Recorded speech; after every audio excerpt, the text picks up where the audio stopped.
Hello everybody, I'm Phil Liggett, joined of course by Paul Showing. Welcome to what is the third and final Grand Tour of the 2006 season. The Vuelta España, a ride of just over 2,000 miles, 21 stages, 21 teams and a total of 189 Pro Tour riders.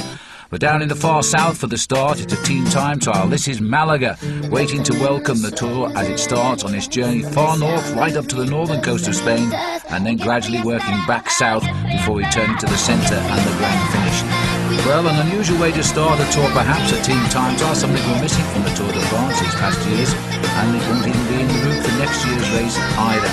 But for us, it's a chance for a team to show themselves, and it's not a prologue, this is the first stage, Paul. First stage, 7.3 kilometres, completely flat. The riders moving away from their local football stadium here in Malaga, basically going across the Maritime Museum, down past the harbour to finish at the end, very fast. And a lot of teams, I think, will try and get a very fast time early on, especially the teams of the sprinters, Crédit Agricole, teams like Milram, and of course this team, T-Mobile, are looking to try and knock Crédit Agricole off the top of the leaderboard. Well, T-Mobile still a little bit headless, of course, without Jan Ullrich after that controversial non-entry into the Tour de France, along with Ivan Basso and others. But Milram still to ride, while Mobile here getting the better of the best time, pushing Crédit Agricole down to second with a 7 minutes 47.3. That's just on a minute a kilometre. Pretty good riding. Well, actually, at half distance, Team Milram have put in a fairly fine performance. Good to see Alessandro Petacchi back and riding again. He had a very nasty accident in the Giro d'Italia where he broke his kneecap into about 7 pieces. It's taken him a long time to get back to competition, Phil. It's a big test now for Petacchi. Really, he's in this to get ready for next year, I think. He's not going to be expected to be mixing too much in the sprints, but we'll see. As you'll find out, this turns out to be a very good bike race this year in Spain. This is the month of September. Good time to be in the far south, a lovely climate, and of course a big holiday destination here in Malaga. Looking down from the roof again, this looks like it's Valverde's team down there. Yeah, Case de Paño, somebody's gone down as well. In fact, it was Gerolsteiner just at the back of the group. One of the riders going round that corner there, he just lost it. The problem with these aerodynamic machines, Phil, is they are very rigid. They're designed to go quickly through the air, but certainly not to go very well around the corners.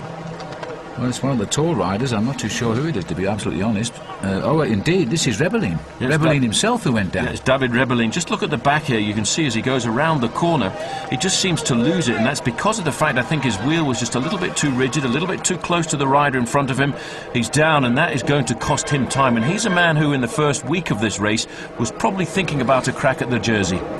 Well, it's a golden jersey in this race, not a yellow jersey. This is Team Milram. They've pulled out something rather special here because they're pushing what is now Team Mobile's time at 7:47, and they get the better of it on the line by just 3 seconds. That's a good result. It's a very good result, and you saw who led them home as well. It was Eric Zabel. Not surprising, Phil, that he got himself the sprint. A little bit further down the field, this is Team Discovery, and just on the front there, number 71, the man who they think is going to lead the team here, that's Michael Barry.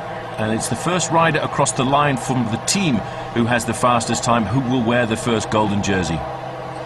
Good riding here by Discovery Channel. We expect to see Tommy Danielson in the thick of the race today, if he can get himself up there. Remember, if they get the best time, it's the rider at the head of the team who will pull on the first leader's jersey. Time, as usual, taken on the fifth man. Yep, the fifth man. They have to have 5 riders together, and we're looking a little bit further back as we move away. The stadium here is completely full now. This is a Team Astana. Started off the year as Liberty Seguros, then changed to Liberty, just to the World team. Now it's Astana, which is a representation of the capital of Kazakhstan, and this is the team, of course, of Alexander Vinokourov, and there he is in 3rd position. Well, it's a good team, this, and of course they are really stinging after being left out of the Tour de France. It was almost a conspiracy, I think. In the end, they didn't have enough riders to qualify for the entry when they sent half of the team home under the suspicion of doping, but it must be said that none of those riders has since been charged with an offence, and so now they're back here with a vengeance. This is the situation at the moment. Milram, 7 minutes 44. T-Mobile, Sonia Duval, and David Miller on that team riding his big Grand Tour here, a second time this summer. He rode the Tour de France as well. Crédit Agricole, the early leaders. Going down a little bit further, Team Quickstep, that's the team of Paolo Bettini, who I expect to be aggressive in the early part, now coming up to the line. This is going to be a very good time for Discovery Channel. They're looking to beat Team Milram, but in fact they're not going to do it. Second best time for them, 7 minutes and 45 seconds. They might be a little bit disappointed though, you know, losing out to Milram. Not the team they'd expect to lose a team time trial to, but there they are in second place. Now, this is Valverde's team. He's on the far left.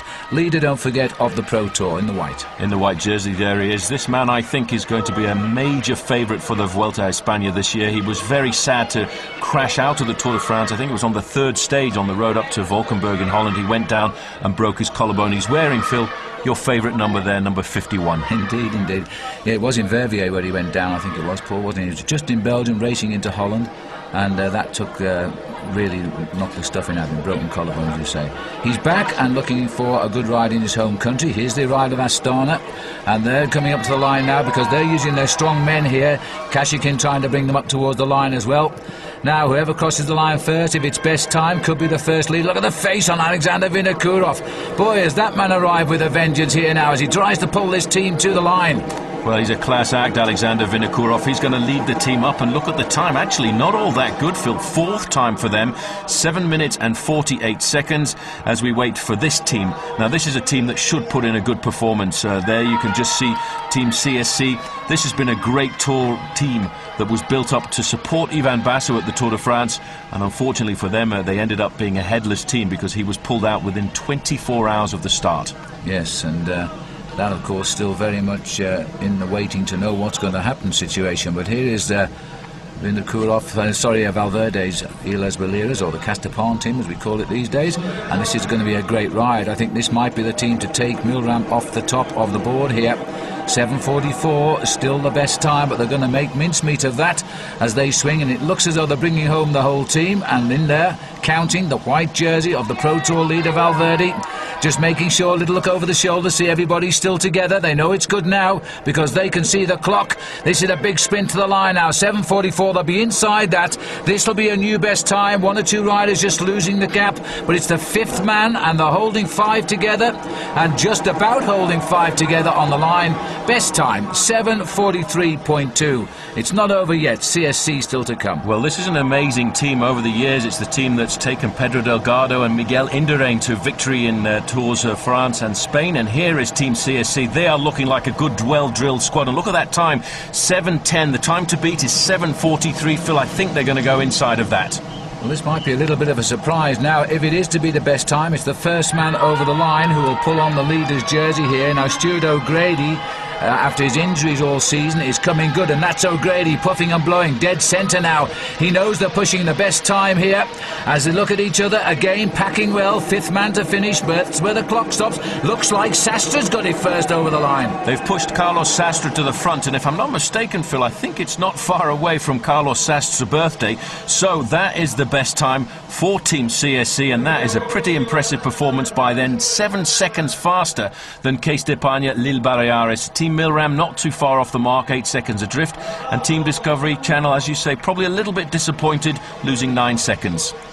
Well, that's a great ride by Team CSC, and that means Sastre will be the first leader. It was him that crossed the line in first place. They get the team as well, and here they all are. Well, even without their top man Ivan Basso, You can't keep a great squad out of the picture. There's confirmation. Sastre, they're all CSC, of course, at the top of the leaderboard at this stage. But Sastre pulls on the golden jersey as the first leader of the Vuelta a España 2006.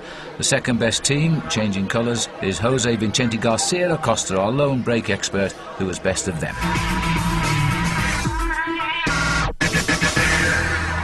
Onward we go then, second stage, second day. The riders waving farewell to Malaga now as our journey north starts, and this is a ride of just over 100 miles really. Two little ripples on the way, third category, a chance to get our first leader in the King of the Mountains.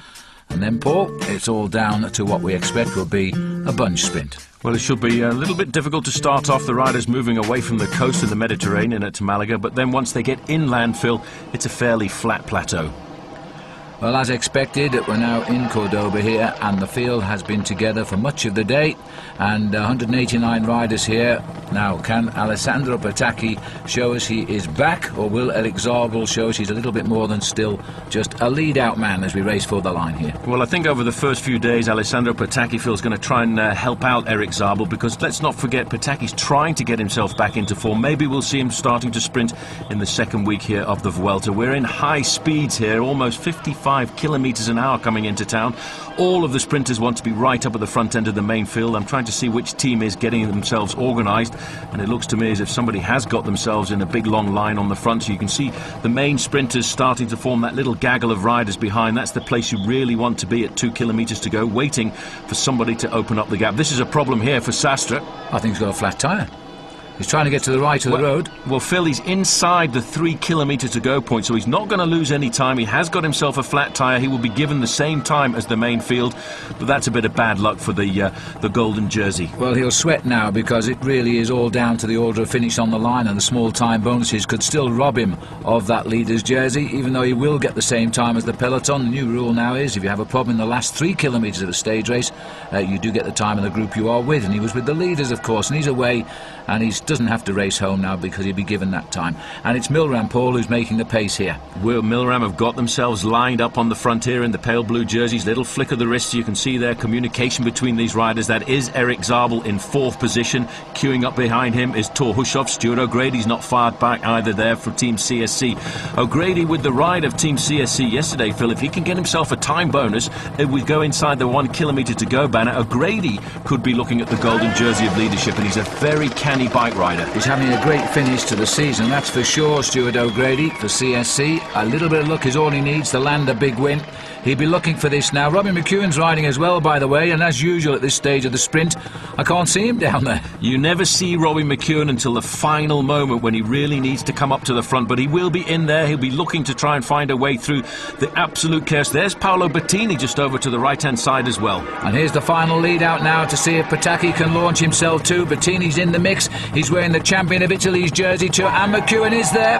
The familiar bobbing figure. Oh, a little bit of an argy-bargy there between teammates. Confusion.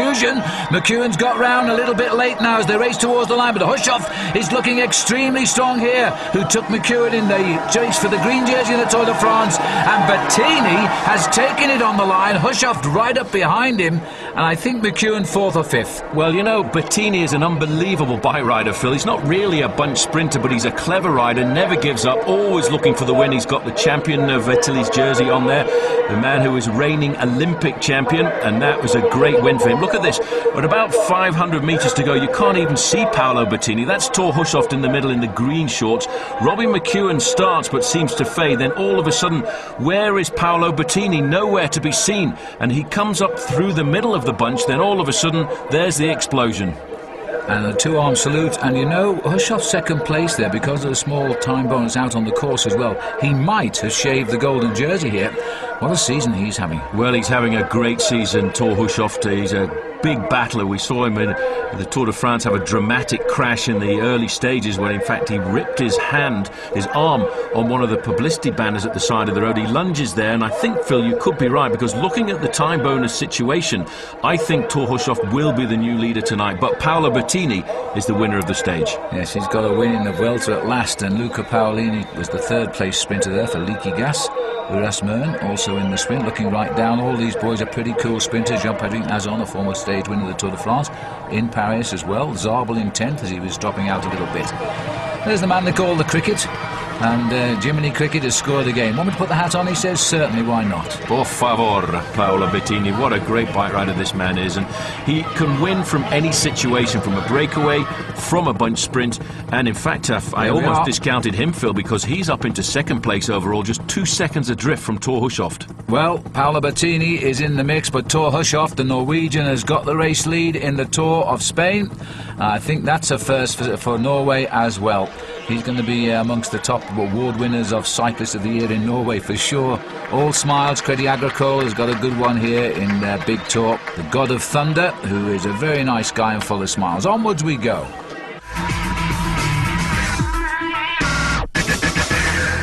So to stage number 3 now, the longest so far, 220 kilometres. We're moving away from the far south, generally out towards the western coast of Spain now. As they continue their ride up the northern part, well, it's not really the coastline now. We're heading up towards the edge and near Portugal. Well, just circumnavigating Portugal, the riders will really get their first taste of the mountains when they get right up to the top western part of the peninsula of Spain, and that's when it's going to start to get a little bit grippy. This kind of stage, again, should really fold out for the sprinters. Yeah, early hills, keep it all together, and let's get down to the build-up for the bunch sprint. Look at the clear blue skies, very, very hot indeed. Unusually hot, one has to say, at the moment. The riders struggling a little bit in these hot weather days, and again, the sprinters enjoying their day, because later on this gets a really tough Vuelta this year. Inside 3 kilometres, remember Thor Hushovd won a stage in last year's Tour of Spain as well, so he's got 2 in the bag now, is the race leader. Well, Thor Hushovd will be very close to the front. He will try and consolidate, try and make sure he gets himself in the top 3 on the stage, Phil, to keep himself in that golden jersey for a few more days. But watch out, because Paolo Bettini's not far off, and he certainly would like to try and get that jersey if he can for a couple of days. A little bit of disorganisation at the front. Nobody's yet got the power to string out the main field. Well, the golden jersey nowhere to be seen, but he's earned it by his sprint. Now they're going to see him pretty easily in this group at the moment, so he's going to be pretty easy to keep an eye on. I thought Robbie McEwen was rather balked by his own lead-out man yesterday, and perhaps he'll make a better job of it today, because he only lost by a few inches really in the sprint. Yeah, Robbie McEwen, I think, using the Vuelta a España here, Phil, to tune his legs for the upcoming World Championships. A lot of riders using this tour as preparation as we go inside 2 kilometres. That was almost a 60-kilometre-an-hour kilometre run off there. On the left-hand side, you can see Team Quick-Step trying to get themselves organised. They're trying to get their man Paolo Bettini to the front. I don't think Bettini likes to sprint from a situation like this. I think he's more at ease, picking his way through the main field, a little bit like Robbie McEwen. Well, there's a lot of bumping and boring going on, but so far this has been a perfect approach to the line here, and the sprinters can sort themselves out nicely. Not really well organised at the front. There's 1 or 2 at the right. Here comes the Milram boys. Now, through on the left of the picture, it looks like Stuart O'Grady of CSC also beginning to get into the mix here. Little bit of bumping now, because Robert Forster of Gerolstein, look at them at each other down there. I think that's Ruggero Marzoli down there, who's also in the Lamprey colours. Yeah, somebody's taking a flyer. And that's one of the riders from Sonia Duval. This is a very good moment to try and hit the sprinters. 1 kilometre to go, and in fact the main field have switched off at the front. They need to get themselves organised. If they don't, that man will go. And, you know, it looks a little bit like the tall, longiline figure of David Miller. Well, he's got the terrific initial power, and in fact that motorbike was a little bit disorganised there. Miller came round it quick, but here he comes, and it looks as though it might well be. Well, this would be a big surprise if Miller was to hold them off towards the line, but if anybody can do it, David Miller can. Reminds me a little bit about Vyacheslav Yekimov in the Tour de France a few years ago, when he did survive to the line in Macon, but Miller's round there. Now that's a tricky old corner. That'll disturb the sprinters as well. They're not at all organised, totally preoccupied here, but they've got him. Miller swings off. Milram with Zabel has control. Well, Stuart O'Grady's right up there. He's not too far off the mark, Stuart O'Grady. There's Robbie McEwen trying to get the lead out as well, just waiting for the last moment to pounce. Now, is that McEwen? I think, in fact, it was Fred Rodriguez who was leading out McEwen, because now McEwen's got the head of affairs here now. And a big battle here going on. The Lamprey team there, that's Napolitano, but it's not going to be. And you know what? David Miller's pacemaking has resulted in a win for his teammate, Francisco Jose Ventoso. And that, for the young man, is a great result. Well, what happened there was that confused the lead-out train of Quick-Step and, of course, of Team Milram. And that little bit of confusion allowed Ventoso to pick his way through. Congratulations coming there from Thor Hushovd, who wasn't too far away either, so he should remain in the golden jersey this afternoon. Let's take one look at that. Ooh, look again. at that nasty hook. That's Napolitano there. And then comes McEwen on the far right as Freddie Rodriguez goes. Look at the speed of the man that gets the win here. It's his first stage win in the Vuelta, Ventoso. And it just looks to me as though perhaps McEwen has come off the boil now after his great Tour de France. Well, it's very difficult. Let's not forget Robbie McEwen starts racing in the month of January in Australia. It's a very long season for him. I think he is just trying to stretch that season out, Phil, because he feels he's got a very good crack at the World Championships. But Ventoso here is certainly the man who got it. And, of course, Thor Hushovd beating all the other riders behind him in the overall classification should extend his lead in the Golden Race. Absolutely right. And Ventoso's second win of the year there, only his fourth of his career, which began only 2 seasons ago. At 24 years of age, he's a man for the future for sure. Now he's got his first big major stage race victory, a stage in the Tour of Spain. Well, this is Freddie Rodriguez, who was causing a little bit of a squirm there for Napolitano trying to come up. But you can just see Robbie McEwen doesn't seem to have that explosive nature that he has at races like the Tour de France. And he actually sits up just a little bit before the line, where over on the right-hand side, that's where the battle was going for Ventoso. Nicely timed sprint by him. O'Grady was there, though, and continues his high finishes. Let's have a look at the situation, and there's the stage result confirmed. Ventoso ahead of Hushovd, who hasn't got the win yet, but he's pushing them all the way. Another second place for him. O'Grady third, Zabel fourth, the grand old man sprinting as good as ever, and McEwen perhaps not quite so good then. Napolitano bumped and barged his way to sixth, and a little bit further down, Jean-Patrick Nazon just off the boil as well for AG2R, completing the top 10. Now we need to see the overall and see if Hushovd, well, he's kept his lead, and I would think he's nudged it a little bit further ahead. But there's the kisses all round for the 24-year-old. And so the Spaniard, giving the Spanish people a great victory there. There's Hushovd, and he's gone out now to 11th second, and O'Grady, taking advantage of the bonuses, moves up.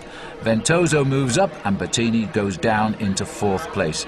All elementary at the moment, the favourites, and Carlos Sastre must be considered a favourite. He's sitting there in 9th place overall. A second day in the golden jersey then for the big Norwegian cyclist Thor Hushovd. And a very popular man at home too. This man is certainly #1 pin-up back at home in Norway.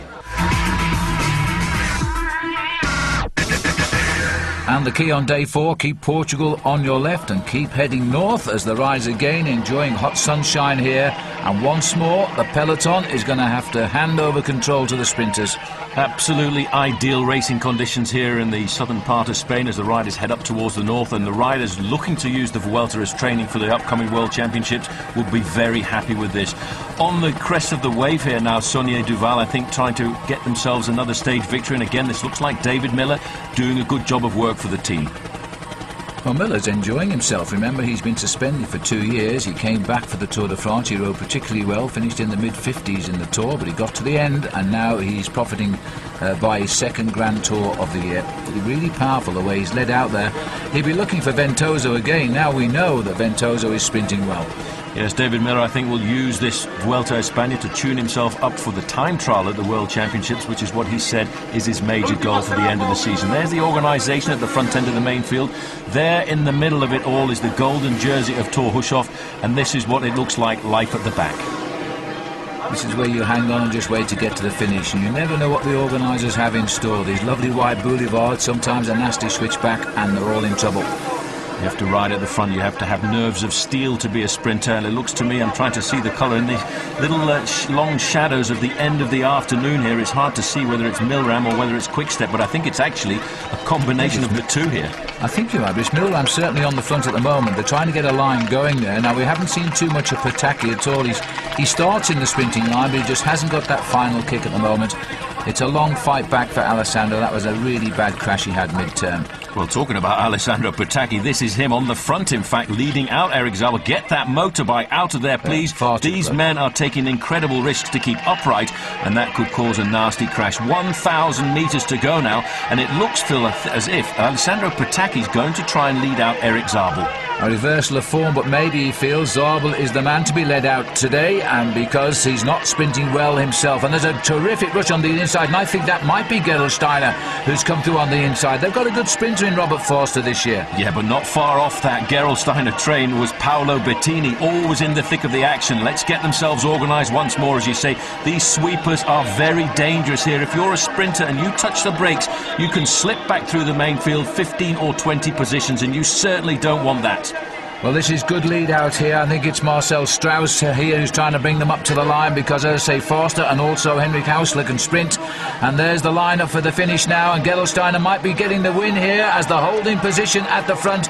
Forster is tucked in there, but is he going to get out of it now? The teammates have had to swing off, and it's Pataki still working for Zabel. I think you might be right.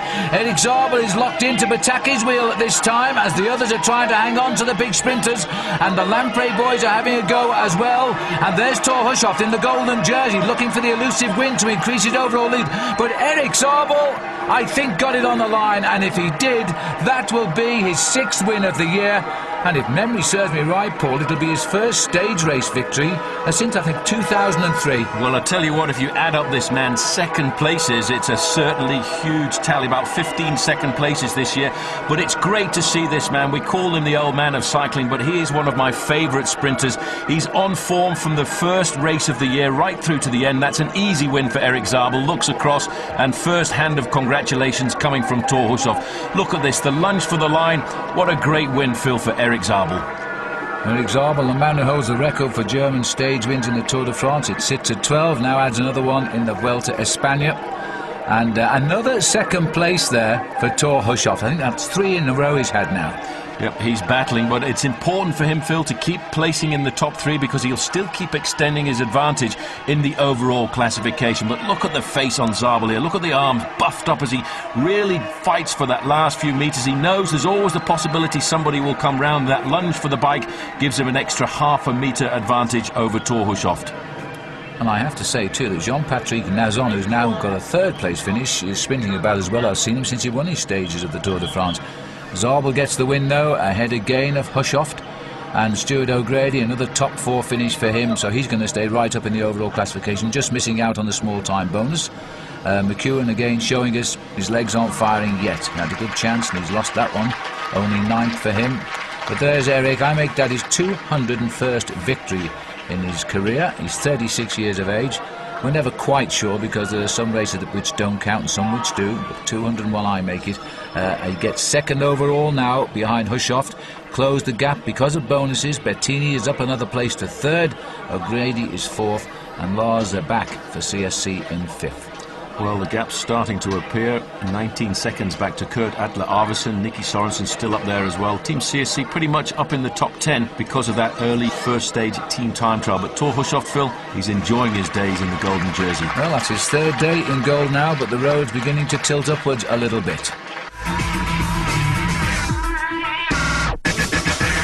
Yes, stage 5, we discover the hills now in the interior of Spain as we swing inland. It's a nasty finish, this one, Paul. It certainly is a very heavy day in store. 2 first category climbs very early on in the stage, a 2nd towards the end, and then an outside categorised climb as they climb up to the ski station of La Covertia. But look at this. This is the race that the riders know is going to start to sort out the overall classification. That final climb to the end, by the way, it's only about 6 kilometres, but it kicks up at a couple of points to 15%.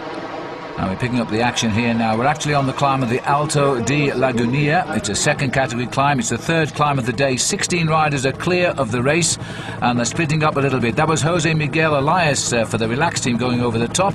The head of Crédit Agricole's Pietro Caucioli, and Paolini, the man that got the silver medal in the Athens Olympic Games, at last showing himself. He's also in this group.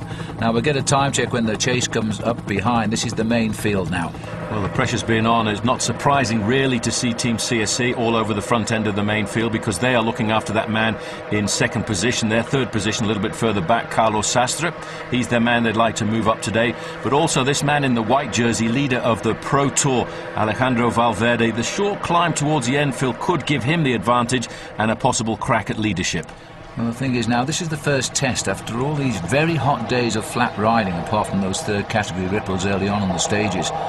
These riders are going to feel pretty stiff today, I reckon, because it's so oppressive, the heat, as we race right into the interior, the barren hillside there. CSC clearly have ambition here, and I think their leader will be Carlos Sastre. We'll get a better idea today. The yellow jersey, or the golden jersey, we've seen him, and I'll tell you, he's not looking at all good. I think, in fact, he's lost contact. Well, this is not really the course for Thor Hushovd. Hushovd, I'm not sure by now, will be in the autobus, or the group of the riders who will just try and survive and stay inside of the elimination time today, because this is a very tough course, especially, as you said, Phil, after a lot of flat stages using big gears, then all of a sudden you've got to use a completely different kind of pedalling action to get yourself over these mountains. But it is, for most of these guys today, the big first test. We're watching the peloton here now. Elias has gone over the top, chased by Cacchioli, Poligno. Vladimir Gusev has also gone over the top on Discovery Channel team. He's the new Russian rider for them. And David Arroyo's gone through. What's happened here? I think Arroyo has just come back from that leading group, because they've just picked up a rider from Case d'Epargne who was probably Arroyo in that leading group, and now he's decided to do a little bit of pacemaking for his man. Valverde moving up into second slot. Carlos Sastre there in about 4th or 5th place, and Crédit Agricole team car moving forward to have a quick chat with Pietro Cocchioli. But the one thing I love about the Tour of Spain, Phil, are these magnificent backdrops. It really is a very arid part of Europe, but it does create incredible vistas. Well, I must say, you're normally right, Paul. I think that was Rodriguez on the same team, because he was dropped on the climb from that leading group. They had 2 men up there. We'll find out as we get over the summit. There's the gap, 2 minutes 25 and counting for the leaders.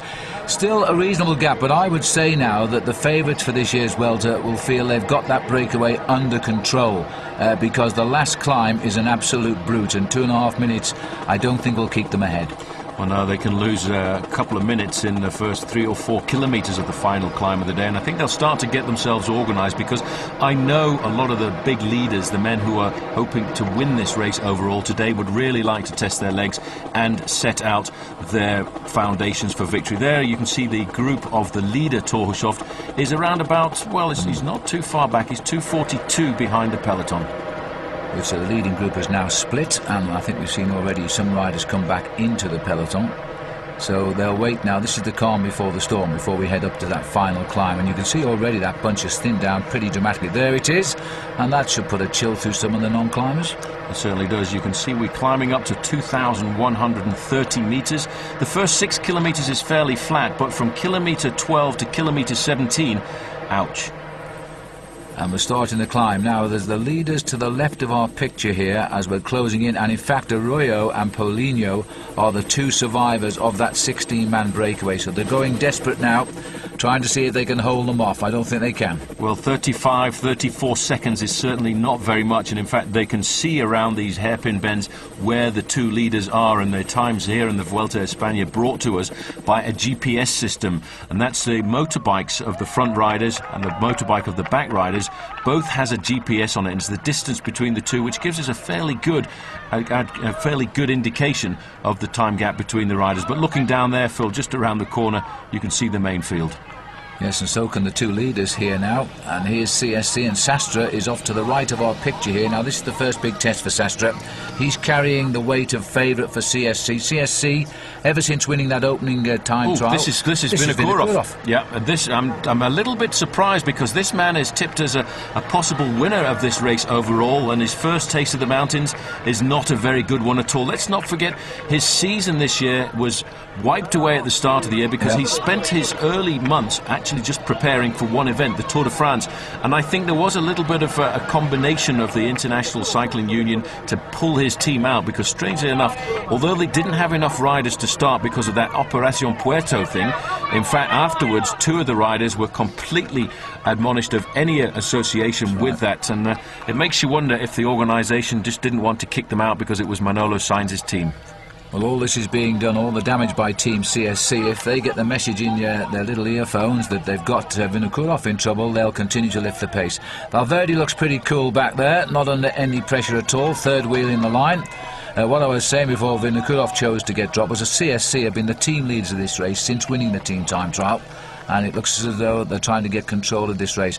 But you know, this year's Vuelta is a very tough route, and it all comes towards the end. Big test today, though. They'll start to whittle down the boys who are queuing up for that final golden jersey in Madrid. And Valverde is just moving nicely over the shoulder there, onto the shoulder of Sastre to say, I'm here. And this could be an attack coming from Valverde here. Well, Valverde is a class actor. The gap now down to 25 seconds. Once he moves forward, he'll get a little bit of help from his teammate Arroyo, but this man is pure class, Phil. He is a great bike rider, and he's decided, as a true champion should, to take control himself. Well, that is a fine piece of riding. I think that's Sanchez also up there from the Euskaltel Euskadi team. It is Samuel Sanchez, leader of the team now, also coming good mid-season. And this probably is Landaluz, is it? Looking at the back here. No, it's Mayo. Mayo now, and as at the back again, he's not having a happy time. I think he might be off this team by the end of the year. Well, there's a lot of rumours at the moment that he might be switching teams, but he's got such a fragile head, this man. He's got an incredible talent. We've seen him win at the Alpe d'Huez, we've seen him win at the top of Mont Ventoux, but sometimes, Phil, he is the worst climber in the peloton. Well, Arroyo still hanging in with Paulinho, but they've now been caught up by Mochenti Gomez here. Pedro Delgado, former winner of the Tour de France, Danilo De Luca looking good. Pedro Delgado told me that Gomez Marchante is a very talented athlete, and he tips him for a big rise to stardom in next season. Well, where did De Luca come from? Because he accelerated too, and he throws in a few surprises. 5 kilometres still to climb. It's going to hurt. It gets steep again. And I think Valverde knows it here. He's turning the screw that little bit tighter. But De Luca is holding in there. There will be a new leader today, because there's no doubt now that the golden jersey is looking for a new candidate, because Hushovd has long since gone. This man, is he getting back? Is he recovering? Because he's hanging in there. I think he's just getting into his rhythm. He's had a very difficult change of rhythm from the flat stages to the mountains, but if he wants to think about winning this race, Phil, he needs to try and stay in contact. Andrei Koshakin there, you can see, champion of Kazakhstan, looking over his shoulder, trying to figure out what has happened to my leader. Well, the man just ahead of Vinokourov was Martin Perdiguero for the Phonak team. Remember, this team will be finished at the end of the year, because of all the hoo-ha with the Tour de France and Phonak and the tentative disqualification of Floyd Landis from that race. The team is out and there's no replacement for them. This is De Luca now. Looks as though he's having a great day on the first big climb. He's enjoying it, but look out, there's a Discovery rider in there that I actually don't know an awful lot about, that Janez Brakovic. He's a Slovenian rider. You have to say, Johan Brunel is very clever at looking around the world and finding talent, and this man is at the front end of the serious first selection, Phil, of the Vuelta a España this year. It wasn't the man I would have expected Discovery to be running at the front, but you're quite right, he is there. As Igor Anton is the Euskaltel rider now, also moving in. This is Mayo further down, concentrating, hoping he's not losing too much. Big test for him today, and he's not passing it, I'm afraid. No, he certainly isn't. The man has got so much talent. I think he needs to have a psychologist look after him. And I think it's the pressure, Phil, of the hopes of the Basque country on his shoulders. It just makes him crack, and that really is rather sad, because we've seen him ride so brilliantly on many occasions. Very select little group there now as we look down the mountain. 2 riders up front. Here we are. This is still Jose Gomez Marchante. Paulinho, I think, has done the ride of the race so far, Paul, because he's been out in that leading group since the inception. He certainly has. He's a brilliant rider, but I don't think, in fact, it was Paulinho there. I think he's actually dropped back, because that was Arroyo in that leading group, but it's not really much gap. You're looking here at about 100 metres advantage. Paulinho, I think, is a brilliant rider, and there's rumours starting to abound that he might be switching teams as well next year, with the possibility of a move across to Discovery Channel. But everything at the moment is all rumour and innuendo. Nothing's quite official. Interesting. Valverde here, setting the pace now, putting himself up as #1 favourite to win at the Tour of Spain after his disappointing crash out of the Tour de France. Of the other favourites in this group, Sastre is off to the right. I don't think we call Brakovic a favourite, but he's certainly riding amongst them right now. Well, he looks very comfortable there now, sitting in second position. A little bit further back, Tommy Danielson, not too far away, Manuel Beltran. The man who looks the coolest to me right now is the man in the lime green, the Liquigas rider, Danilo De Luca. He's riding up and down the group, and he's looking at the faces of the other riders in this group with him. Well, he won't know it yet, but he's lost a teammate today, and I would say a valuable teammate in Charlie Wegelius, the British rider, because Wegelius has crashed and is out of the race, and that's really sad, because Charlie is certainly not a quitter. Well, that was tricky Beltran there, just wasn't quite sure where he was, whether he was in the front or in the back, but this is certainly Jose Gomez Marchante. Now, this is a very nice move by this young man. take note of that name, because I think in the next couple of seasons he is going to be a well-known bike rider. Well, they've got one stage win with Ventoso, some hard work being done by Miller. Now we're seeing a man in the mountains. This could be a big team at the end of this year's tour here. 182, he's gone through there with a slight advantage. Just 16 seconds, though, over the Group Valverde. That is the Group Valverde we're looking at now at around about 4 kilometres to go. There are 2 riders in that group from Team Discovery Channel, and I think Tricky Beltran, Phil, may well be having a little bit of a bad day.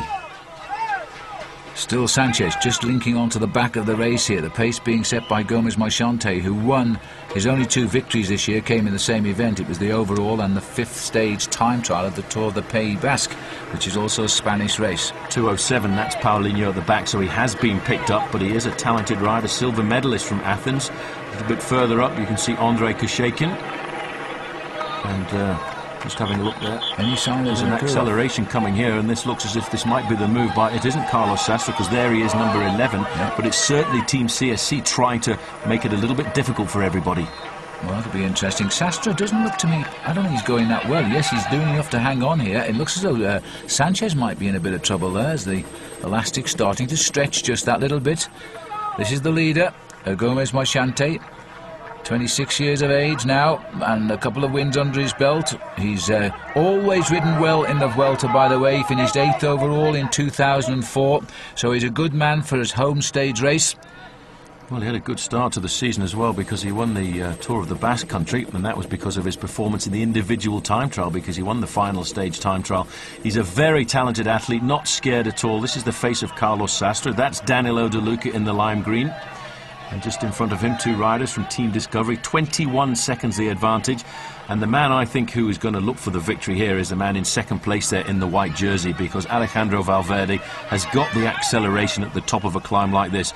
You remember how he disposed of a certain Lance Armstrong in the Pyrenees a couple of years ago? I think that was Tommy Danielson, the Discovery rider in this group, Paul. Just caught a glimpse of his number. Sammy Sanchez. He's in trouble. He does not like this pace at all. It's always very difficult your first day in the mountains, because the legs don't know how to respond, especially after this very hot start to the Vuelta a España that we've had. And looking again here. That'll be Paulinho. Yep. He surely can't keep up now. He's had a great day in the mountains today, but he can't keep up. This pace is riding just fast tempo now. Just a process of elimination, a war of attrition. Well, the team actually putting this man, I think, in the breakaway early on to possibly help Alexander Vinokourov, but Vinokourov is having a bad day because he is not in this first selection of top men. There you can see second place is Valverde. It is Tommy Danielson up there, and Tricky Beltran is the man missing. And Tricky Beltran, Phil, for me, was the man that Team Discovery should really have been looking for to try and win this race. Well, Beltran was the last man to be given a contract on Discovery this year. And here he is amongst the leaders. Well, he's not now, he's dropped away. Vinokourov, we're hearing, Paul, is now 2 minutes behind the group. That's unbelievable. This is a man that we expected to be a top contender, and he has seriously lost huge chunks of time. Sammy Sanchez, though, here in the orange jersey, won't give up. This is De Luca moving. Wow, that's a nice little acceleration from Danilo De Luca. Very surprising rider, De Luca. He can be very good or very bad, and right now it looks like it's the former.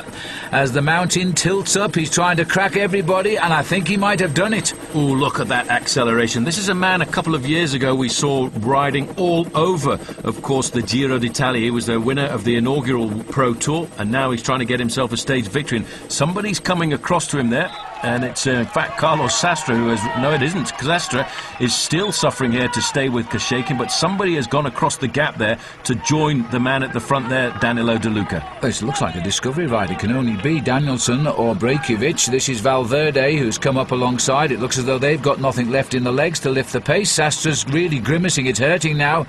Kushekin, I don't reckon he wants to lift this pace up, because he knows that Vinokourov now losing more than 2 minutes on his first date with the mountains. I think it must be Brejkovic up there. Well, Kushekin is going to become the new leader now of Team Astana as we go forward. Just having a look there, it is Brejkovic. This you can see number 73 on the wheel there of Danilo De Luca. De Luca doesn't want to drag anybody to the finish. He's having a quick chat. Said, come and work. There's a place at the front for you. That reminds me of the old story from Liverpool. Do you like fish? There's a place at the front. Yes, I know that one. Well, here we have it now. Danilo De Luca. I don't think that Brunel will want him to overwork with this guy, because Brunel's got other riders back there and he doesn't want the gaps to open too much. but it looks as though he may have discovered, excuse the pun there, a very good rider for the team. Once again, very clever, talented team manager Johan Brunel, but look at the explosive fluidity there of Danilo De Luca. He really looked good today. It's a long time, actually, since we've seen Danilo De Luca ride quite this well. You remember in the Tour de France? Got blown away at the very start. Well, De Luca is a very, very popular rider back home in Italy. In fact, he has a big international following too. He's a pretty popular guy, and when he's on form, he looks great. As he starts now to push on nicely, Danilo De Luca heading through, and he's pacing, in fact, the other man, Brakovic, who's the big surprise at the moment. Well, a little gear there that was being ticked over, of course, by Danilo De Luca. Valverde not finding too many friends here. Carlos Sastre just riding sensibly.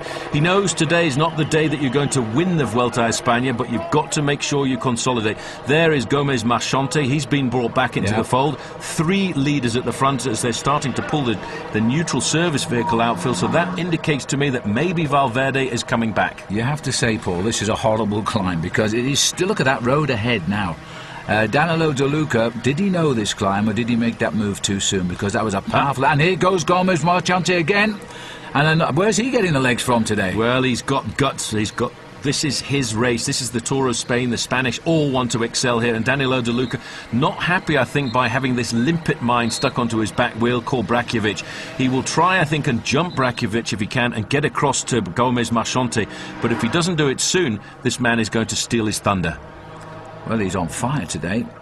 Looking way back now. We're right into the middle of Spain here. It's an absolute cauldron of heat, and the field has been blown apart. We're going to see huge time gaps when we get up to the top across the field. Well, the gap's not huge. There is Gomez Marchante. We're looking at about 50 metres advantage, and De Luca, look at the way he's pedalling, looking very comfortable indeed, and behind they're leaving all of the work up to Valverde, who about 3 kilometres ago was my tip for the win, because this is his kind of finish. He's an explosive rider. He mustn't panic, though. He's got to think about a 3-week bike race, not today, not the victory on an individual stage, but just to make sure that he puts time between himself and all the other contenders for the overall win. This is Kashikin. Well, this climb up here to the station at Esqui is turning out to be an absolute brute here. What a way to introduce the mountains into this year's Vuelta. And it's it's a Spanish rider rather, in Gomez Marchante here for Sonia Duval, who has taken the bull by the horns. You get some idea of the gradient there with the camera. And he's really giving this his best shot now. I don't think De Luca's done for yet, nor Brakovic. Although Brakovic, I don't think either is helping De Luca. He's not getting away. Is he getting away? No, very much not getting away. They're coming up on his shoulder. Clawing his way back slowly but surely, not panicking at all. And now that you can see Gomez Marchante getting out of the saddle like this, he's just trying to keep this bike going forward. This is a horrendous climb. It's averaged for the last 4 or 5 kilometres, 10.5 to 12%. Oh, grimace from De Luca here, but he's decided the best thing to do to get rid of him straight away, and he stamps on the pedals. Valverde's in trouble. I think it's Kashikin who's launched an attack at the front here. No reaction coming. Valverde couldn't follow. No, he could not, and he looks so good lower down the slopes. It is Andre. Well, Kashikin now is going to take over the mantle of leadership of this team Astana, the team that represents the whole country of Kazakhstan, and he's trying to ride himself into a position now possibly to take the overall lead at the end of the day. There at 1 kilometre to go, you can see now, Phil, there are just 2 leaders, because Gomez Marchante has now given up the ghost and he's lost around about 5 or 10 bike lengths. Well, Kashikin's having a good season. He's got 2 wins under his belt. Remember, he's part of the Los Liberty Seguros team now. 3rd in the Tour of Germany, won the Road Race Championship back in June. Well, both he and Alexander Vinokourov went down there, and I think Vinokourov tried to help him win that stage, that race, the Net Championships of Kazakhstan, as a payback for a lot of work that was done as a good team helper. 1K, and I would say that Valverde has dropped into the I've had enough category right now, as he gets behind Sastre, who himself has not had a good climb. Most unusual ascent today. Just who is a favourite for this race now? I wouldn't have talked about De Luca as being a favourite for a victory, but he's certainly favourite for the win here now. And look at this, Brakovic is going to have a go at him, and he's done no work on the climb, but he is only a youngster, and look at the face on De Luca. Well, De Luca didn't like that at all, and he will actually chase him down with a little bit of anger in those pedals, because you don't really do that in the sport of professional cycling. Sit on a guy and then try and jump him at the finish. It's really a lack of respect. And De Luca now behind, there's still a big battle going on. This is Kashikin, who's gone past Gomez Marchante, so he will now climb up to 3rd place on the road. And he might climb up to third place in the race, because the way Danilo De Luca is riding, he could be the next golden jersey here. He's now up alongside. He puts the youngster back in his place. I wonder if he's saying, oh, we might well be saying something to him. He said, don't try that one again, pal. Yeah, he's not happy about that at all. A little bit of the fiery Italian blood in him now at 500 metres to go, and he will not like to drag somebody up to the finish line and give them away the victory as a present. Valverde, well, today he's on the back foot, on the defensive with Carlos Sastre, and to me, Phil, that is a little bit of a surprise, because these two guys here are really serious pre-race favourites. This is the face of Andrei Kashikin, having a great season despite all his woes with the teams, and he's now getting up to them. That's a superb piece of riding, this. And he could well be going by them for the victory. Danilo De Luca's seen him coming. He looked over his shoulder. They're very close to the line now, and it's all the way uphill, and De Luca launches yet another attack. He doesn't want to let Andrei Kashikin onto his back wheel. At 200 metres to go, he can't afford to let him onto his back wheel. Well, Danny De Luca winding it up. Brakovic just trying to stay on the wheel, and I think there's not very much left in the engine room there for Kashikin, but look at Danilo De Luca explode. Yeah, he hit him at the right time. He couldn't quite close the gap, but if he hadn't looked over his shoulder when he did, Kashikin would have won this stage, but it's all too late now. And that's a great ride by Brakovic. He's only a young man, but the win goes to Danilo De Luca, and that will give him the race lead for sure as well. Remember that he's also worn the pink jersey in the Giro on 5 occasions as well. Gomez Marchante coming in 13 seconds adrift for 4th place, and here I think is Alejandro Valverde and Carlos Sastre. Well, they didn't lose too much time on the day, 21 seconds. That'll still keep them up at the top end of the overall classification, but Phil, it's going to be a very different overall classification tonight. Well, I don't know how many riders we're going to see come in here, but they are going to be spread. This is Ruggiero and Marzoli of Lampre. He's coming in, and just behind there is a bit of a battle, but it looks like Samuel Sanchez has got the better there of Manuel Beltran. And there's Tommy What D. happened? Oh, there he is. I was going to say what happened to Tommy Danielson, but he must have dropped back there to Beltran on that last couple of metres ago. Pretty good ride by Danielson, lost himself about 40-odd seconds. He's come across the line in 11th place. Familiar figure here of Leonardo Pupilli.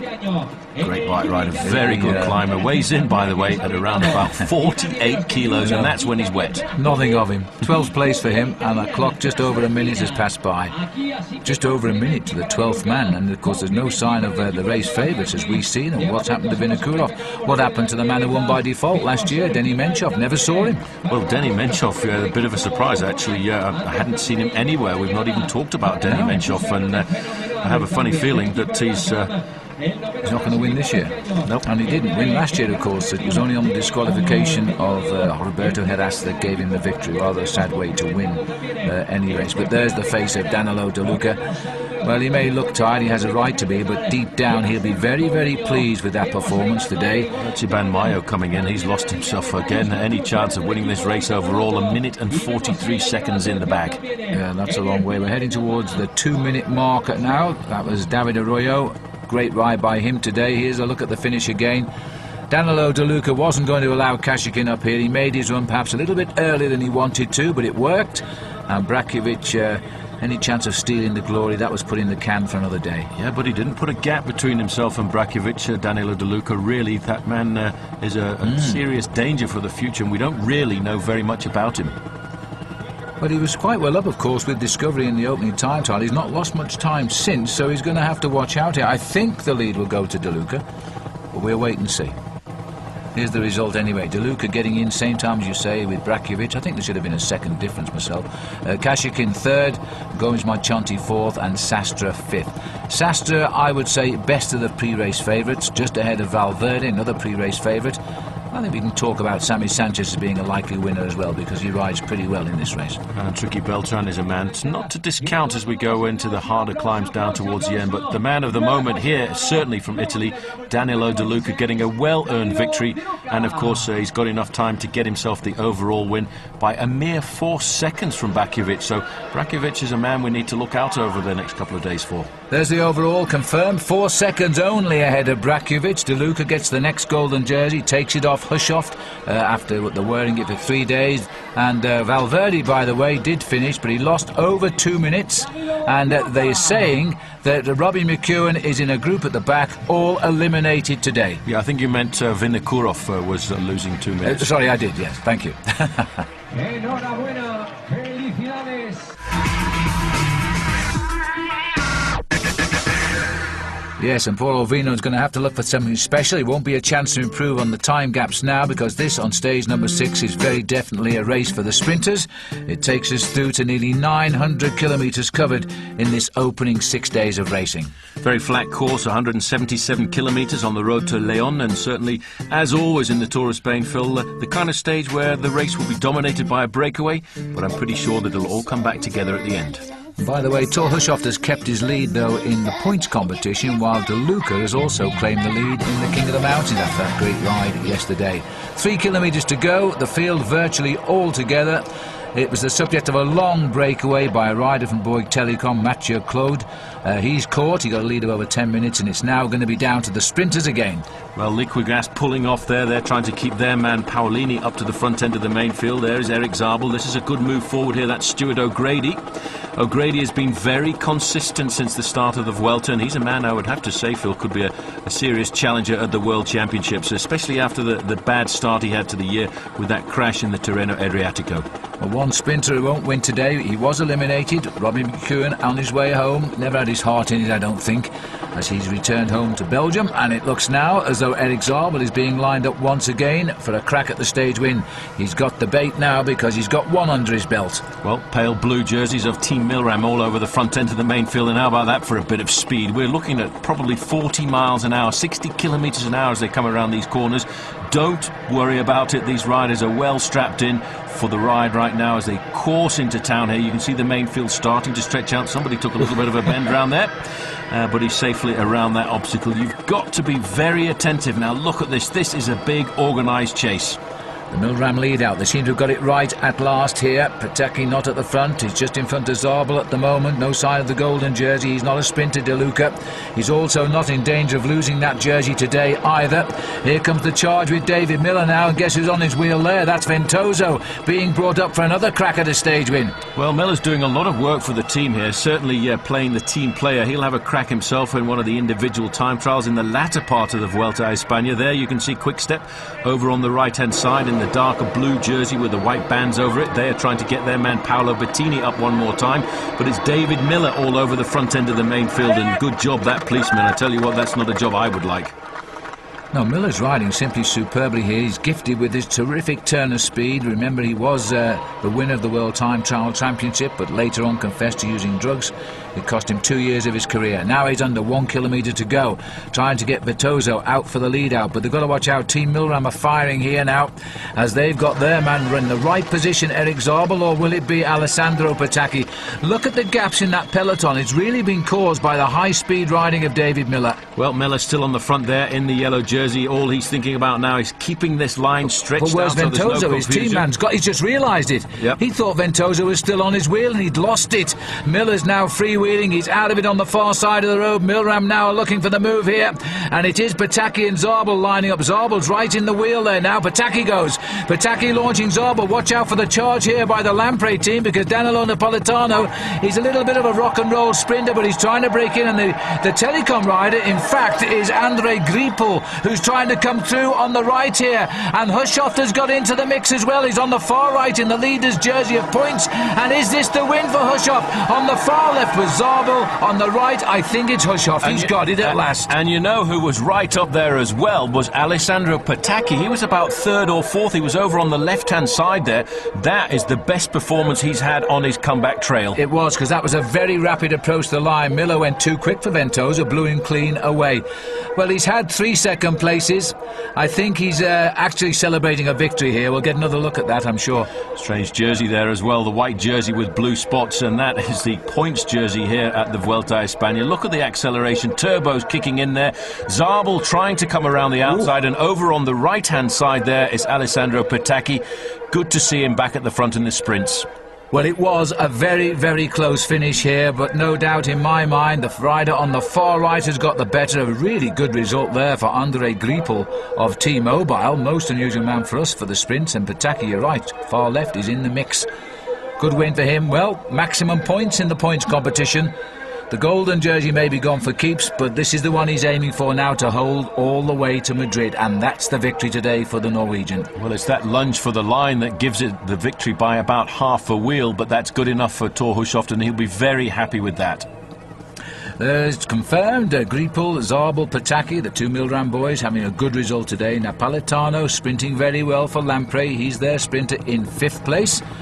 Doesn't look like we're going to show you any more of the result today. But I can tell you Luca Paolini was 7th and Stuart O'Grady got 8th. And Smiles now, he's not on the stage for a golden jersey, but he's on the stage as stage winner, and that's a great feeling. And Danilo De Luca keeps his lead here by those scant 4 seconds over Brakovic. They didn't bother to race today, they just came home in the peloton, as did all of the men who triumphed at the mountain yesterday. And somewhere down these top 10, I think we could be looking at the future winner of this year's race. Well, there he is, Danilo De Luca, looking very comfortable. Easy day in the saddle for him. Basically, he just had to keep a very close eye on everybody else. And it's probably going to change again tomorrow, because he'll have to come up another little bit of a hilly climb on tomorrow's stage.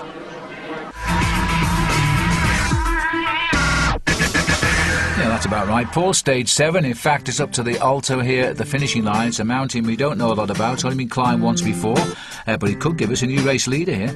Well, it could. The last time this route, the exact same route, was actually ridden was 1997, and the winner on that occasion was Roberto Heras at the top of this very difficult climb to Morodero. And I tell you what, I think there's going to be a serious sort-out. Fairly undulating to begin with, and a fairly short course as well, 154 kilometres, just inside of 100 miles.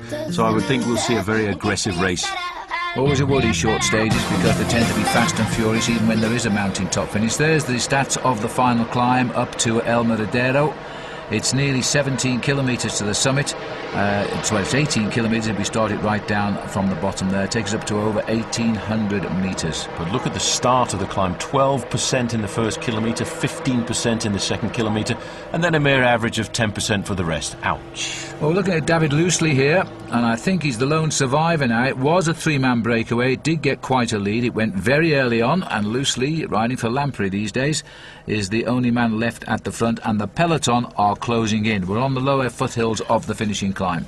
Yep, he's been leading the race. They had a maximum advantage at one stage of over 11.5 minutes. A little bit of freedom given to the riders, but I think everybody realising that big, massive advantages could get wiped out on this final climb of the day. He's still riding fairly well, Loosely, but in the main field behind, they're starting to really pick it up a little bit. At 3 minutes and 30 seconds is a group containing Alexander Vinokourov, and 26 seconds behind that is the group of the leader, Danilo De Luca, and all of the other favourites. I wonder if Vinokourov's a little bit frightened of the finish today after what happened to him on that first mountain climb up to Esqui, because he's making sure he's getting a better crack at the finishing climb this time. Well, this is a group of Alexander Vinokourov. I'm trying to see if I can spot Vinokourov. He's probably sitting a little bit further back here, but you can see behind the long convoy of cars, this climb already in the first part is starting to really cause a lot of damage in the front end of the main field. Well, De Luca isn't that far off the pace at the moment. Remember, he's going to keep an eye on Brakovic. There's only a 4-second margin between the two, and that really would be a coup if Brakovic could find himself in the golden jersey. The Grupo de Leader, and that contains the yellow jersey, or the golden jersey. Forgive me if I slip back to the yellow occasionally, but they're very insistent this one is in gold. Well, Valverde's got his men all over the front end of the main field. He's not giving out any presents at all. I think he would like to get himself the stage victory at the end of the stage. Again, he's a very good finisher when it comes to the top of big mountain passes. That gives us an idea of what the race is looking like. David Loosely around about 3.5 minutes in front. That little group of riders just in front, surrounded by an armada of motorbikes, is the group containing Alexander Vinokourov. The group behind there is the group with the majority of the leaders. But Phil, I tell you what, there are more motorbikes on the Tour of Spain than I think any other bike race in the world. It is. Here's Loosely. Now look at the narrow approach here. Good job the field is thinning out a bit. There's 9 riders in that group surrounding Alexander Vinokourov. And you know, this could be a return for Alexander, because he's still smarting after losing over 2 minutes. And I felt out of the hunt for this year's Vuelta España on day 1 in the mountains. Inside 10 kilometres to go. David Loosely's been out front so long now, surely his legs can't handle him all the way. Well, this is Alexander Vinokourov, and he's certainly seen the advantage here this afternoon. Leader of Team Astana, looking at a chance to try and get back a little bit of time that he lost rather precariously on the first mountaintop finish, when he lost himself over 2 minutes, and any hope at all of keeping out a high finish in the overall classification. Once again, that magnificent vista in the backdrop is so reminiscent of this Vuelta a España. Well, it's beautiful, and we're still in very nice weather here. We haven't got the torrid heat of the far south, but it is still very, very warm, and this mountain not helping today. You don't see the spectators you see in the likes of the Tour de France, but this is a very good bike race, and I suppose benefited from the arrival of the Pro Tour, because now you're guaranteed all of the top teams in the Vuelta de España, not necessarily all of the top riders. But also a lot of riders and a lot of teams in the past have used the Vuelta a España, which was moved to the end of the season as preparation for the end of season one-day classics, and of course the most important of all of those is the World Championships, which is 2 weeks after the end of this race. Now, we've got this field so well split up now, but Vinokourov is breaking up that group. And remember that De Luca is not part of those riders at the moment. This is loosely. I think the flag is up. I think he's about to be picked up here. Oh, he does not look good at all. He's now starting to get into the very difficult part of this climb. Let's not forget it's an 18-kilometre ascension from the plateau below to the top, and the maximum at around about 1,750 metres in altitude. Here we're going through a part where the gradient is 10%. Yes, very, very difficult after a tough day, especially if you've been leading the race as he was. He was with Laszlo Bedrogi and Staff Shearlinks at one stage, but got rid of those towards the start of this climb. They've gone right through the groups now.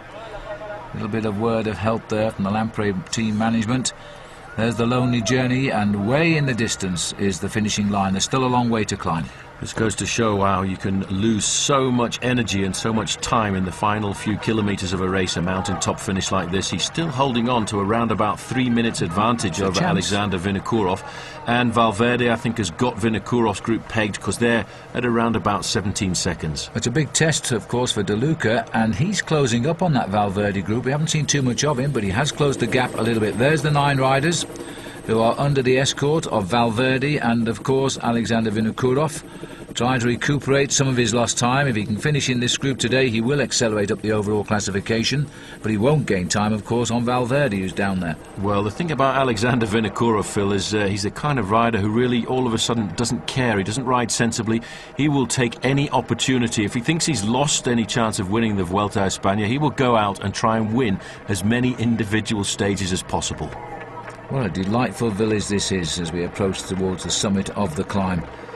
Very cold here in the winter, but right now, as we head towards the winter, this is the heat of the Tour of Spain. Well, this is Staff Shearlinks. He's actually coming back into the group. Oh, he was in that leading group. So they picked him up just now. Well, he's going to have a quick look at his teammate there and say, ciao for now, I'll see you a bit later on, son. Well, the other man in that group was Laszlo Bedrogi. I'm not sure, we haven't seen hide nor hair of him all day since we came on air. The group 2 minutes 50, and still a very defined piece of riding. I'd like to see just how hard that group is riding. Just lost a couple of seconds, the group of Danilo De Luca, and I bet it's De Luca who's having to do the work himself in that group. Well, you can see on the front of the group here now the dark black jerseys of Il Baleares, que España. There's the white jersey of Alejandro Valverde. Now, most riders, unless they know the person handing up a bottle on a mountain like this, they will not drink that water because you never know what could be in it if it's come from a mountain stream, and they will usually use that water just to pour it over themselves to keep themselves nice and cool.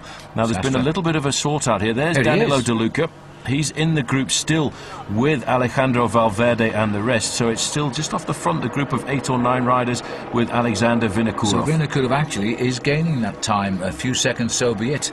This just slipping off the back is Paulinho, who's had a good tour so far. Meanwhile, back at the front, the lone leader is loosely. It's David Arroyo, again, the faithful David Arroyo, who's doing the pacemaking for Valverde back there in that group. Yeah, it's very sad to see a bike rider when you see a top professional athlete riding with a style like this, because you know the lights have pretty much gone out, and when he looks up above him there and sees that sign, 9 kilometres to go, he knows that on a flat stage that would probably take around about 9 minutes. Unfortunately, on a mountaintop finish like this, it's pretty close to half an hour. Well, we're locking in on the face here of the golden jersey of De Luca. He got it, now he's having to pay the heavy price of defending it. And judging by his face here, I think if we pan round, he might be losing the wheel here of that group. He's distinctly under pressure. Not a very low gear he's riding either. In fact, he is losing the wheel here. Well, he's got to stride and stay in contact because all of those riders in front of him are above him, or behind him in the overall classification. He just needs to stay on the wheel if he can. And in fact, the man who could be the serious beneficiary of this, Phil, is Brakovic, because he's only 4 seconds behind Danilo De Luca in the overall standings this morning. Well, Johan Brunel has certainly got himself a fine if that is the case. Just slipping away there is a Jesus Hernandez from the Relax team as well. But Brakovic, for the moment at least, is still in this group. 4 seconds is all he requires at the top of the hill. There are bonuses as well.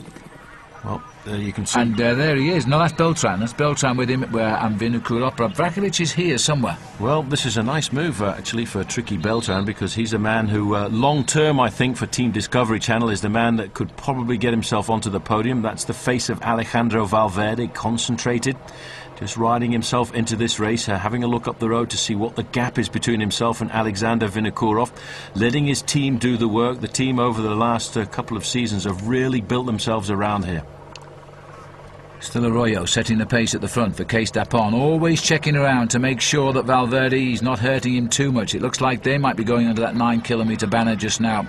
This is the group which is really very much important now, and just tagged on the back here, just looking for him just now, but this is Schmid, the Polish rider on Lamprey. He is also cracked now. Well, there's a lot of pressure coming on these riders, and look at that time gap as they went under 9 kilometres to go. The poor old leader, Losley, has lost himself already a minute in the space of 1 kilometre of riding. It's the in-fight. They'll catch him, but not as if they're chasing him. They'll catch him. This is Valverde, is it? Yep, Valverde's off. He's got Andrei Koshekin on his wheel. He said, that's enough for Alexander Vinokourov. I think I'll take off myself and match this race down. He's a fabulous rider, this Alejandro Valverde. He really is, I think, one day going to be the winner of a Grand Tour. He'd like it to be the Tour de France. He was aiming for that this year, but crashed out very early on, and he's ridden across that gap as if it was nothing. That's cool bike riding. And he's got Koshekin with him here, which means that the Worth team, or Stania team as they're called now, has got themselves 2 boys at the front.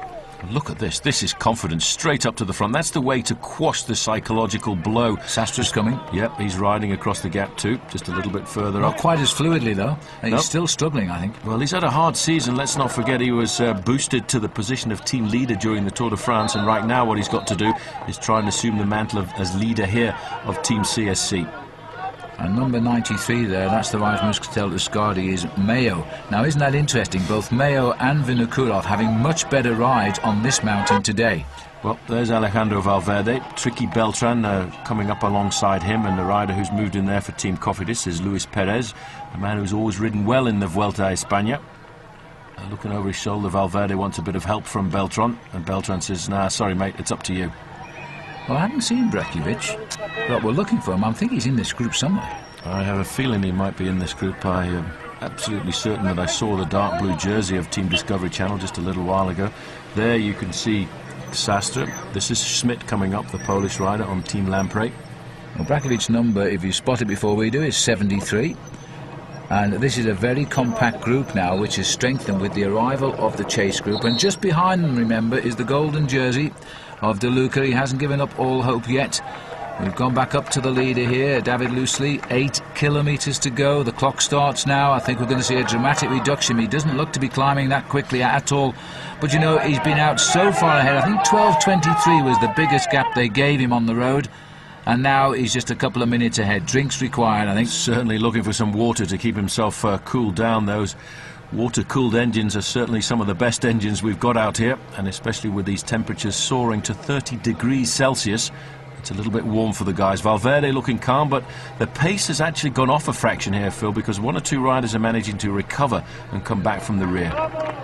Yes, but you know, we had a good look there. Certainly Brakovic was not in that group. It's only Beltran at the moment, and also gone from that group we've seen is the golden jersey.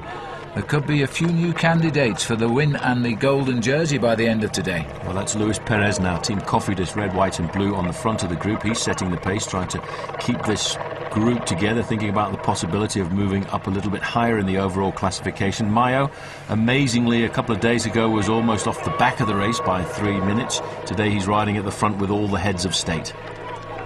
Well, Luis Perez has always been a man for the Vuelta a España, really throughout the 2000 decade. He was 14th in 01, 22nd in 02, he was 10th and won a stage in 03, he was 9th in 04. So he is a man that enjoys and always seems to ride well in the Vuelta a España. Isn't that a great picture? Well, it is, unless you're a professional cyclist, because you look down at that as a professional cyclist, I think you're going to get yourself a little bit of indigestion. It's a long way to go, it's a long drag, and once they get out of the trees here, they will be able to see the standalone leader loosely, and they will be able to judge their effort, because I think now, Phil, these riders now know they can pull that man back anytime they want to. Now this is swelling all the time. I'm not sure whether the golden jersey isn't tacking onto the back. We need to get down to the back of this group now as we cut back here, because this field is building all the time. Rodriguez is the other man on Castapern. For the moment, David Arroyo has dropped back into the pack, but he's still in this leading group as long as we know. Perez there attempting to have a drink, and look at that gap. It's tumbled down. They must be approaching on 8 kilometres to go at a minute 27. Well, that Joaquin Rodriguez had a very good start to the year. He was right up there in Paris-Nice, finished second to Floyd Landis and won himself a stage as well. But there you can see Valverde, I think, has got this pretty much in control. He'll be looking to try and get himself the win. I'm looking down the line there to see if I can see Danilo De Luca. From this angle, it's a little bit difficult to see whether that yellow jersey there was in fact the golden jersey or whether it was a rider from Saunier Duval. It could well be Saunier Duval. Looks as though it might well have a bit of red on it.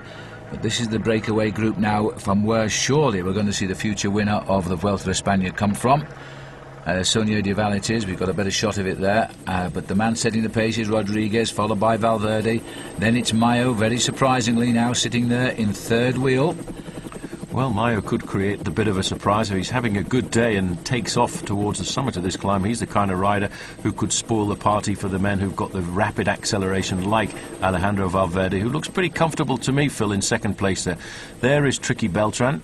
And this is Danilo De Luca now. I'm not sure where he is at the moment. Bike number 3 you can see indicated, so that means that Danilo De Luca is not with that group of leaders unless he's trying to pull himself back into the race here. Well, he's having to do all of the pacemaking. It's always the case. You're the man in the hot seat. Nobody's going to help you. You got the jersey. You defend it. And he's losing ground now. He's gone back to a minute 4 from Valverde group. That's huge. What we need to know is the whereabouts of Brakovic, because he could have been the next candidate for yellow. We might be looking elsewhere now. It looks as though Valverde is in quite a lot of trouble now and is being left to do all of the work. Well, Danilo De Luca has just got to ride himself into this race now. I think he realises the yellow jersey, the golden jersey, is going to slip off his shoulders. Well, there is number 73. Well, that's the man. That's Brakovic. That's the man we've been looking for. Where did he come from? I don't know. I never saw him at all in this group, but he's looking fairly comfortable. It is 73, it's not 75, is it? Difficult to see from this altitude. I don't think Stein de Volder would be up here. It's got to be 73, and he's looking around here. I think he's got to be ahead. No, that is Stein de Volder. Is he Stein de Volder? Yeah, it is. This is amazing, because he's a Belgian rider better renowned for the flat stages, and that's a bit of a surprise to see him riding at the front. Our cameras at the moment are going up and down the mountain. It's where they find the camera, they show us the group, but we're not exactly sure where all these groups are being placed on this climb at the moment. There's no doubt where this group is. 7 kilometres to go. They are the lead chase group. At approximately a minute 17 now on Loosely. I've just figured it out, Phil. I'm sorry about that. He's wearing the white jersey as the best young rider. There is Brakovic. Of course, and he is in the group. Yep. And so he is the leader of the Tour right now, and what a coup that would be for this man. Yes, certainly would, and he's a very young rider, very talented rider, and he caught me out a little bit there. Vladimir Karpit's coming up the outside, formerly the best young rider in the Tour de France a number of years ago. He's moving up to the front. Case d'Epargne, he'll be looking after his man, Alejandro Valverde. But this is now becoming, Phil, a very select group, and a lot of riders still looking for a little bit of water. Well, there's 2 white jerseys in there, the other one being worn by the Pro Tour leader, Valverde. I'd seen the 2 white jerseys, and I was trying to work out who the other one was. We know now it is Jarej Brakovic, the new man on the block. He came to Discovery Channel midway through last year, and he's never won a pro bike race, but you know he could be pulling on his first leader's jersey by the end of this day, because he's over a minute ahead now of the leader, De Luca. Well, it's a very interesting situation now, because they've got rid of Danilo De Luca. Alejandro Valverde will try and consolidate, and it's interesting and nice to see that Alexander Vinokourov has made a little bit of a comeback in the Vuelta a España, because he'll actually move up with a ride like this afternoon and could well see himself tipping into the top 10 at the end of the day. I've got to say that David Loosely is doing a tremendous ride here. These boys aren't really chasing him, they're in-fighting, but a minute 13, he's hanging in there. He's not going to win the stage, it's not possible. But he's being really showing us a great show of defiance.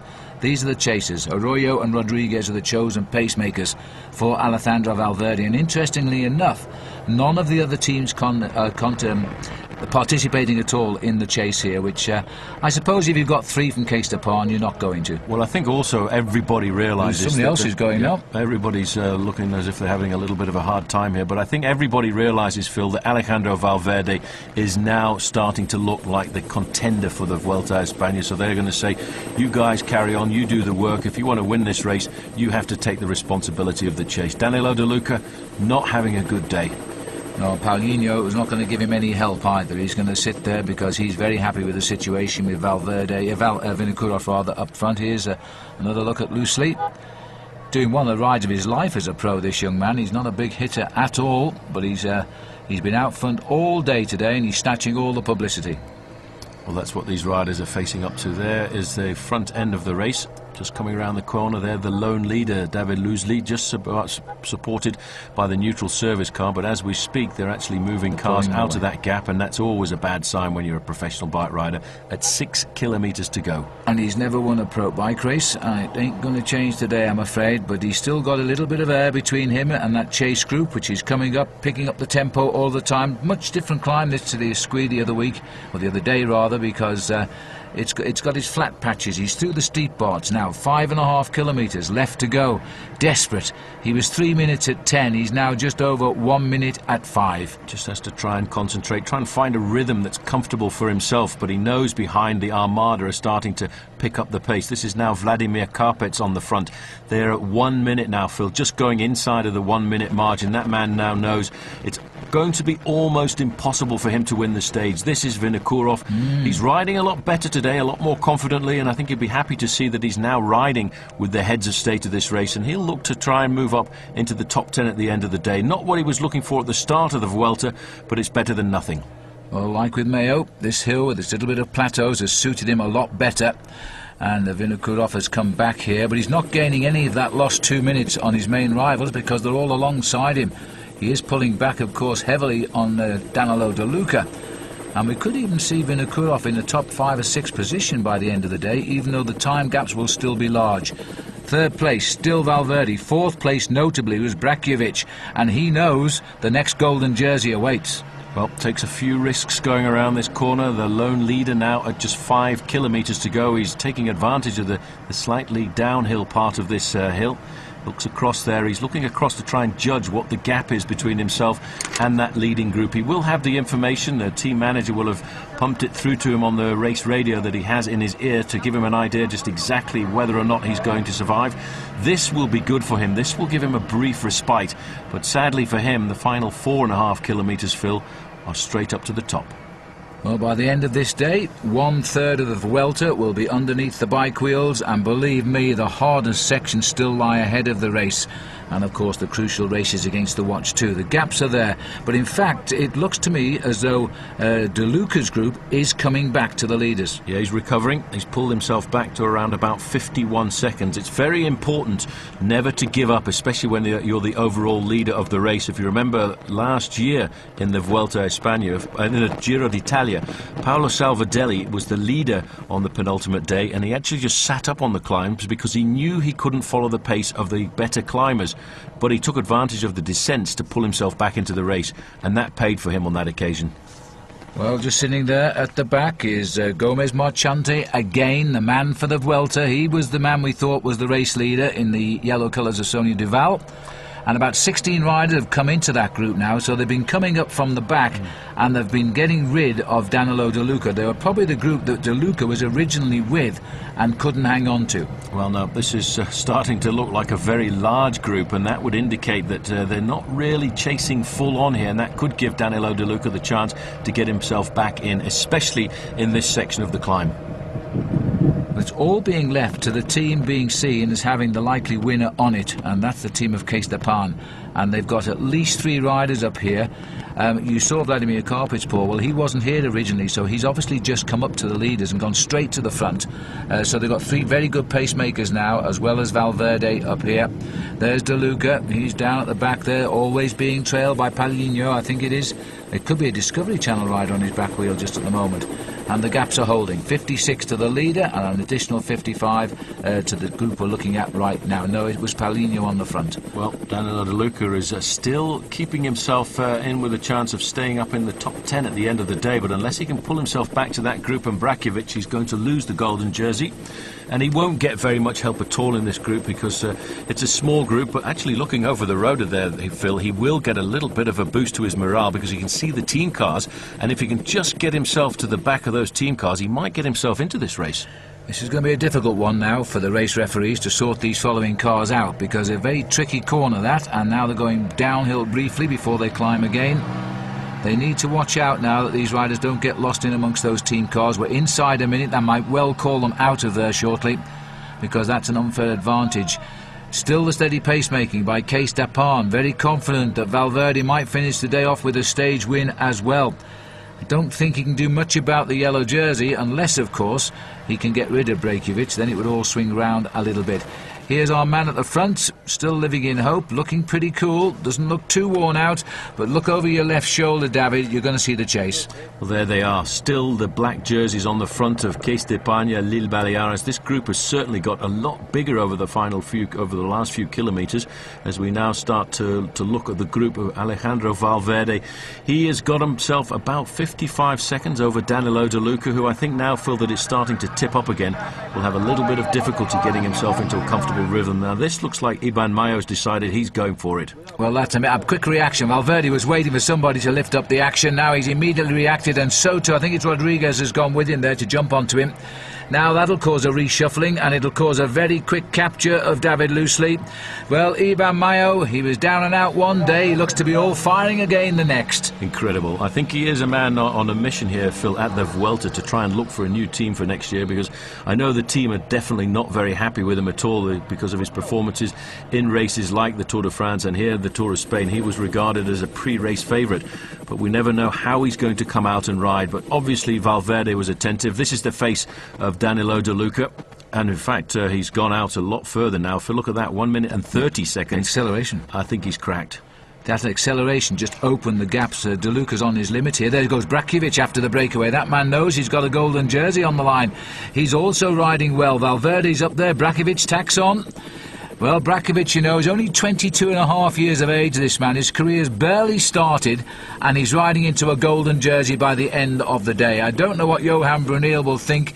Surely they won't try to defend it for him because he's so young, but he's got class. Well, the thing about Johan Brunel, he's a very clever tactician. He will know exactly what to do to keep his man calm and collected in a situation like this. But Alejandro Valverde now has said, right, guys, I think I'd like this stage here this afternoon, and there's a move by Beltran. Tricky Beltran. Now, is that a wise move? Is he going to damage here the possibility of the golden jersey for his teammate? Because Valverde's right onto his wheel, and if he sees him, really he should sit up. Well, he's done that. He's obviously listening to our commentary, and he's decided he wants to try and make sure that he can get his man into the golden jersey at the end of the day. 16 mere seconds is the advantage of Loosely very shortly, for with these kind of accelerations, that young man from Switzerland is going to be back in the fold. But the action is at the front of this group. Valverde is all over this one this afternoon, and you can see the damage it's already done to that large group. Well, expect to see David Loosely any set. Oh, there he is, as they're going up the climb, and behind the motorbikes there's the first advanced scout. I think it's Valverde again, launched another attack back there. He's going to be up here very, very quickly now. I feel sorry for David Loosely. He's had a terrific day today in the Vuelta a España. Fully deserves the victory, and they're going to catch him. That's really sad, you know. And this is Brakovic, and I don't believe this because that's Loosely. This is Brakovic, and gold awaits. Well, this man is certainly riding superbly, and that is obviously a move that came across the airways from Johan Brunel. But here is Alexander Vinokourov coming across the gap as well. But where is Alejandro Valverde? Well, this is tremendous now, and in fact Vinokourov is trying to get real time back now to make up for the 2+ minutes he lost a few days ago. And Brakovic is going to hang on to that back wheel just like he hung on to the back wheel of Danilo De Luca when De Luca took the stage and the golden jersey. Deja vu today. Alexander Vinokourov 19th overall at the start of the day, 2 minutes 27 seconds behind. He lost most of that on one climb so far in the Vuelta, but here he's riding himself back into the history books. But this man here, Janez Brakovic, is absolutely superb. A very clever move. He's going to look like a solid leader at the end of the day, and the man who did most of the work, Valverde, Phil, has been caught out there. Well, this is a new group forming. Hats off to Loosely. He's trying desperately to hang on to these riders. Here comes the troops round the corner now, and he's still cased up on, trying to put matters to rights. Well, there were enough of them in there, and yet they weren't able to control Vinokourov or indeed Brakovic. And there now it may well be that Valverde is going to be the next man to go from this group. Well, Valverde's sitting there. He's still got teammates around him. He's still able to ask them to go to the front and set the tempo. Brakovic doesn't have that much of an advantage here. We're only looking at around about 100 metres. Vinokourov, he's not really worried about gaining time over anyone, Phil. I think all he wants to do right now is try and get himself a stage win. And Brakovic thinks only of becoming the race leader. For how many days, who knows? He's got a chance to hang on tomorrow, that's for sure. He's ridden simply superbly today, and he's prepared to work now because he's free to fly. This is the chase group here, just struggling. Stein de Volder still here, just tucked in on the back. That's Gomez Marchand. He's done a good ride today, de Volder. He's done a brilliant ride, de Volder. The man missing out, I think, for Team Discovery Channel here this afternoon is Tommy Danielson. We have no idea where he is, and he's the man who we expected to be a possible team leader for the Vuelta a España. There's the two leaders. I think they need to sit up a little fraction now because that's not much of an advantage. Well, Asazi, all the cheers are for the Euskaltel rider, but he's not here, I'm afraid. There comes Gomez Marchand, I think, just sprinted off from that group. Just caught him in the shot. Andrei Kashekin on the inside. Carlos Sastre right up alongside us here for Team CSC. And there's a lot of tired legs now as we see these consistent accelerations. It was Gomez Marchand, and he's actually nailed back with that acceleration the two riders who were in front. It just shows you how quick those two are going, because they're all having these little counter-attacks back there, and they're only just inching closer. And it's still Brakovic and, in fact, Vinokourov, one by one. And Vinokourov now has gone to the front, checked over his shoulder, see who's coming back. Well, it is about 5 or 6 riders here. 3, 6, 7 of them. And Vinokourov realised, you remember, this is just like it was the other day with Kashekin chasing De Luca near the finish.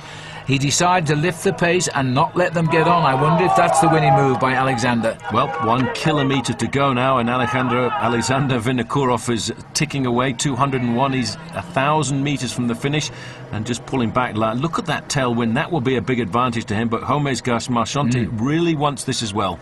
Well, what an incredible reversal here by Vinokourov after losing over 2 minutes. He's trying to gain at least a few seconds on the climb up to the finishing line.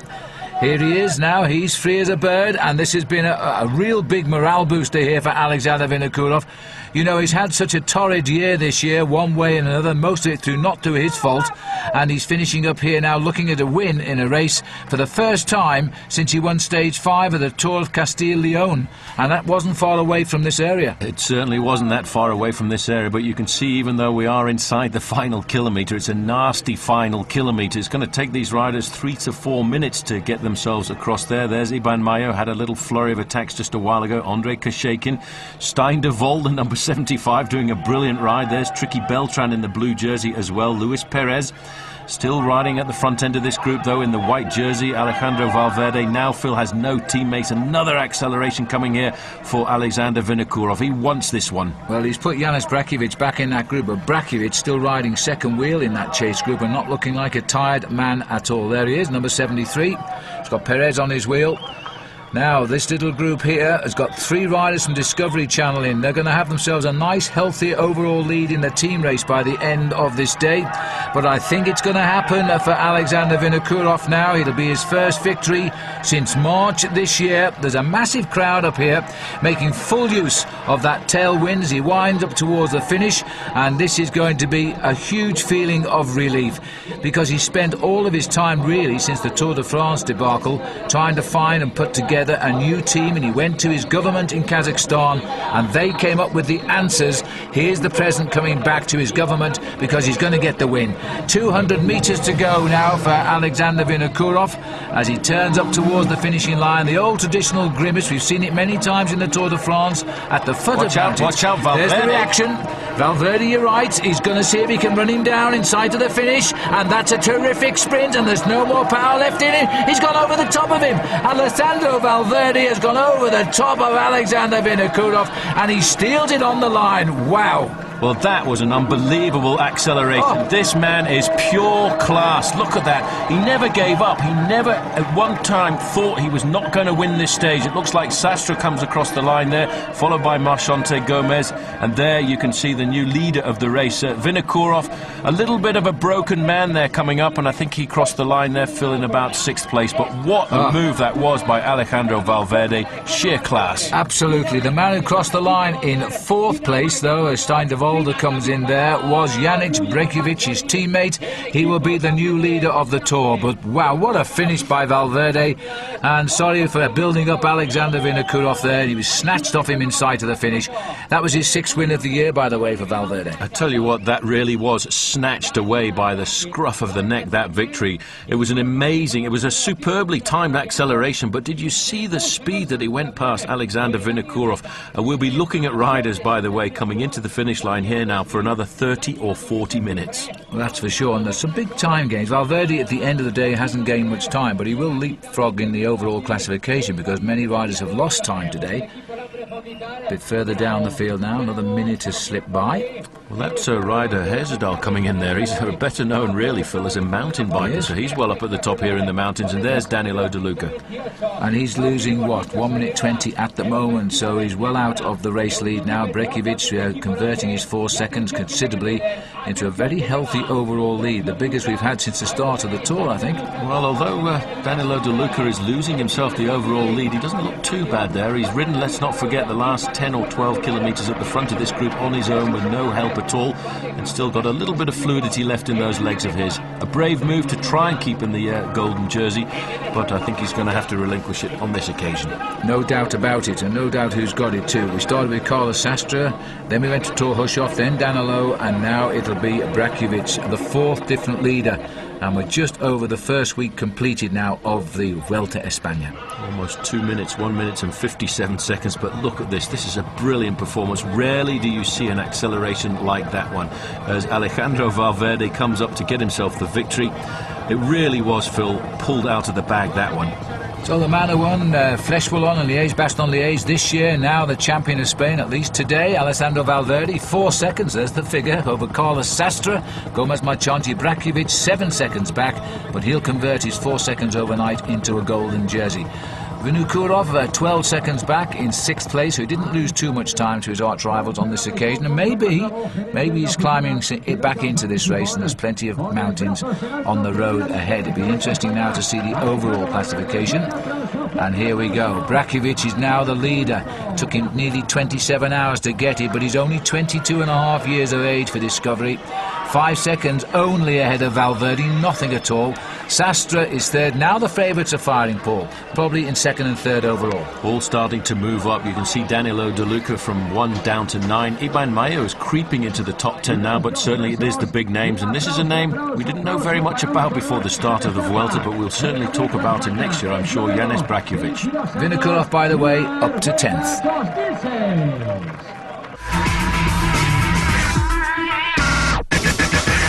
Just 2 days away from the first rest day, we're on to stage number 8 now, right up in the northeastern corner. This is the famous part of Galicia, and 1 or 2 riders, even like Oscar Pereira, would like to win here because this is where he comes from. He certainly would. A fairly flat course, only one small 3rd category climb halfway through the course, and 181 kilometres. A nice day to defend the overall lead for Janez Brekovic. Yes, a nice day to take it easy too, Paul, because tomorrow's stage has 6 mountains on it, so the riders aren't going to want to push the luck too much today, and it's a perfect day for the sprinters, although the last kilometre is not a routine run into the finish today. Now the small circuit around the city, 8 kilometres the final circuit, and what a magnificent citadel we have in the very heart here of Lugo. You can see the main field stretched out into a very long line, and of course I think the sprinters will try and keep it together, although it's not really the ideal finish for a sprinter this afternoon. Maybe another chance for Alejandro Valverde.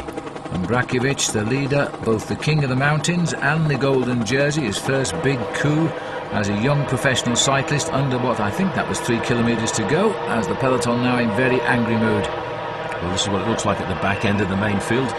Very precarious position to be. If you want to win a race like the Vuelta a España, Tour de France or Giro d'Italia, you have to ride in the top 15 to 20 places on the running towards the finish like this, because a cut in the main field could lose you 30 seconds for nothing at all.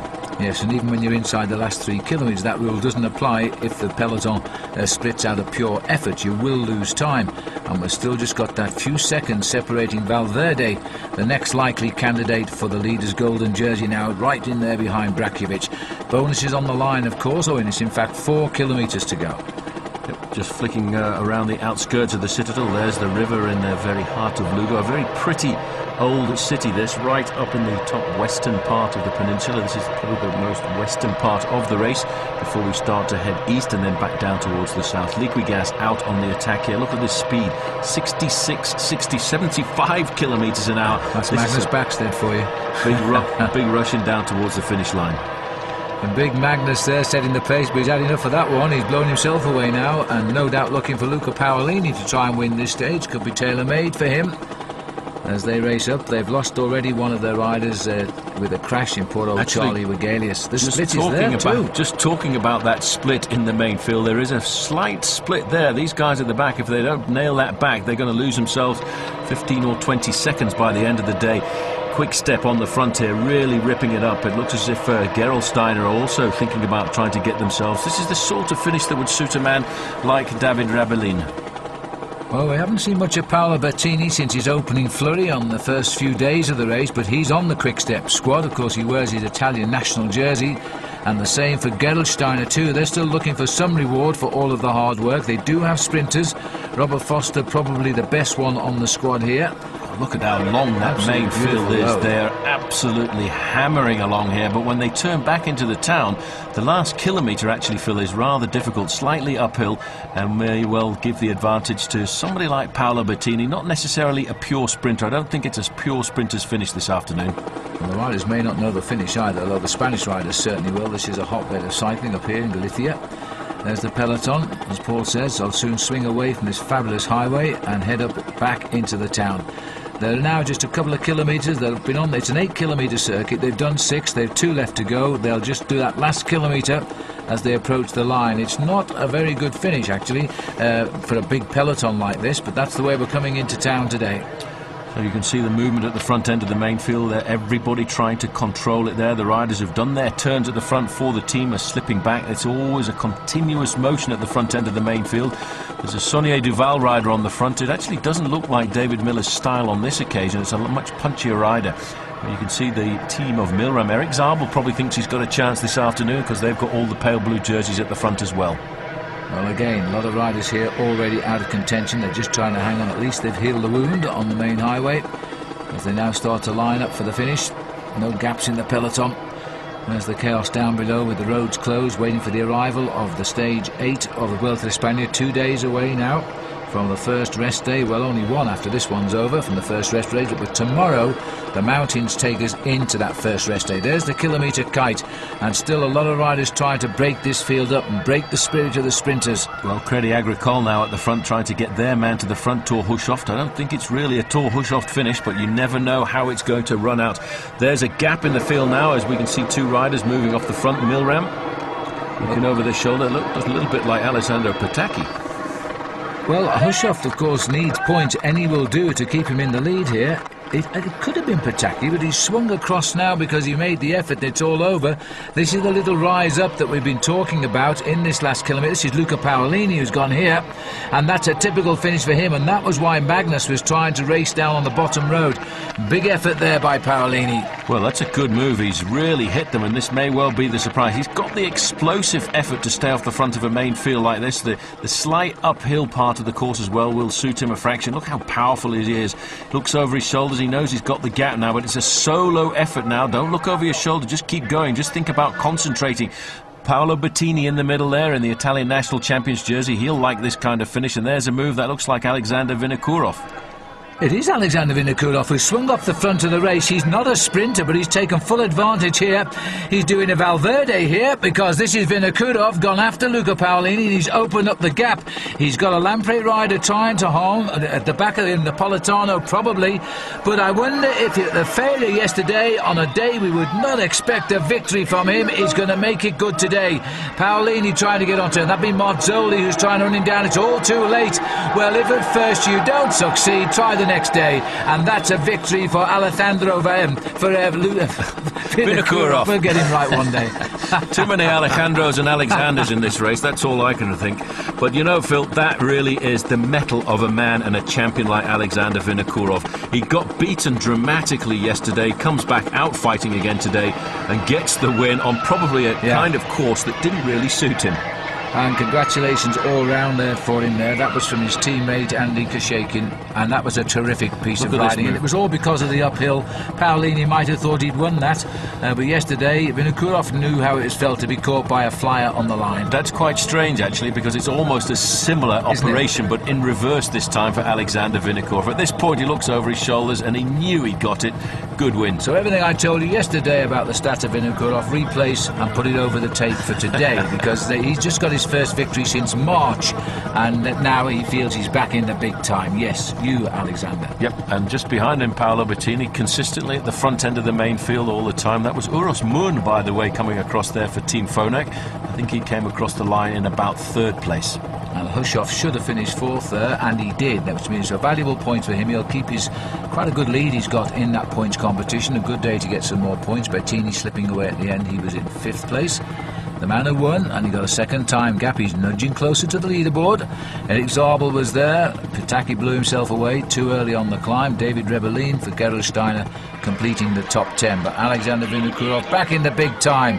Now he can look at his government with pride, because he just got them a stage win here for the capital of his country, Kazakhstan.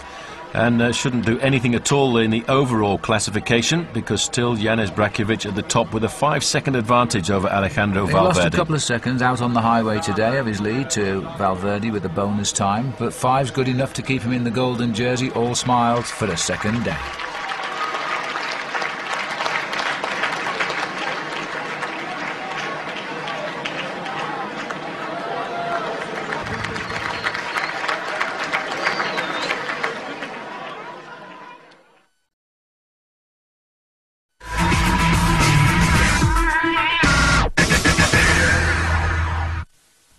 Well, many will tell you the Tour of Spain starts right here today. Just take a look at this profile. Stage number 9 and still 179 riders. We've lost only 10 in the race.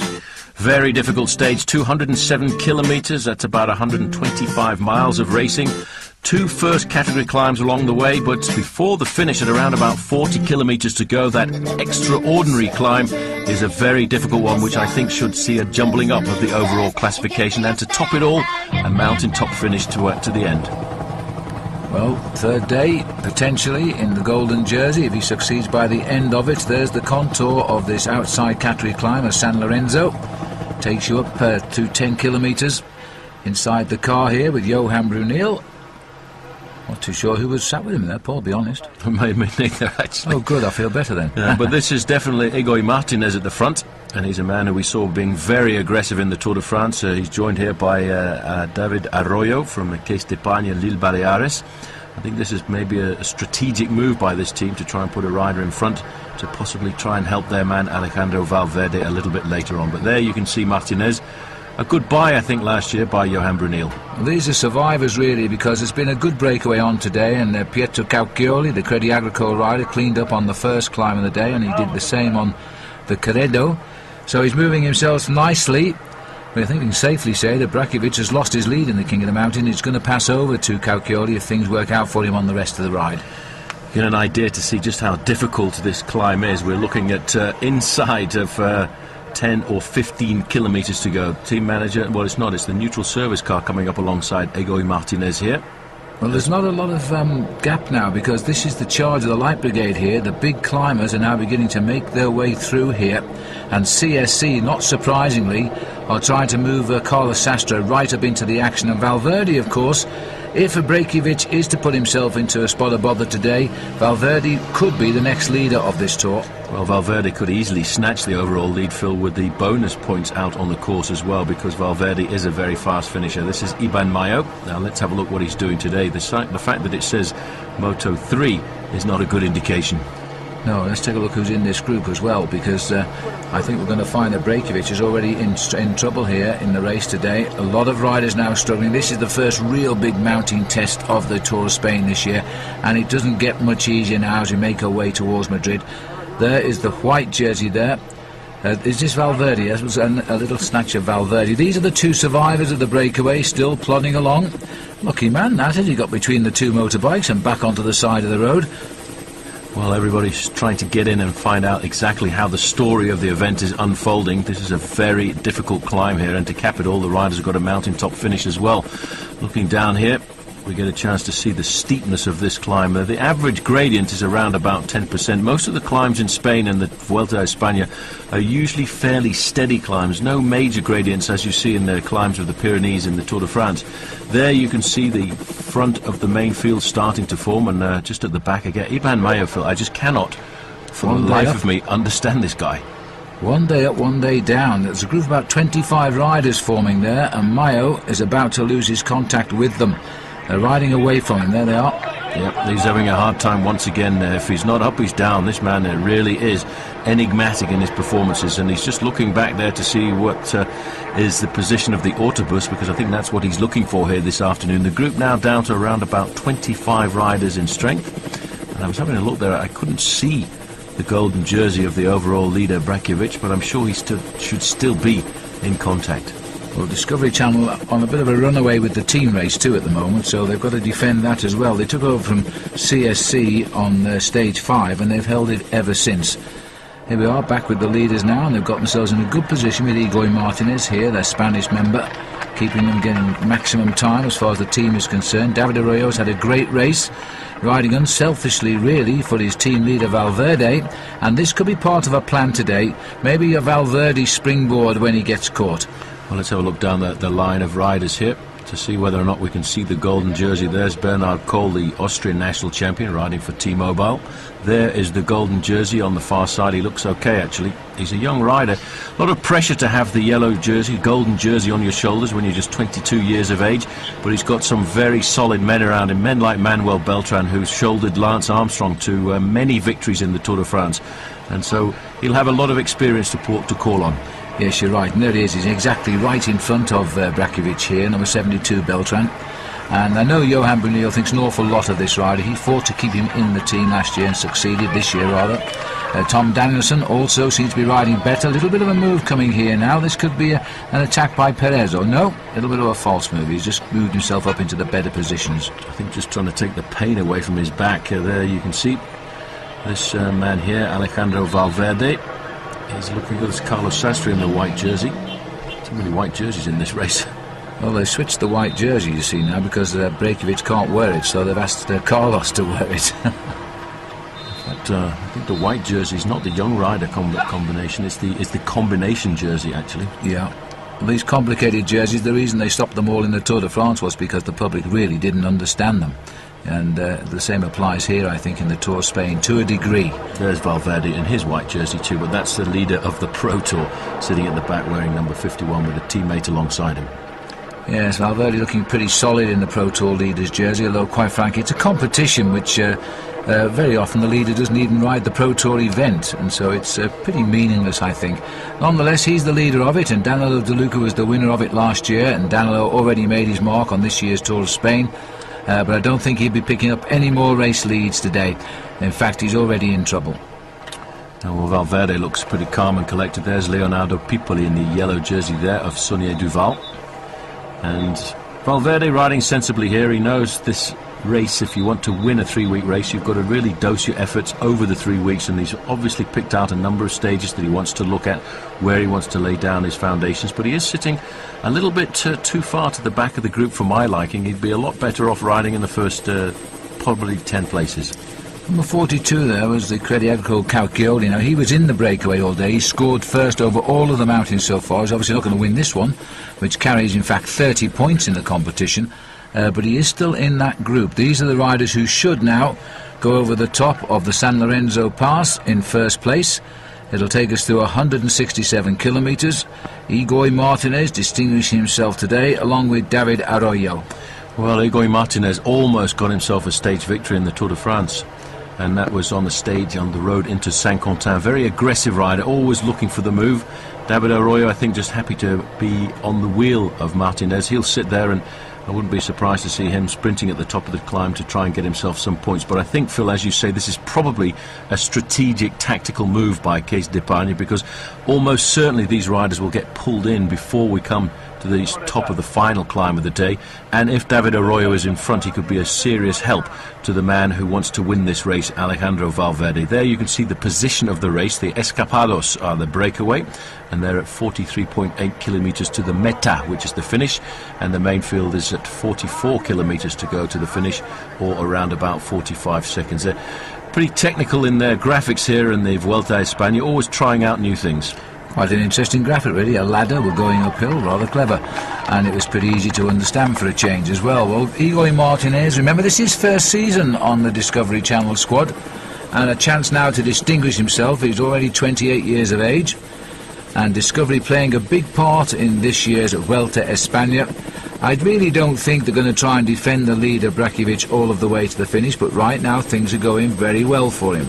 Yes, he was a member previously on the Euskaltel-Euskadi team. In fact, he rose to prominence in 2003 when he won the Tour de l'Avenir, which is the race of the hopefuls, which is probably why Johan Bruneel thinks that this man has got the pedigree to one day become a stage race rider. But this team, Discovery, is a very good team for the stage races. We've seen them dominate the Tour de France for 7 years with Lance Armstrong, and now maybe we're looking at a new star of the future in the making.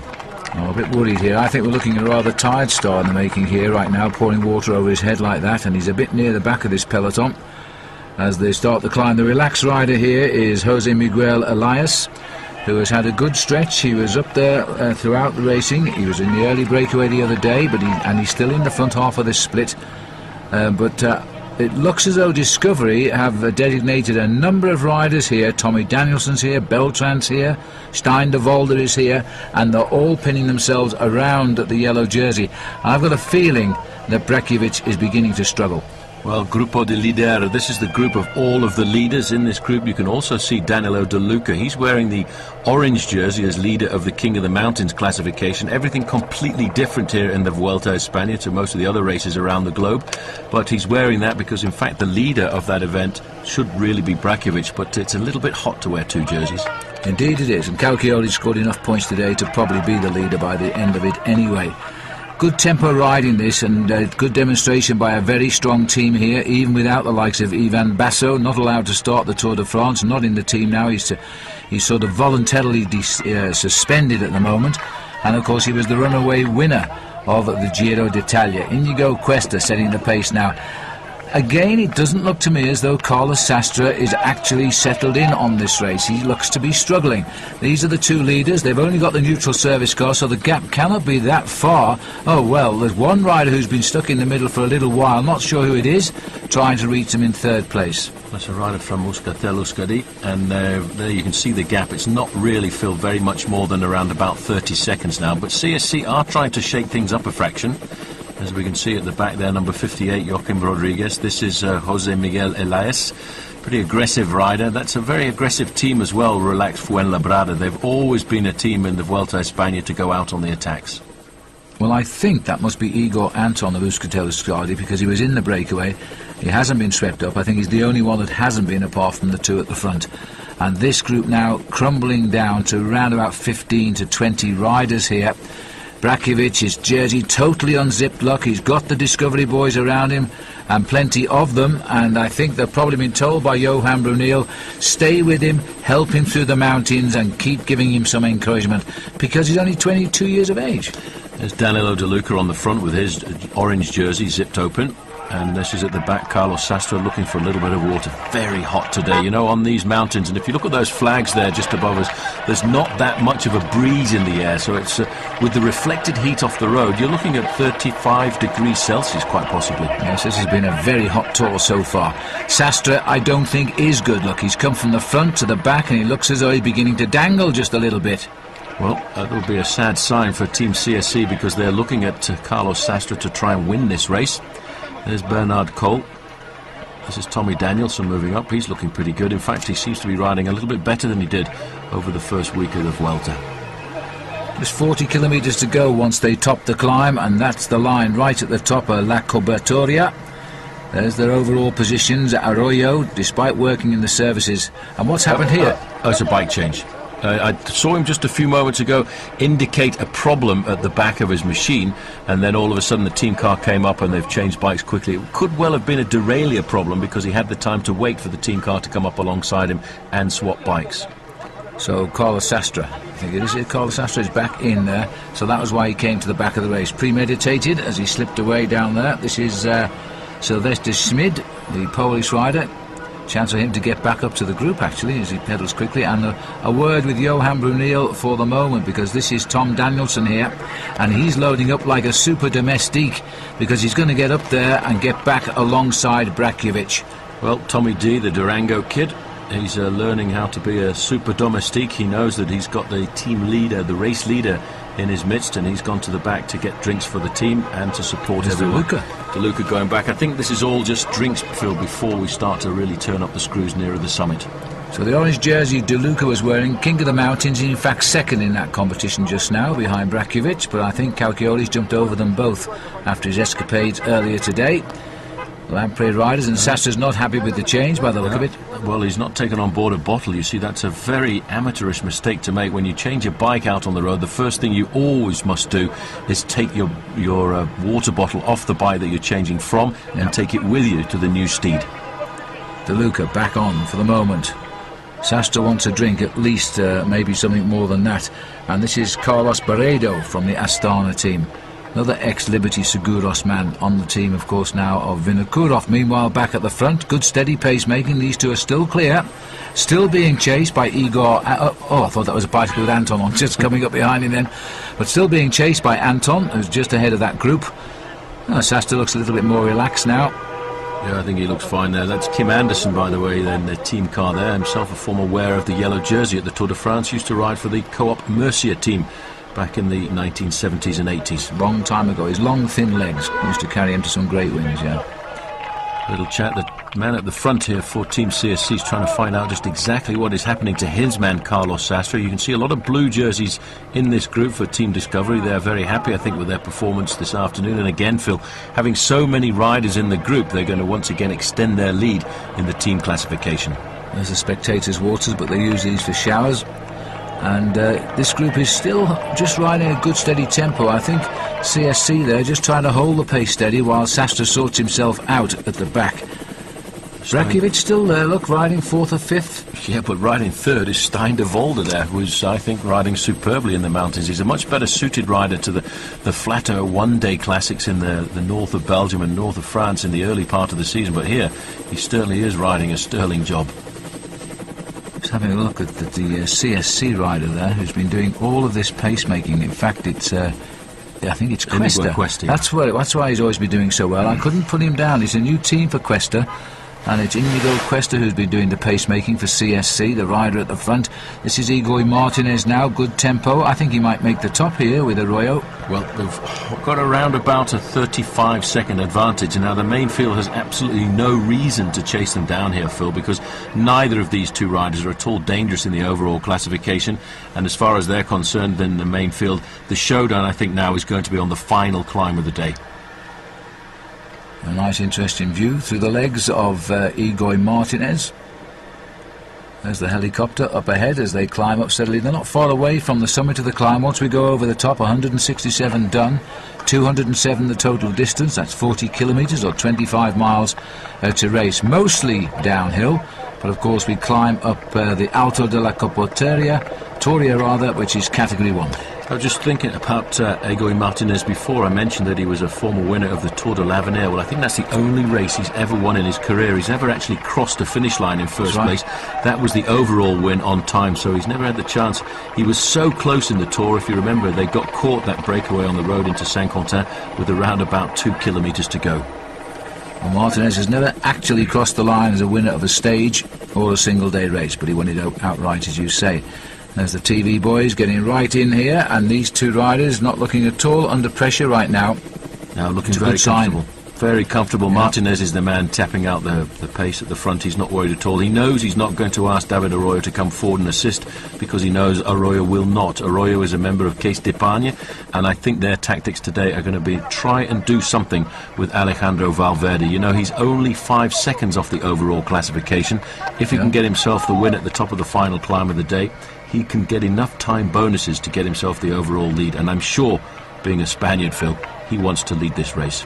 Yes, time bonuses apply even on the mountains here, and with such just a 5-second disadvantage on Brekiewicz, we could see a swing, and I think Valverde would desperately like to pull on that leader's jersey, even though it's an awful long way to go. It's a rest day tomorrow, and then we resume our battle, but even so, I think he would like to pull on that leader's golden jersey.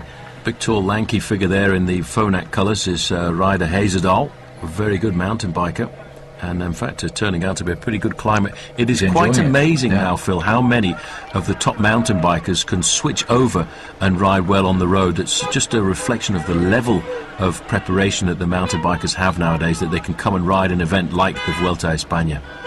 And this is the summit, it looks like, for the two leaders, so they're going to go over. Arroyo will get the points, 30 of them, and I don't think Martinez is going to take him on in the sprinters, and a lot of points, so he's gone through in second place. Now they'll start the descent down now, and we'll start the clock to see just what the gap is. I think that Igor Anton is still ahead of them. We'll see that when he comes up to the summit. I haven't seen him picked up anyway. And the team cars here, I don't know why Lotta's up here. They can't surely have a rider in this group. No, not normally, not in the big mountains. But as we look down the group, everybody started to get a little bit twitchy, so we must be getting close to the summit of this mountain. Valverde has moved himself up to the front over there on the left-hand side, just to make sure there's no little surprises as we go over the summit.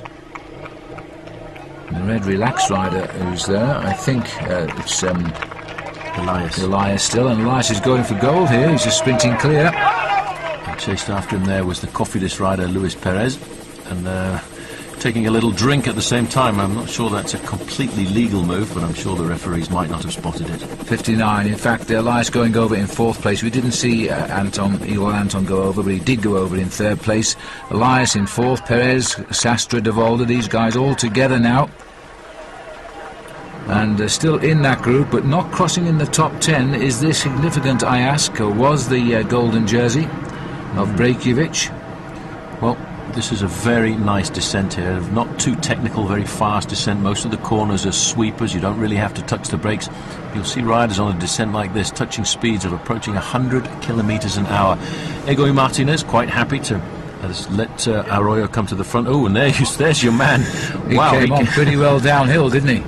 He certainly did. He took a few risks. You know, on a descent like this, I used to race with Sean Yates, one of the team managers for Team Discovery Channel. And Yates, although not one of the greatest climbers in the world, could pull himself back into the race on a descent like this by pulling back 2 or 3 minutes on a single descent. Well, this is a perfect descent for a man that loves going down hills here. Good smooth roads, nice sweeping bends. And Igor has got himself back in the action there. Dmitry Fofanov is the Crédit Agricole rider just on the back there. And you can see what a magnificent, again, a beautiful backdrop for the race. Somebody else taking a few risks to get himself back into contention. I think this must be Elias who's crossing the gap, surely. Well, if he has, that wasn't a very big gap. Oh, Bettini. That's not Bettini making a comeback. Oh, it is Bettini. It's because he's crouched so low I can't see his colours.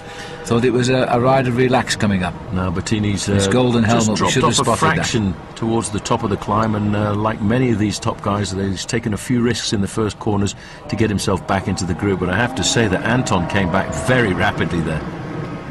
Well, Bettini, I don't know where he came from. He came from the group, so he must have passed Elias somehow, because he didn't top the mountain in the first 10, so he's come right through from absolutely nowhere to catch these boys.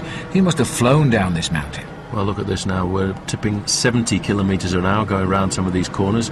The important thing to do when you're going down a descent like this is just to have a look at the lay of the land in front of you. As this is the stage that the riders have faced up to today. You see they started off with a nice pleasant little third category, then the Puerto de Conillo, a first category climb, then the Puerto de Randorio, that was a first category climb. They've now just been over the Alto de San Lorenzo. They're pretty much on the descent. We're looking at around about 34.5 kilometres to go. We finish off with that very nasty climb up to around about 1,800 metres. Well, again, another beautiful day, no sign of rain, temperature still high as we head towards the autumn weather here, but Spain is enjoying this Indian summer. The group is still containing the golden jersey, and to give him a lot of encouragement, he's got 3 riders at least from Discovery Channel around him, and 1 out front on the attack, who they could call back if required.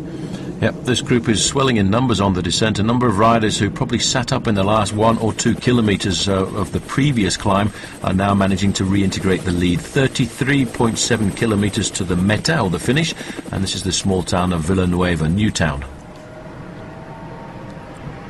Nice steady descent, brilliant road surface here now. And Igor here asking what has happened to everybody and what does he do next. Well, he's having a little bit of a chat. Where's Iban Mayo? Well, don't worry about him because he's having another bad day at the office. Egoy Martinez will be happy, I think, with the return of Igor Anton there in the orange jersey of Euskaltel, because he'll get a little bit of help. He hasn't had much help from David Arroyo, but tactically I think we can understand that. Well, they're queuing Valverde up for victory, and if he gets it, he'll get the yellow jersey by default, or automatically, whichever way we should say that. And that is what he wants to see today, reward for hard work. Igor Martinez trying to draw the sting out, perhaps, because he's not aiming for a yellow jersey, but he's aiming to cause counter-attacks. Just 20 miles left to descend, most of it's downhill till we get to the climb up to the finish. And that is where we're going to see some action for sure. And I can't see the breakaway surviving, but the gap around about half a minute. We're not getting too many time checks, but they're not very far ahead. No, I think the main field here, with all of the contenders for the overall victory, Phil, they know pretty much they've got this pretty much locked in and they can pull them back into the fold anytime they want. Sometimes it's actually quite a good tactic to leave a small breakaway group off the front because it calms the ardours of the riders in the group. Yeah. They don't want to attack until the group has been brought back into the fold. Well, there's a little look at where we're going now, you see. It's 10% gradient, very steep at the bottom at 8.5%. It's 5 miles this climb to the finish, 8 kilometres. The rest of the road is basically downhill. But in 5 miles you can do an awful lot of damage today. Yep, and you climb up 708 metres from the bottom to the top, and Bettini wasn't too happy with that. He just made it at the junction, but he's not very happy with the climb, so I think he'll just cruise to the finish. But still, you cannot take away from the fact this is a very great bike rider. Oh, superb bike rider. He's now 7 kilometres in the finish, so 1 kilometre into the climb. This is Schmidt. I thought once already slipped his gears then, but that's Schmidt, the Polish rider. Very lithe little man, and on Lamprey, and I think has got a lot of climbing in those legs. He has, and have you seen the time gap? It's just 15 seconds. The 3 leaders now down to this group. Schmidt taking advantage, hoping that there's maybe going to be a little bit of matching again.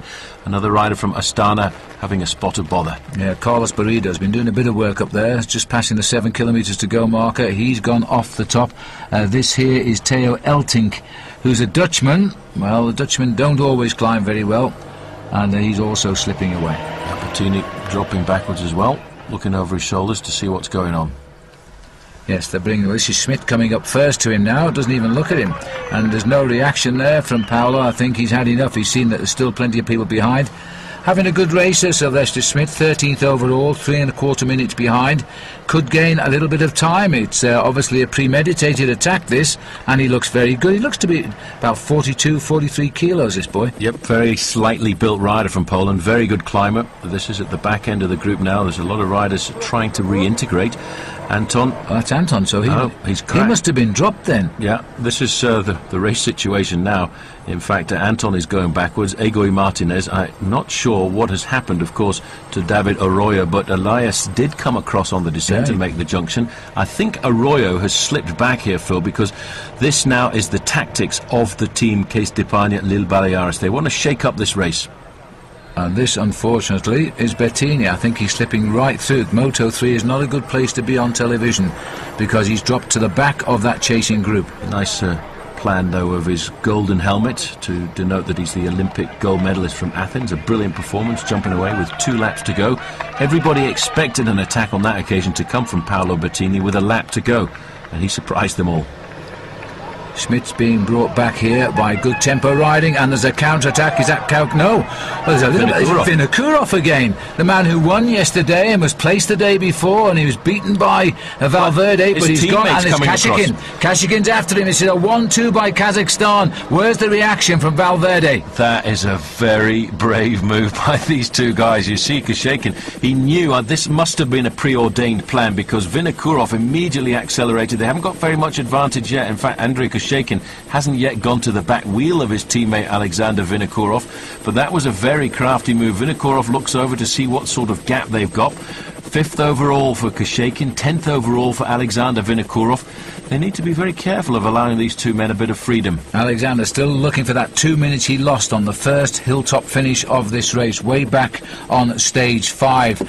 And all of the time he's looking stronger and stronger. Now let's have a look where the yellow jersey is. There he is there now, being stretched, but the team are around him and trying to keep him in the thick of the action here. That's Beltran.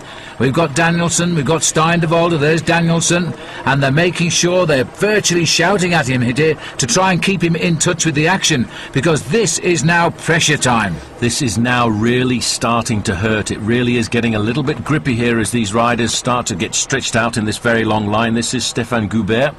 Very old, experienced rider, but one day or another during the Tour de France he always puts in a sterling ride in the mountains. But this is a very interesting move. Alexander Vinokourov and Kashekin have joined forces, and they're now just 10 seconds ahead. In fact, looking down that road, Phil, I reckon it's a little bit more than 10 seconds. Flick of the arm there from Vinokourov, saying to Andrei, come on through and give me a helping hand here. This is a move to try and regain a little bit of time and go to the rest day feeling a lot happier than he might have done. Vladimir Karpit setting the pace on the front here now.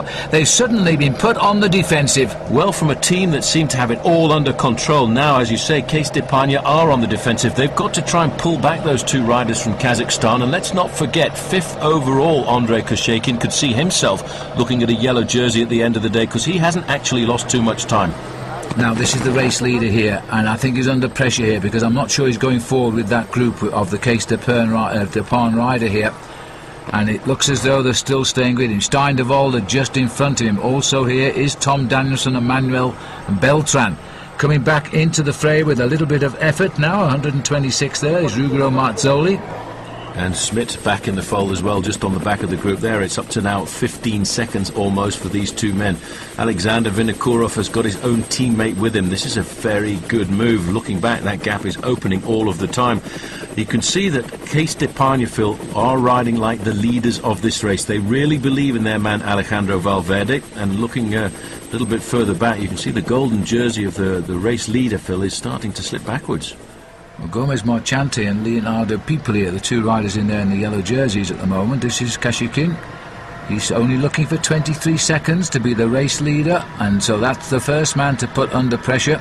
We're looking here at Vinokourov, who's thinking much longer term than that. It's a little matter of 2 minutes to find first before he dreams of any golden jerseys. Yep, but that's all he needs. If he can drag his teammate to a 23-second advantage, and you lock into that as well the possibility of a time bonus at the top of the mountain, they are looking to try and get themselves the overall lead in this race. They want to get it away from men like Carlos Sastre and men like Manuel Beltran.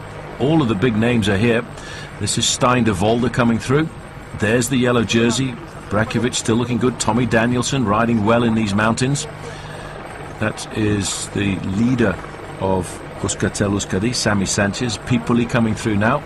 That's right, and there's Schmidt, and there is Goubert, and Uncle Tom Cobley and all. We're all in the bleeding group here. But so far so good for the yellow jersey of Brakovic. 22 seconds the gap. He's going to be a little bit worried though, of course. Kashekin could be the man to take it off, because that's just about the gap he is behind overall, and there are time bonuses at the summit. They're looking now for the two leaders, let's not forget. They're still up there somewhere. But you will notice that in fact Discovery Channel are not defending his overall lead. They're leaving it all up to Case d'Epargne, and Case d'Epargne know they cannot afford to let a man like Andrei Kashekin get off the front of this group and get too much of a time advantage, because he's only looking for 23 seconds at the end of the day. And I have a funny feeling that they might want to try and do something special here this afternoon, because the Prime Minister of Kazakhstan is on the finish line. Well, and this, remember, Astana is the capital city of Kazakhstan. They're sponsoring the team now in the demise of the Astana Vuelta team and, of course, the Liberty Seguros team. Here comes Gomez Marchante. There's Carlos Sastre just in front of him in that white jersey.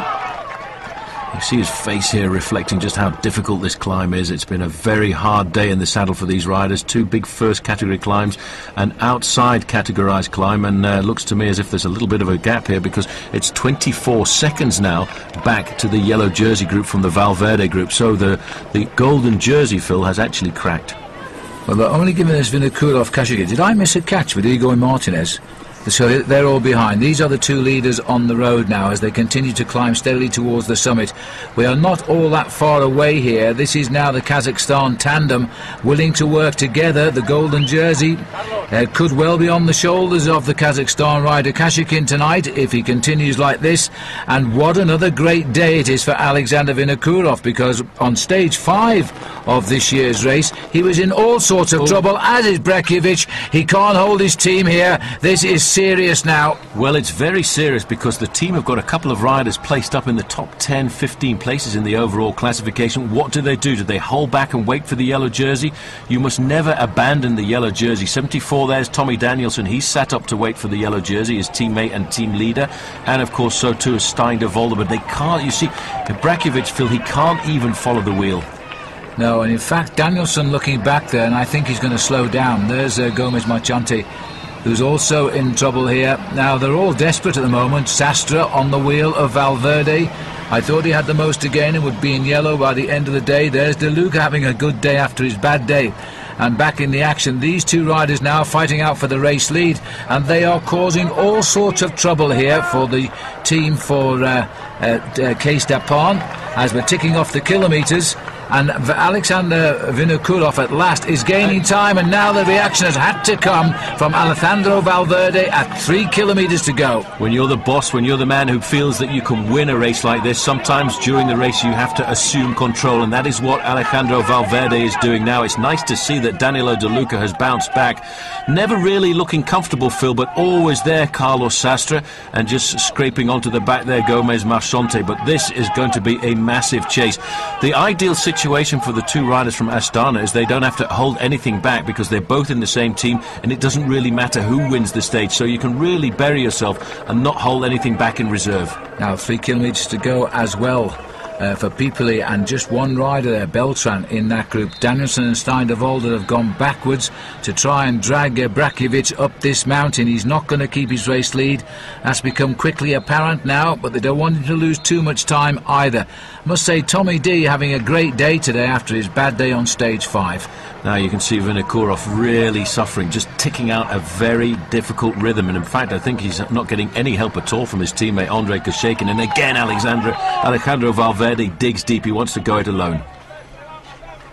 Gomez sitting at the back here now, having another great Tour of Spain. There's the splits for you. It's 54 seconds from now the golden jersey to the two leaders. That's far too much.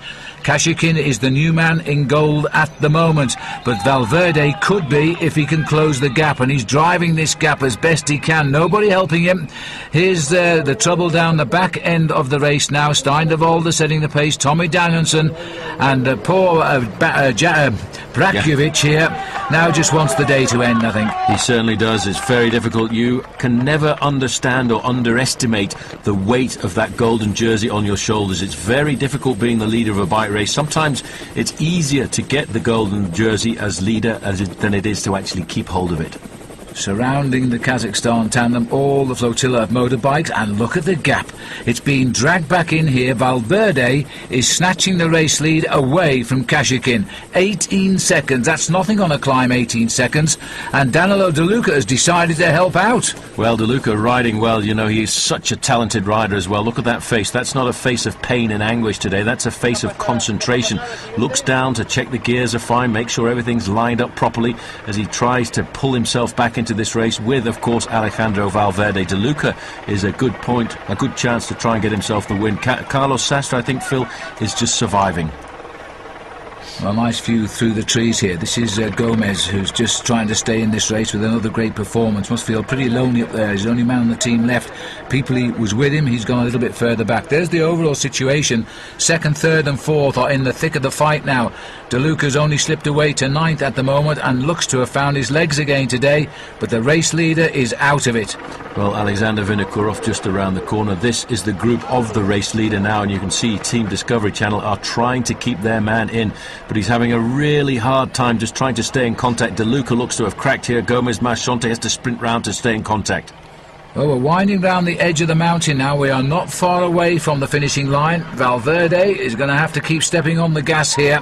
Sastre seems willing to help him, and they know now that they've got a big battle on their hands here. There's still a long way to go in the Vuelta, And don't forget, rest day tomorrow, 2 kilometres left of it before we have a day off, and there's still lots of mountains to come. Vinokourov is certainly not out of this race, but he needs time. He needs time on Valverde, and really, he needs to get some of that time today. He needs to get himself an awful lot of time. A couple of minutes is an awful long amount of time to try and catch on just one individual stage. I think today in the back of his mind he's just thinking about Kashekin, trying to get him the overall lead. It's definitely gone for this man this afternoon because he is really having a bad day, but he will come back and fight sometime in the future, and I do think this young man we're looking at here is a star of the future. Kashekin here, Phil, I don't think can do anything at all but just try to hold on to the wheel of his teammate. Well, he's trying to get through and help him out, but when Vinokourov gets in a mood like this, it is very difficult to do anything about it. But you know, Vinokourov, this is his third day in the thick of the action here. He's had a big reward with a stage win and a second place, and he could well be another stage win here if he keeps this pressure on. But he's 33 years of age, and that's the difference. He's 10 years older than the golden jersey of Brakovic. Stamina is important, and for the time being it looks as though Brakovic has lost it. He's at 2 kilometres now, which puts him a minute and 15 behind. Well, when you think about being a Grand Tour rider, the optimum age really is, as you say, Phil, towards the late 20s, 27, 28. The body changes a fraction. Valverde's gone now. He had to go. He must be not far away. I don't think we've gone under 1 kilometre, so he can't be far away from the kilometre kite, and he's just desperate now to snatch back any seconds he can find. Now surely he's not going to pull off the stunt he pulled off the other day and go straight past Vinokourov for the win. He's going to give it his best go, because there they are, and they must be very close to the last kilometre. This guy is a class act. Second overall at the start of the day, just 5 seconds in arrears. He knows he has to catch Kashekin.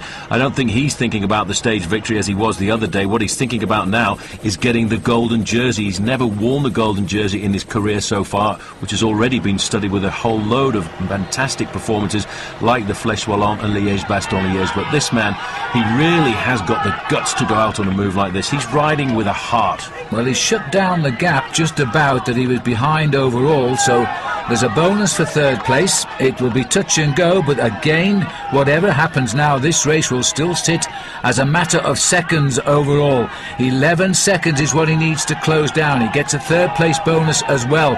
He's coming back so quickly, and Vinokourov has had to shed his teammate and go for it. He must have known he's not going to do what he did 2 days ago and write him off in sight of the line. Huge effort now by Alexander. Well, he was trying to drag his teammate Kashekin. He was obviously holding back a fair amount because he knew that Kashekin was on the point of cracking all of the time, but now what he's thinking about is the stage victory, and he knows how quick Alejandro Valverde can be over the last 400 or 500 metres of a mountaintop finish like this. But this man is riding with incredible confidence, Phil. The immediate danger is Andrei Kashekin, because he was right up on the overall and was the next race leader elect. He's going to be caught by Valverde. This is the battle. Sastre again having a rough ride now, just about holding on there to Danilo De Luca. Vinokourov, there's the last kilometre, 1,000 metres to the finish of this long day in the mountains.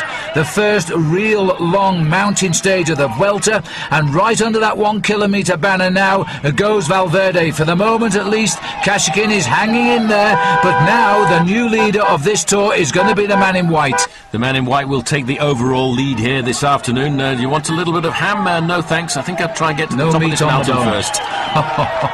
Looking more like a club, that. This is De Luca rather down here. He's approaching 1 kilometre. Sastre is there. Gomez Marchante is just behind.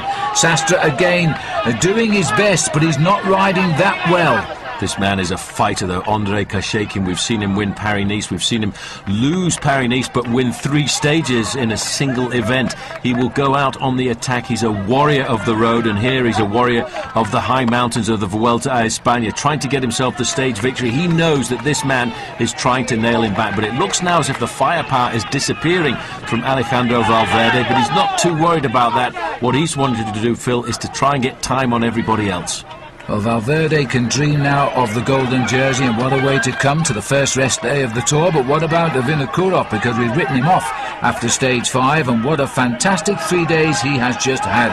A second, a win, and it could well be another stage win back-to-back for him here now, because it was a huge effort by Valverde, and I'm not sure now he's not just suddenly hit the red zone. He's on this very steep part of the climb. It's 10% or 1 in 10. Valverde suddenly has stopped catching up with Vinokourov. I think he's hit the wall. He's suffering, he's looking down at his bike, he's rocking the top half of his shoulders, while this man, this is more of a pedalling style of urgency. He's still got the power. We're inside 500 metres to go. It's not very much, is it? You can just see the gap. It's 300 metres or so. You can almost reach out and touch, but this man wants to win again here this afternoon. I don't think Valverde will come back on this occasion. This is the easy moment now. The premier politician of his country is waiting on the finishing line, and he's seeing him come up to the line here.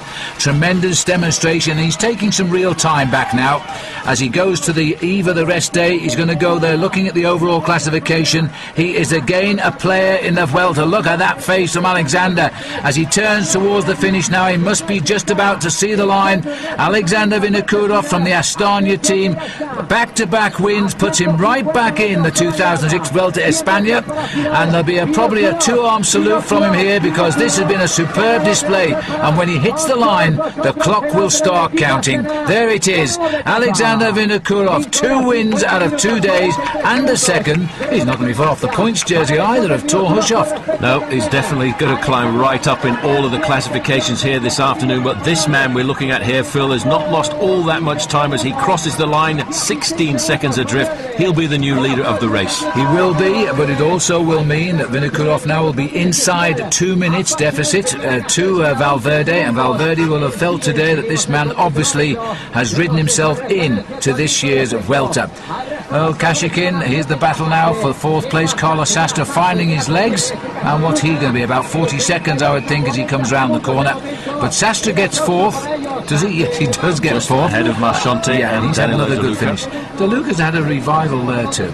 Well, what we need to do now is to see and wait to see what the time gap is going to be back to this man. His legs have really gone here this afternoon, but he's got a lot to learn. He's only 22 years of age. He's got a big professional career ahead of him, and I think he's on the right squad to allow him to develop properly. Well, he's going to slip a bit, possibly out of the top 10 now in the Vuelta as the clock ticks on. There's the face there of Beltran. He's going to come up next if he's not out-sprinted by people here at the line. And here's the faithful 3 looking after the leader. Volta there had a great tour. This man's revitalised himself in this Vuelta. Oh, and they're going just a little bit too fast for the yellow jersey, golden jersey there, as he tries to keep himself as high up in the overall classification as possible. Tommy Danielson there on the right-hand side looks fairly comfortable. He's just pulling back a fraction to allow the yellow jersey to get onto his shoulder. Tricky Beltran, he's actually not done too bad a job this afternoon. They've ridden as a team today, Discovery Channel. They'll still keep the lead in the team race too, with 3 riders in there. Beltran finishing ahead of them. Here comes Schmidt now as they all grit their teeth, and Sylvester Schmidt I think might get the best of them. And look at this man, he is just trying to hang on to his own teammate here to drag him up to the finishing line. He's out after 2 days in the golden jersey, but never mind, he's had the golden jersey, and that in itself is significant. He's pulling himself inside out, just waiting for that line. There it is, that stopped his agony for the day. 2 minutes 14 seconds. He'll drift down the overall classification tonight, but at least he can always say, I have worn the leader's jersey in the Vuelta. He can indeed, and there is the situation. Vinokourov getting his second back-to-back stage win, climbing back into this Vuelta overall. Danilo De Luca will have done himself pretty well there. He'll come up from top 9, I think, a little bit higher tonight.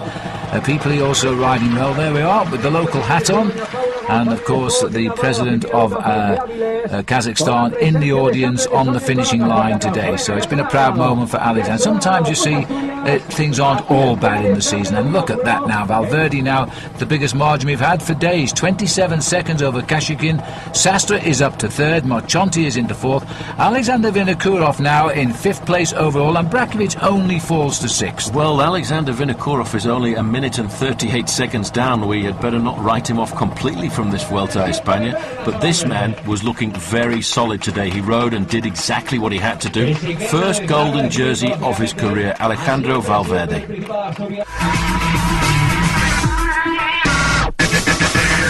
So we move on now to stage 10, 190 kilometres, a rest day behind the riders, and the riders now, almost by tradition, shall we say, Paul, they've got themselves a breakaway, and it might well succeed. Well, certainly a large breakaway, and very often happens the day after a rest day. Nobody really very important in the overall classification, and these men are going to decide the stage victory here this afternoon.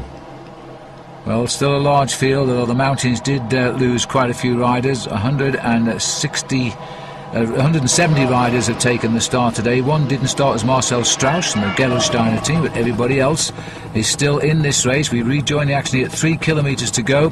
The breakaway is going to stay clear, but who's going to clean up? Well, Arvison's in there for Team CSC. This is a little bit further back, the main field at 5 kilometres to go. Team CSC all over the front end of the main field, basically just setting a tempo, I think, to make sure that they don't finish too far behind. And Team Discovery, not surprisingly, kept their lead in the team race. This, it looks like Arvison having a go here. Well, Cauchioli did take the lead in the King of the Mountains on the eve of the rest day, so he's got the orange jersey on his shoulders. And there'll be no changes today, except by the stage winner, of course, Valverde, back in that main field. Nobody here affecting the destiny of his golden jersey. So they're all over the road here, these guys, and one after another they're going out on the attack. They obviously don't want this to come down to a sprint at the end of the day, and this is one of the riders from Rabobank. Well, Michael Rasmussen. It's Rasmussen, the long thin legs of Michael Rasmussen. I was going to say, is there a slight rise there for him to have a little go on, because he needs one. This is the former King of the Mountains. He didn't have a very good tour this year, but I must say he had a great tour last time out. Bit of a sharp left-hander, got himself a nice little lead. No big reaction yet.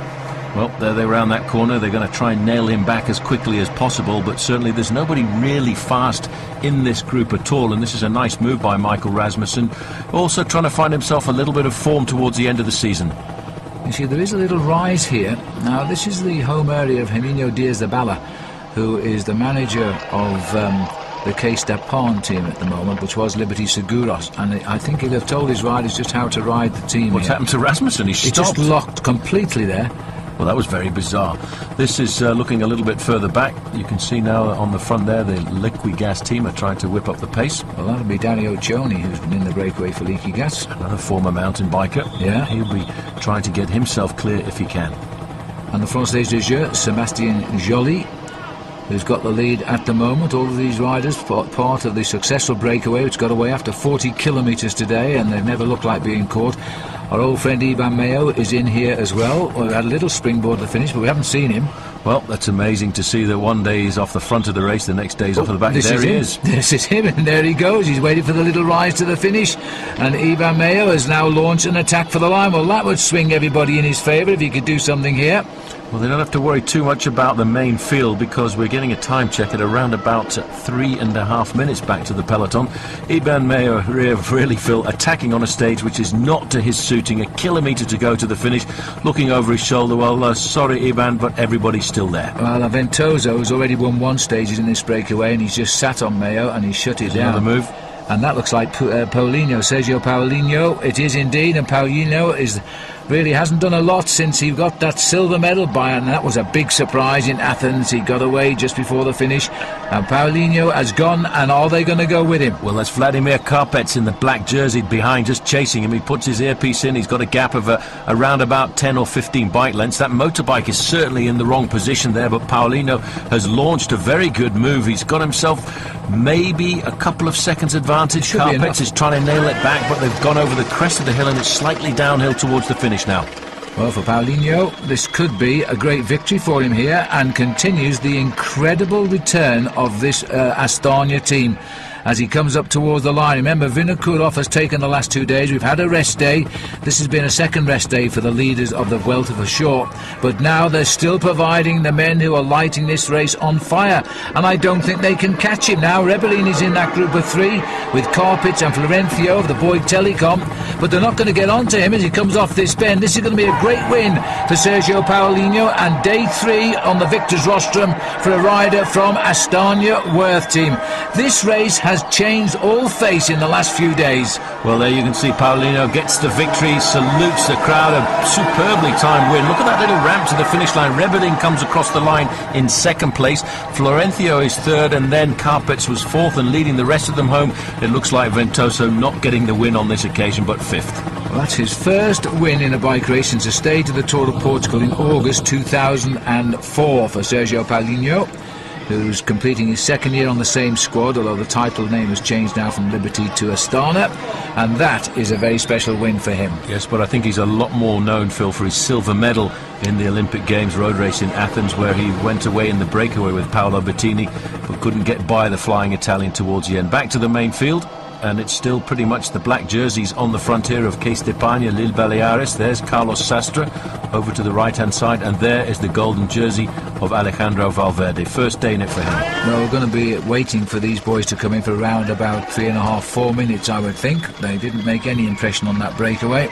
Once he got clear, the combination was right. David Miller was in it, but he didn't manage to get Ventoso up to the line first, so he'd be disappointed with that.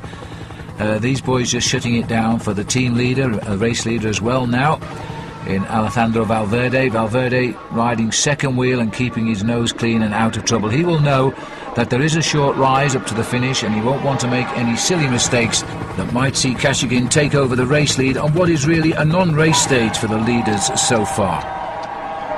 Well, just looking down there, you can see I don't think there's going to be much of a sprint here this afternoon. Valverde just riding, I think, safely at the front end of the main field. They know most of the major places have gone by.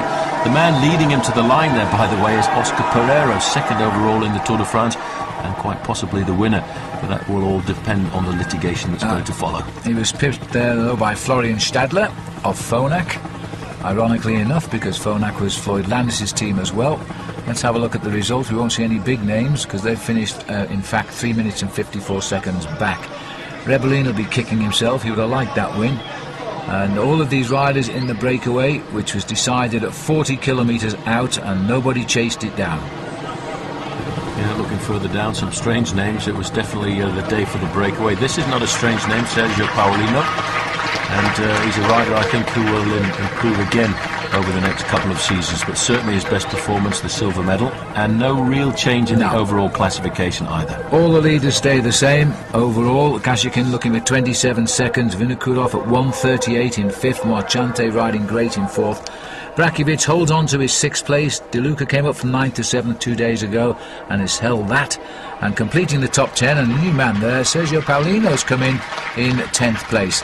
The golden jersey stays with the Spanish rider Alejandro Valverde. He's having a great tour after a torrid Tour de France.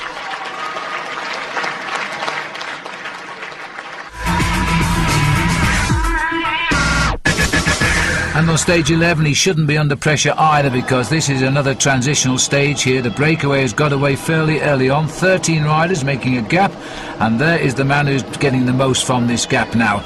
Igor Martinez, Discovery Channel playing another big card here, because if he can stay away, and I don't think they're going to do anything about that now, he's going to increase the team's lead overall as well.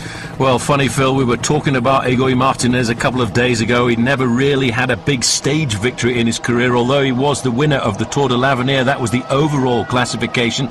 Here he's hit these guys just at the right time, a very fast run into town, but he's actually been holding a chasing group at around about 15 seconds. It's been a brave result for Igor. He hasn't won, as you say, a road race, and he got away 12 kilometres out, taking nothing to chance, because the group had some very good sprinters in it. Tor Hushoft is back there and trying to increase his lead in the points competition before the mountains begin to bite again.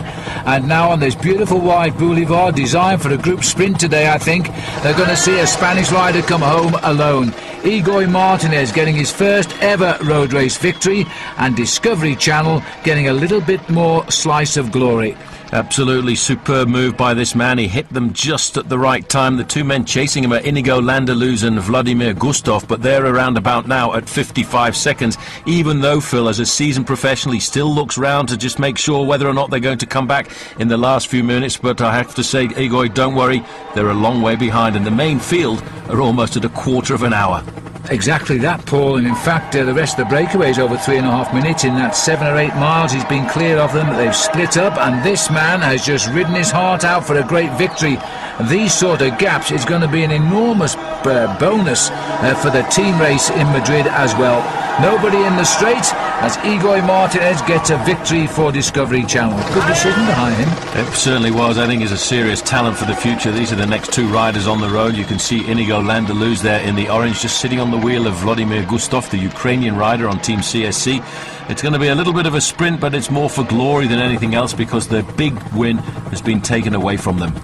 Yes, and they're going to be just on a minute down by the look of it too by the time they reach the line. Well, I'm not sure how either of these riders sprint, but Landaluz is building for it and decided to go for it, and Volodymyr Gustov, the Ukrainian, I would have thought he would pack a reasonable sprint finish. He's locked onto the wheel of Inigo Landaluz, once the winner of the Dauphiné, but I don't think he's going to have the power to come round him. He's making no effort to get out of his slipstream, so this is going to be a second place for the Euskaltel rider, and Gustov is going to come over in third, and the time gap is 55 seconds. 55 seconds is a big gap, and that just goes to show how well Igor Martinez rode over the last 10 or 12 kilometres. He built himself up that advantage. Brave move to go so far out from the finish, but certainly this was bound to be the end result, because that group of riders, Phil, was 15 minutes ahead of the main field. That really is a remarkable day, but you know, there's big days to come yet in the Vuelta. Unlike Vinokourov, Igor Martinez finding a second attack has resulted in victory when the first one failed the other day in the mountains. He gets his win anyway, and Johan Brunel will be very pleased about that. Now the peloton, will we see them arrive, or will they take us away to the results? Because last reported, oh well, here they are coming in, and there is Tor Hushoff. This is the race, in fact, for fourth place. Hushoff needs these because this will give him a nice hatful of points. He's going to take it on. Alexander Usov is the rider on the right for AG2R, but Hushoff, that big man, big points too. Fourth place for him, Usov fifth, and I think it was David Loosely, our breakaway here of the mountains, who came over there in sixth place. Probably see that here in our top five. So we stop Usov in fifth place. Yeah, good ride there by Igor Martinez, getting himself the victory. Inigo Landaluz starting to make a bit of a comeback too, Phil, after you mentioned that he was a former winner of the Dauphiné Libéré. But this man gets the glory for the first time in his career, crossing the line in first place and throwing his arms up in the air in victory. And while he's pulling on no jersey at all, but getting the kisses off the ladies for his victory, here they come. And a lot of time has passed by since. The clock is just over 14 minutes at the finishing line, and all of the teammates of the leader, Alejandro Valverde, bringing him home. Another semi-rest day for the leaders of the Tour, but that'll all change very shortly as we continue our journey south now towards the mountains. Yep, it's a good day for these riders. They had a breakaway with nobody really dangerous in the overall classification, so as you say, sort of a semi-rest day, and I think they need it because it's been very hot since the start, and there's a lot of tired bodies already in the peloton. That's all they're going to sprint it out. There's the clock. It's just gone through 15 minutes. A little bit of a ripple for the line now, and it looks as though Florian Stadler, who pipped in the bunch sprint the other day, has done it again here. He's up against what looked like Walter Benetto there at Bouygues Telecom. Yep, but nobody really put under pressure on a day like this. But this is the situation when you don't have a really strong management at the front end of a peloton. You get breakaways like this, and this has been the occasion a number of times during the Vuelta a España. No real changes again at the top end of the overall classification. No change at all. Still the top five men waiting for the moments for the time trials. That's a couple of days down the road now, and that'll be another indication when they can perhaps change. Brakovic is a very good time trialist, a former under-23 world champion, don't forget. Paulino completes the top 10. We look a bit further down. Tommy Danielson still riding well in 15th place. Well, there's Alejandro Valverde, but he too, I think, will be thinking Phil forward to that individual time trial, because time trialling has never been his forte.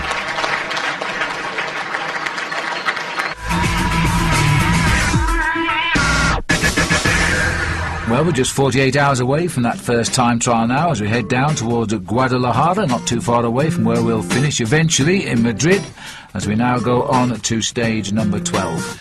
Yep, fairly flat stage again, almost 170 kilometres as the riders move away from Aranda del Duero down to Guadalajara, which is actually one of the outskirts of Madrid. So strangely enough for the riders, they're probably only about 20 minutes away from where they will finish in about 14 days, 10 days time. Yeah, indeed. And as we look at the map here, I can tell you the first hour of the day, nearly 51 kilometres were covered. A breakaway of 8 were chased down by Milram, and a new breakaway at around 78 kilometres has got clear, and they ain't going to get caught. They are not going to get caught at all. You can see now everybody's trying to get to clear. It's always a difficult situation when you've been in a long, successful breakaway like this. Nobody really wants to leave it up to the final sprint if they can. Well, I must say it would be nice if Ian McLeod landed this one, the young Française des Jeux South African rider, now in his second season with them. There he is, sitting in second place at the moment, on the wheel of Vladimir Gusev of the Discovery Channel. They put something in every move, Discovery Channel. They're really working hard to defend their team overall. And they're also, I think, trying to get themselves as many individual stages as possible. Lime green jersey flicking across the road there, that's Luca Paolini. Can only be, he's the only leaky gas rider here, and that is an opportunity attack for Paolini. Remember, the Italians here, as always, are trying to impress Ballerini, who is the selector for the World Championships coming up. And this won't do any harm at all if he can hold them off. There was no reaction from that field. No, he caught them just at the right time. Let's not forget, this is a man who also tried to win a stage a couple of days ago as well, but this time it's slightly more to his advantage because it's a fairly flat run into the finish. He's a very good, strong sprinter. Once finished, I think, in third place in Milan-San Remo, and he's now got himself a slight gap. Not normally the kind of move that he would like because he's very explosive as a rider, but this has caught everybody off guard. Now he's got to commit himself 100%. No time to look over his shoulder here. I think I forgot to mention yesterday too that amongst the non-starters was Denis Menchov, the winner of this race last year.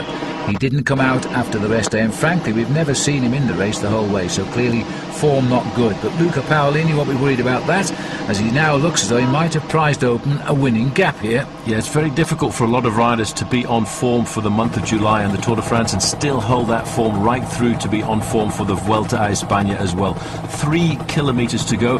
The problem is here, Phil, they're not getting themselves organised in the chase. They're sort of accelerating and slowing down, and that's not the way to pull a man down like this. You need to get the organisation immediately, try and get a rhythm going and try and nail him back. He's got, I think, here around about 10 seconds. Well, my money would have been all on the win here for the champion of Italy, because Paolo Bettini is in the breakaway, and that move that Paolini made was just the sort of move that Bettini normally makes when you can see the finish, and he's not going to be brought back, I don't think. Well, you know, the strange thing about Italians, whenever they race anywhere in the world, they very rarely chase down another Italian because it doesn't go down too well in the local press. And Bettini, of course, let's not forget, is preparing for the World Championships, and he might want to see a win by Luca Paolini, to have Paolini incorporated into the Squadra Azzurri for that event. Well, that's Gusev of the Discovery Channel. It looks as though it's splitting up a little bit here because there's a rider got away there. There's a Lotto rider in here too, and I think he's gone up the road there, and I'm not sure that wasn't Bettini with him. If it was the Lotto rider, it's Bart Dox. Well, this is Paolini now, a little bit harder now for him, looks over his shoulder to see what his gap is. It's around about the 10 seconds, so he can't ease up as we look at this very difficult ascent here. Now, this is actually quite a nice finish for Paolo Bettini. If that was Paolo Bettini coming across there, he will be waiting for the moment to pounce if this man falters. Well, he's pulled himself right onto the nose of his saddle there. It's a nasty little finish, this. Another organiser's dream finish to split up the field as they're running towards the line. Perfect breakaway, still 2 kilometres to go. Not over yet, this race. I'd like to know that split up, you see.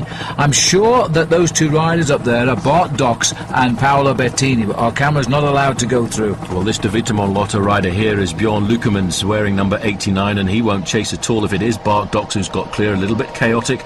You could see Euskaltel Euskadi trying to get around the corner. They're now saying that the advantage here of this man is down to 7 seconds. He dare not look round. He'd be looking around every corner now, trying to see whether he can see the banners and the barriers, which will indicate to him he's getting fairly close to the final kilometre of this race. You see how he cuts across all of these corners to make it as short as possible. Now here's another move coming. Well, I've just seen Bart Dox, I think, at the back of the race, and that's an Euskaltel rider who's sprinted up front. That could be Ruben Perez. He was the Euskaltel rider here. As they start to go, Paolini will expect these attacks to come now, and the counter moves. One thing is for sure, that bunch is going in dribs and drabs to the finish today, and Paolini is the attraction. This has been an interminable drag up towards the line for Luca Paolini, but it could be a good result for the Leaky Gas team if it happens, because they lost Charlie Wilgalius with a crash on stage number 5. Only one member of their team gone so far. Well, Estepania here trying to pull it all back together. There's McLeod in the white jersey there from South Africa. This is 1 kilometre to go now. It starts to get just a little bit tricky. Zigzagging around, he doesn't want to drop it, and that really is quite a tight corner. Good job it isn't a bunch sprint this afternoon. Absolutely right. That was a nasty right flick there. A huge crowd here. They'd all gone down to see the crashes on that bottom bend, I think. Look at this. Little bit of regrouping here in this main chase pack. Oh, and there's what I mean. Well, one went underneath. Well done. That was the AG2R rider, Jean-Patrick Nazon, another sprinter in the breakaway today. Well, that was pretty tricky there. You see, you've got to be so quick in a situation like that and try and figure out whether or not you've got an exit strategy, and he certainly had one. This is Paolini now. The legs are burning. The lactic acid is starting to build up. He's looking over his shoulder, wants to try and ascertain how much more effort he needs to put into surviving. Sorry about the little bit of picture breakup. This is now the finishing straight, and there are the two chasers, and there is Paolo Bettini. And Paolo Bettini and his Bartok's alongside him there, and they're not going to catch him. They're desperately close, but it was a good, long, sustained effort here. Perhaps Franco Ballerini will like the way he's won this stage, and they might put him in the team for the Italian team in the World Championships, because it's been a real tough one to take, and he took a long gamble to win this. Only one small win this year for Paolini. This will make it two, and a big one this time. Well, I tell you what, this final little climb into town here has really split up this group completely. Paolini still has to keep digging deep. There is Bartok. I think Paolo Bettini in second place there, Phil, is playing the defending position for the Italian nation, because, you know, he is a good buddy, and they were former teammates on the Quick Step team a couple of years ago, but that gap is good enough. You could be right, because looking back there, he's made no effort at all to help Bart Dox, and even those two behind, which looks like Gusov and possibly Arroyo trying to get up on terms. Paolini gets the win, his second of the year, and stage 12 of La Vuelta. And look at that. In fact, Bettini wouldn't even take second place. Oh, he might yet. He's not on the wrong line I was looking at there. But no, he's allowed Dox, who did all of the chase, to take second prize. Yeah, well, Paolo Bettini is a class act. He's a very good professional bike rider, and he wouldn't want to steal second place away from Bart Dox, having sat on him all the way up to the line. Well, they're coming in now in dribs and drabs. Euskaltel there's Ruben Perez. He's got sixth. Eisel there, who's in the breakaway, gets seventh, with Nazon, who nearly went the wrong way, in eighth place. And if this is the Gerolsteiner rider, and it is, so that'll be Henrik Hausler. Yeah. And Bjorn Lukemans, the other man from Belgium in that breakaway. Phil, this group really split up over the last 3 kilometres. It certainly was a difficult ride into the line. Finish, wasn't it? I mean, that was a great finish from our point of view. Yep. But we're looking at the last time check, 8 minutes. Here's poor Ian McLeod of South Africa.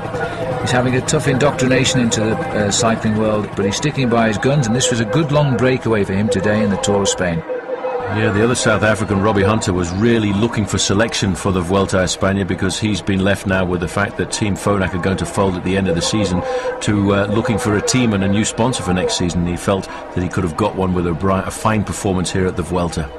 Yes, and Phonak already have lost 3 riders from their squad as well. Perdeguero, their top man, went as early as stage number 5, the first mountain stage that caught out Vinokourov. But there's the winner today, Luca Paolini, just over 3.5 hours, 3:35. Dox, Bettini, Gusev, Arroyo it was, top 5 finishers. The main peloton are reportedly coming in at nearly 9 minutes. We'll see if that's confirmed. And then Nazon deserves a win. He's been up there a few days now, and Lukemans completing the top 10. There's the peloton. They're still coming in. Well, they lost an awful lot again. A breakaway getting clear in the early part of the race, and they didn't allow the breakaway to get off the front that easily, because, as you said, Phil, a very fast first 2 hours of racing. But once the breakaway was formed, none of those riders really at all dangerous in the overall classification, so they probably said to themselves, let's have another semi-day off, but you've still got to ride the distance, let's not forget. Well, change of direction tomorrow. We swing over towards the east as we head out to the coast, so that might be affected by the wind direction. And still a little bit frisky here. There's virtually nothing left for the points, but Thor Hushoff, I'm sure, will try and snatch 1 or 2 as they go for the line. Luis Perez leading out here. I think he's leading out the new sprinter on the block, the Colombian for Cofidis, Leonardo Duque. because that's Duke who's now taking it up on the left of the picture, and he's got Tor Hushovd right on his wheel. Hushovd needs to snatch every point he can get, because he never knows how long he'll be winning points when we get to the mountains. And he'll have finished, if he was third in the bunch, around 13th or 14th place there for Hushovd. It's important for Hushovd just to get points even on these stages as well, because he knows how easily you can lose it down towards the end. There's the winner, Luca Paolini.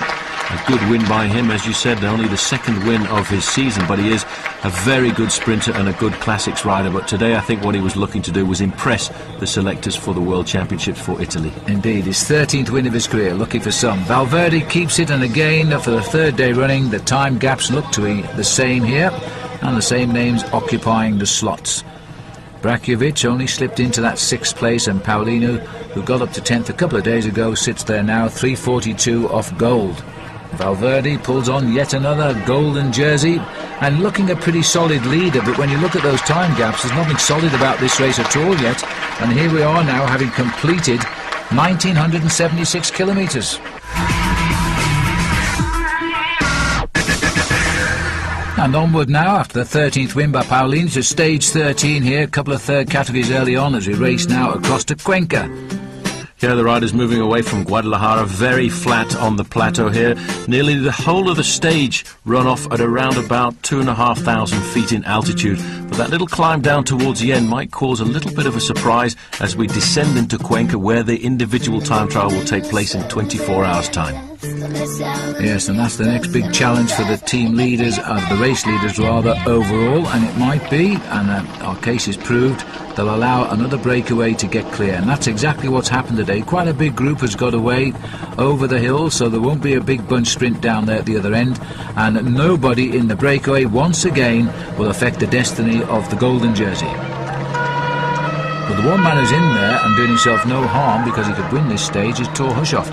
Yep, and Alexander Vinokourov has actually managed to slip into this move as well. It's a rather strange move which happened just on that third category climb. Just sitting on the back there is Danilo De Luca, so he's not doing himself any damage either. This looks to me as if it's Sammy Sanchez attacking this descent. Bit of a mad descender, old Sammy Sanchez, and this is a tricky descent before we climb back up into the town. Well, it's an interesting case, this, Paul, because if Sanchez hadn't attacked, you've got some great sprinters. You've got O'Grady and Zabel in this breakaway as well, and Ventoso, and then, of course, Hushovd. So it'll be neck and neck for the sprint when we get down to the bottom in Cuenca. I'm just wondering how on earth they allowed Alexander Vinokourov to slip into this breakaway, a breakaway containing some 30 riders here. Well, it's really because of the split on that final climb. Alejandro Valverde is in that group as well. He'd seen the danger. Luca Paolini, the winner of yesterday's stage, is in that group as well. But this man is going daredevil down the descent, 14th overall at the start of the day, just inside of 6 minutes in arrears. As you can see, this is a very tricky descent with 7 kilometres to go. And most of the big names, I think, Phil, have actually made this split. Well, we'll see how they come down to the finish. Devolver's certainly in it, who's been riding very well, and Sastre has made it, yes. Beltran, Kashikin. Sastre is the one man who's still trying to get himself established in this event. He's been struggling a little bit. Moto 3 are at the back of the race here now. Just looking here at the rider Xavier Zandio, the Spanish rider on the Case de Pan squad. Pretty tricky descent there. That's why these riders are really hammering down the descent. There's been a fraction of a split there. There you can see Sammy Sanchez. He's 6 seconds ahead of the group containing Alejandro Valverde and, of course, Alexander Vinokourov. Most of the big names are there. Carlos Sastre was there as well. As we get a chance to have a brief look at that gap, it's going to split up. It may well reform once we start to climb into the finishing town of Cuenca. Well, it looks as though Sanchez was obliged to attack there. Now we're on the way down to the finish. There's no more uphills as far as I know. And he's got the gap, but can he hang on to it? I wonder if he's thinking about the fact that he won stage 13 of the Vuelta last year as well. Here we are again on stage 13. Well, 65 kilometres an hour, that's what you need to do if you want to win a stage of the Vuelta. It is slightly downhill, but that's in excess of 45 miles an hour. I hope the speed radar traps aren't out this afternoon. And he's taking the shortest route down wherever he can. Out goes the bottle. And look at this, right over to the other side of the road to clip any inches off the route he can get down to the finish now. It's interesting, you know, because Valverde also on his day, it can be, and it's unusual for a climber to be a great sprinter, but Valverde is a good sprinter and there are time bonuses at the finish. So I think Hushovd is going to have a big battle on his hands anyway, because Valverde could increase his lead here. Yep, but Sammy Sanchez is a pretty class act as well. He started the year off very well. He won 2 stages of the Pays Basque, a very difficult race in the month of April, and I thought he was going to win the race overall, but he blew apart completely in the final individual time trial and lost the race. 7 seconds the gap, and you can see they're trying to get themselves organised. I think Case d'Epargne, Phil, want to get themselves the victory here this afternoon. There was Valverde. And Corpich was the man doing the work. Paolo Bettini just going through in the move yet again, and good for him. And needless to say, Discovery have piled the men into this breakaway, which they're pretty pleased about, because they're going to have a nice increase in the overall lead yet again in the team competition. 5 kilometres to go. It really is an all-out effort here by Sammy Sanchez. 7 seconds is really not very much, but he's not being chased by a full peloton here this afternoon. I make that group, Phil, possibly as little as 30 riders strong, and that might play to his advantage. Plus the fact that it's a real zigzag finish down here, and he may well be able to profit from the old anecdote, out of sight and out of mind. He might, and also it's in the interest of people like Valverde not to catch him because of the time bonuses at the finish. Get them wiped away by somebody else, perhaps. Because Vinokourov would have liked to have nibbled away at the time gap, so it'll be interesting to see how Valverde against Vinokourov come in the time trial tomorrow here in Cuenca, because that'll be the next moment for Alexander to try and close down that gap. He's still looking for 1:38. 4 kilometres to go, and the gap is pegged. Still stuck in there at 7 seconds. It's Case d'Epargne, you can see right on the front there. In fact, mustering the troops to the front end of this group now to get themselves organised. In third place there was Alejandro Valverde. I think he'd like to try and get himself the victory, because after all, Phil, he hasn't had a victory in the golden jersey, and that might be something in the back of his mind. Well, heads down now, huge effort required, and the pressure has to stay on. He's coming off the descent. It's not quite as steep as it was. He doesn't look as though he's slowing down. He's still slicing off the sharp ends of the bends to try and get the shortest way down. He needs to be very careful too. You can see the road is slightly damp. There's been a little bit of a downpour, and that makes it very tricky, because half the road is dry, half the road is damp, and if you come around a corner a little bit out of control, you go down very quickly in this part of Spain. Well, Sanchez, stage 13 last year, stage 13 today, in with a chance, very much so. They haven't really closed the gap. Another time check going to come at 3 kilometres. That's the banner. And that's all he's got now. Less than 2 miles to race to the finish. The vast majority downhill. There they are. Oh, that's and not much. It's not a lot at all, but I think he might have sneaked a second, maybe not. 9 seconds the gap. It's going to be tight. It is not very much at all, but Phil, once they get into the town of Cuenca, you can be absolutely certain that the men on the front, Case d'Epargne, will get themselves organised. This is a fine effort by Sammy Sanchez. He is hoping to try and get himself the victory. He doesn't look like a man who's going to weaken at all, but that's the finish there. You can see the Parador just on the top of the mountain. The gorges that we're driving into here are absolutely phenomenal. Very beautiful part of Spain once again, as we move away from Guadalajara this morning to this very big walled city of Cuenca. Look at the risks this man is taking. He's using 101% of the road. He certainly is. He's got 2 teammates back in this group, but I've not seen them at the front of the chase, or even trying to disrupt the chase, rather. They're just letting Case d'Epargne get on with it here, and they put their 3 men there. Well, I guess that says it all. They want him back. They want the win bonus for Valverde. They might feel Valverde can win the sprint. Unusual way for a climber to start increasing his overall lead in the race, but you take what's on offer. 2 kilometres to go. They've nibbled off 1 second. It's nothing. It's nothing at all. This man is holding on to his advantage. At speeds like this, 8 seconds corresponds to around about 125 metres. It's not very much. Once they get into town, they'll start to see him. Look how the way he's hugging the side of the road, knee out there just to lower the centre of gravity. That was a very well-timed corner. He probably didn't know what the exit of that corner was going to be like, but he never fluttered at all. Superb bike riding by Samuel Sanchez here, and it could well be a deserved victory for the team as well. Euskaltel-Euskadi. Here comes the chase, this big group that got away. Many of the men overall are in this group, and so the main field thought, well, what's the point, let them all go. Now he's racing for the line, and Samuel Sanchez, not a big winner, but he chooses his races well. 364 days ago, barely a year, He won, and now he's in the last kilometre, and I think he's going to do it again. Well, at 1 kilometre to go, we're waiting for the clock to stop. The team on the front is Case d'Espagne, Lille Baleares, and you know what? He's gone up to 10 seconds. They are organised on the front, Phil, but they're actually losing time to this solo effort by Sanchez. But now, this is not ideal terrain for him. It's very long, very straight, and they'll have him in their sights. He's even taking time out for a drink. Don't look over your shoulder now, because there's the field, and it's still the black jersey of Case d'Espagne who are trying to bring them to the line. So Valverde will wipe out. Oh, it's hurting now, and it's also a slight rise to the line here now. Oh, it's more than a slight rise. It's going to be touch and go. I'm not sure he'll stay clear. Well, you can see the black jerseys on the front are Case d'Espagne. Right up there in second place is Alejandro Valverde. Queuing up behind him, not far away, is Paolo Bettini. Around the corner, we're now looking at 400 metres to go. They are trying to pull back the man from Euskaltel Euskadi. They're on his tail, Phil. 300 metres to go, and I think they might even catch him. Sanchez, his head is wobbling now, his shoulders are shaking, and Valverde wants the win bonuses. He's looking over his shoulder. Vinokourov's there. Vinokourov's having a go. It's forced Valverde to react here. Hushovd on the far left. He's got it, and you know what? If he hits the line, I reckon it'll be same time. Bettini was there as well. What a finish, and I reckon that'll all come down as a same time bunch sprint. Well, that was beautifully timed. I tell you what, that was a very courageous move. Look at the gap here. Look how quickly these men are coming up on him, but at that moment he knew he'd got it. There may well be a 1 second time gap there over Thor Hushovd, but look at, he's already got the smile on his face. He knows, he judges it much better than we can when we're looking at it on a television screen. Well, that is the way to win a stage. 364 days ago he won the same stage in the Vuelta. He's got it this time. Well done.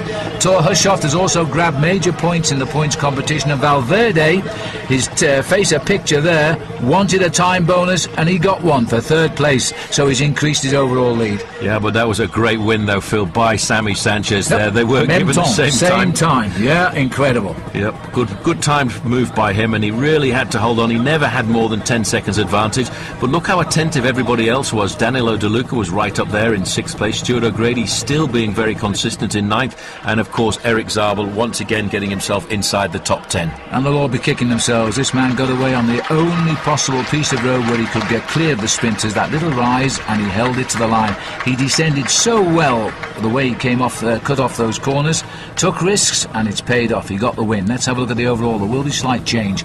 Kashikin now out because of the bonus to 35 seconds.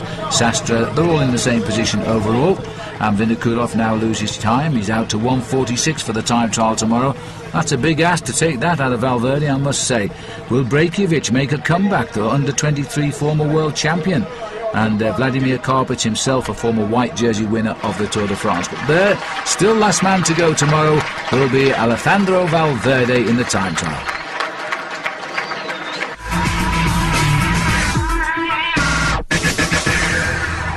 So the moment of truth, we're staying in Cuenca for what is virtually a 20-mile time trial today, and it could be a big challenge as the riders now start as usual in the reverse order. 33 kilometres, a slight climb halfway through. It's fairly undulating. In fact, the first part of this individual time trial is the most difficult, and then it's absolutely pan flat over the last 10 kilometres as the riders then head back down into Cuenca. And it is going to be a major test, I have to say, Phil, for Alejandro Valverde. Miguel Indurain said if Valverde wants to be a great stage race rider, he has to improve his time trialling. This man is on the way back to the top of time trialling. Indeed he is. David Miller disqualified when he confessed to using drugs when he won the World Time Trial Championship a couple of years ago. He's never won a bike race since. He made his comeback this June, and now he's back into his familiar role. And this is a flashback earlier, because Miller's a long way down in the overall classification, and he was second best here at the 20.7 kilometre check, being beaten by Fabien Cancellara, the famous Swiss time trialist, by 11 seconds. But by the time he got down to the finish, Miller had set the time for everybody to match. 40 minutes and 54 seconds. He sits now as best time. A very difficult time to beat, but all of the big men are stacked up at the back end of the overall classification. Same time then for Miller and Cancellara. Laszlo Bodrogi, also a very good individual time trialist, up there in third. And Stuart O'Grady really is becoming the evergreen Stuart O'Grady. Phil, fourth place for him at the moment if we were to stop the clock now. So we're looking there now at the situation at the moment. David George of South Africa sitting in 8th place, a very good time trialist himself for riding in at the Tour of Spain. And Stein de Volder here in 2nd place at the moment at the 20-kilometre check, 27.09 and counting as he catches his 1-minute man. Cancellara was still best time here. Miller had a magical last quarter of the race, and he's coming in at the same time but better than a few tenths of a second. Last man to start. Very important individual time trial for Alejandro Valverde. It's only 33 kilometres, and he will have to do a good ride, because if he doesn't, people will start to eat into his advantage. But he looks pretty good coming out of the starting blocks. Huge pressure for the golden jersey here now. Remember that Valverde took over at the end of stage number 9 when Alexander Vinokourov won the day. We're now just another 24 hours away from the second rest day. He is still in yellow, but the pressure's on now. The big question really is just how much, and here he is, can Alexander Vinokourov take back in the time trial, if any? Well, he's got a seriously aerodynamic helmet on there. These riders spend a lot of time and money now during the winter months to try and get themselves as aero as possible, whether it be with the machine, whether it be with the helmet, or even the actual body position on the machine. This is Carlos Sastre himself, not really a very good individual time trialist, much better suited to the big mountain passes of the Alps, the Pyrenees, and of course the southern part of Spain. This is Stein de Volder coming up to the finish line here. He's looking at a very fine performance, Phil, because again, de Volder's not a great time trialist, but that's 3rd best time for him. That's terrific, and that's going to keep the team on course for team victory in Madrid as well, because the best 3 riders get the big times today. Valverde now 10th place overall, lying in 10th place at 9.9 kilometres. Bit of a slow start for Valverde, I think, and not the best. Kashikin down there in 11th, though that might be an indicator, because I thought Kashikin would have been better than that. Well, I think that's what he's probably going to mark himself on here. Kashikin just starting in front of him in the individual time trial. There's the standings at the moment. Cancellara, Miller at 9.9 kilometres were the fastest men there. And looking further down, Alexander Vinokourov went through there in 7th place at 24 seconds. And just scraping inside the top 10 was Alejandro Valverde. At 20.7 kilometres, Alexander Vinokourov, I think Phil might now be paying for a very rapid start. And only 8 seconds gain. Well, I'm wrong. Already. Oh, he's gone through best time, 5 seconds quicker than Cancellara, and that would put him about 16 seconds quicker than David Miller, who is down there with the best time. So there's a big message gone out now. Valverde, of course, was still to reach that point, but that is a big target. Here's Kashikin now. Well, you see he's riding right up the middle of the road. This is a cobbled climb here, but the smooth stones in the middle make it just that little bit easier for him to ride on. Kashikin trying to keep himself in the top 3 at the moment. It's important for him to try and make sure that he doesn't lose too much time, of course, to the man who leads this race. This is the face of Carlos Sastre. Not a bad ride at 20.7 kilometres for Carlos Sastre. He's going to be inside of the top 10. This is not his forte, Phil, the individual time trial, but he's defending well. That's right, Miller, the leader, down at the finish, down to 4th now as the riders are getting through that gap. Here is Alexander Vinokourov, 34 minutes he's been out racing now. We're all anxious to see just how much time gain or lose will Valverde reach at that 20.7 kilometre check. We're going to find out. Here he comes. Look at this, he's 2nd at the moment, so he's losing time, because there's the time of Vinokourov at 26, and now at 27.04 he's dropped behind Cancellara as well. So the gap is being prized open here. Alejandro Valverde, I think we expect him to lose time, Bob, but 10 seconds is not very much. Not very much at all. This part of the course, though, as I said to you earlier, Phil, really suits these riders who can get out of the saddle and change their cadence, because the first half of this race is very undulating. He's got a problem here. I think he had a problem with his chain there. Now that will lose him a little bit of time. Well, that's a shame, and the camera's jumped away from him for some reason, but there's the situation at the moment. Valverde, Kashikin at 50 seconds, Sastre at 1:12. This is the provisional situation, of course, organised by the computer at that check at 20.7. Now, it looks as though whatever was wrong with Valverde, he's got it going. This is the split showing direct links now to Andrei Kashikin, and it's 18 seconds the advantage. To the man on the left-hand side in the golden jersey, looking very good, looking very comfortable, goes right round the inside of the corner to keep his pace nice and high, and this is a rather strange position here as we go up to the line for Brakovic, and that's not a bad time for him, 13th. Well, that looks terribly uncomfortable, but Vakovic continues in this race and still appears strong. He's going to do well. He might even improve on his 6th place overall. Here comes now the arrival of Alexander Vinokourov. It's not going to be best time. He has slowed. Miller can breathe again. 40.59 is only 3rd. Yes, we're talking seconds, but it's 3rd. He slowed on that last 10 kilometres. Well, that's a brilliant time, really, by Alexander Vinokourov. 5 seconds only to men like David Miller and, of course, Fabian Cancellara, who are specialists at this kind of effort. So he's got to run out quite pleased, I think, with that. But for the rest of these guys, it's these final 10 kilometres that seem to be making the difference. This is Carlos Sastre. Not bad for him either, Phil. He's going to finish inside the top 10. And we're going to see this race go down to the line again. This time trial is just closing it down rather than opening up the gaps as we thought it might today. Sastra's heading up towards the finish now. 40.59 for Alexander Vinokourov. Little bit of more time lost here at 41.18 for Sastre, but not a disaster with the mountains which still lie ahead on the road to Madrid. As he comes up to the line now, he's probably going to sit in 4th place on the finish. Sastre coming home and just about holding on to 4th. It's a very long ride down to that finishing line there as he keeps looking down to make himself aerodynamic and looking up to see where the finishing point is, and there it is. Thank you very much. 6th place for him, losing just 46 seconds. It'll keep him right up there. Yes, it will do, and he's got the white jersey on there as the combine leader. He is out on course now, the descent being made here on the same road we ran in on yesterday when it was Sanchez running for home. We're now heading down with the race leader here, Alejandro Valverde. Meanwhile, down at the finish, it's the taller figure of the other Astana rider, and this is Kashikin.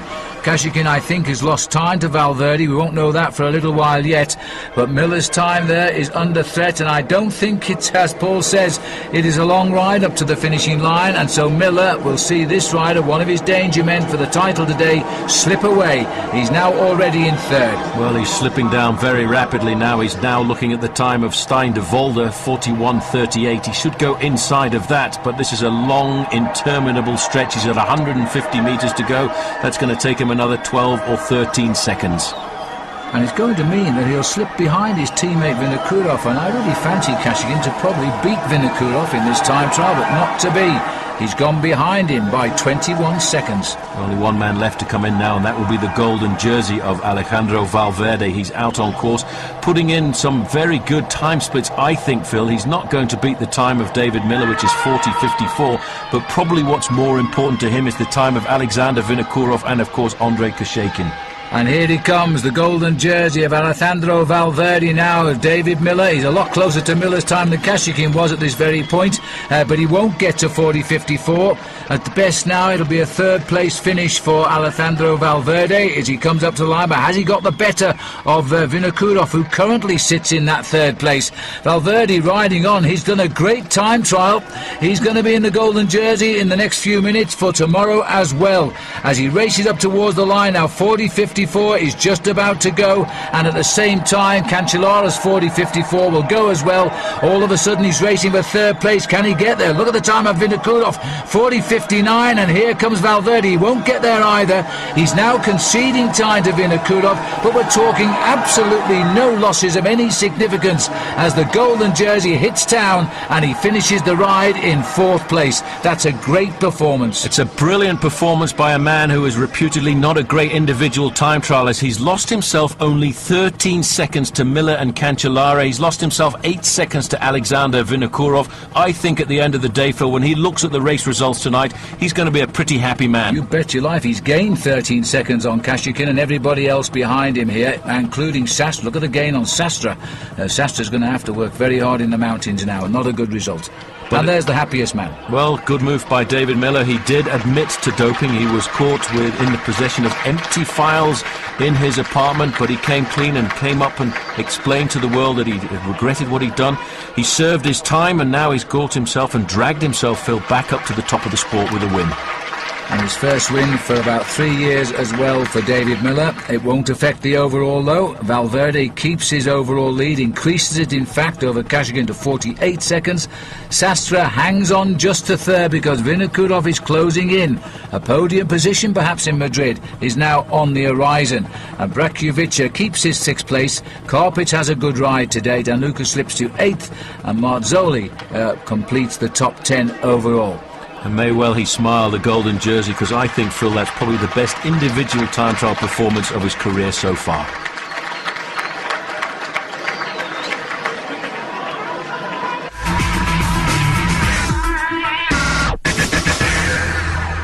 the eve now, the second rest day, stage number 15, as we continue now right on to the east coast of Spain, and then a long journey south to restart the race. All downhill, or is it? Well, it's pretty flat, pretty undulating, 182 kilometres, and the riders at the end of the day will not be very far away from the Mediterranean coast, and I'm sure, Phil, they will be looking very much forward to that second rest day.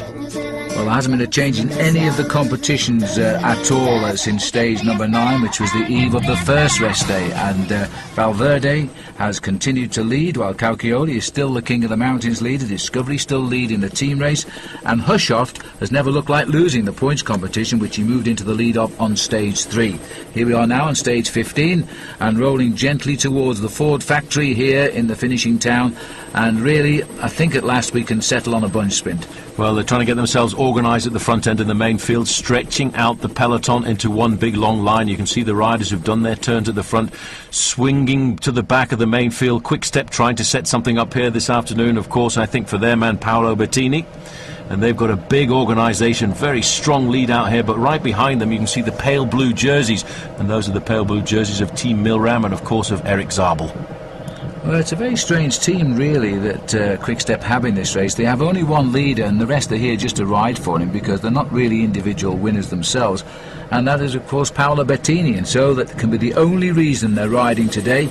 Bettini, surprisingly enough, can deliver some very fast bunch sprint finishes, and so he's going to clash swords now for sure with people like Thor Hushoft, Stuart O'Grady, and maybe others as well. Well, at 4 kilometres to go, Paolo Bettini's right up there in about 4th or 5th position. Just see him there with the red shorts. The team have decided that they are going to certainly try and put him into the ideal position. He's now up into 5th place. You can see the green shirt, the green shoulders on his Italian national champions jersey. He, I think, will be looking for the win here this afternoon. Let's try and see who else is at the front end of this main field. It's pretty much controlled there by Quick Step. 55 kilometres an hour as we charge into town. You know, when we run into these bunch sprints like this, the riders are knocking off each individual kilometre in around about 60 seconds. 3 kilometres to go, so that makes it less than 3 minutes, in fact, at these speeds. To the finishing line now, flip of the left arm there, bringing through the next pacemaker for Quick Step, as they now try to sort this one out. Team Milram have only lost one rider since the start, Volodymyr Doyuda, the Ukrainian rider, so they've got plenty of lead-out men still for Eric Zabel and Pataki, so they're going to try and break into this.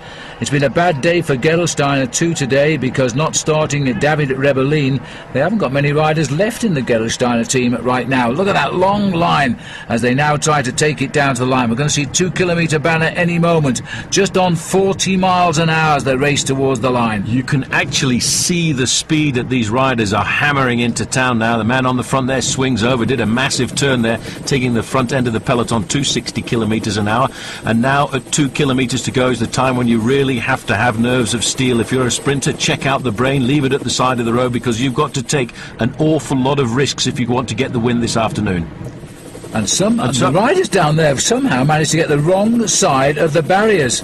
Well, I don't know how that happened. That was very strange. You see, a lot of riders were tucked over to the right-hand side, and as the barriers started, I don't think they were expecting it. They are inside the last 3 kilometres, so they will get the same time as the main field that they were with, but that was a very strange thing, very rare to see. And of course they're just sprinters at the front now, so the rest are just going to ride home anyway. It won't be crucial.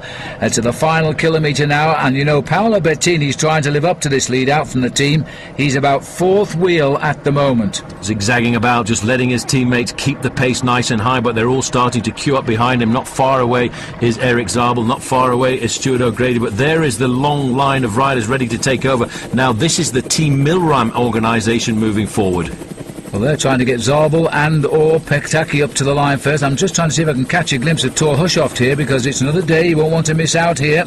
He's had 1 win and 3 seconds so far, and I don't see him down there. Bettini is lying in 5th wheel. I think it's Zabel just in front of him, as Milram are trying to take their man to the line yet again. Yes, we're looking for the dark blue jersey of points leader for Thor Hushoft, and certainly I can't see him in the top 10 at the moment, but now it's Milram getting themselves the big organisation. I think today, Phil, Alessandro Pataki might be the man trying to make the move, because he was in about 3rd position. There he is. And he is indeed right behind Zabel. This time Zabel's going to try and take him to line, but he's got Bettini locked into the back of that line. That's Napolitano too of the Lamprey squad, still looking for... Oh, Hushov's there. He's about six wheel on the far right of our picture now. He's got himself into the action. The face of Zabel here, but this is Napolitano trying to dice for the line now. Now opening up on the far right. Pataki's complaining bitterly there. I don't think Napolitano did anything wrong, but they certainly blocked the approach. And this is Robert Foster who's hit the line.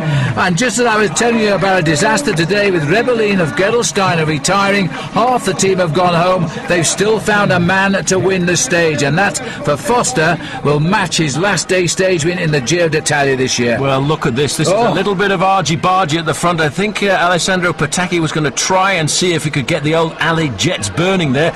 The rider who moved across there apologising to Patacchi, but at that stage in the game, if you lose your impetus, you ain't going anywhere. And that's Stuart O'Grady, by the way, over on the left-hand side. He's getting himself a well-earned second place. Stuart O'Grady has been so consistent in this Vuelta a España. He's got to come up with a win one day. There's a wry smile on his face. Sooner or later, Stuart, you'll get that win.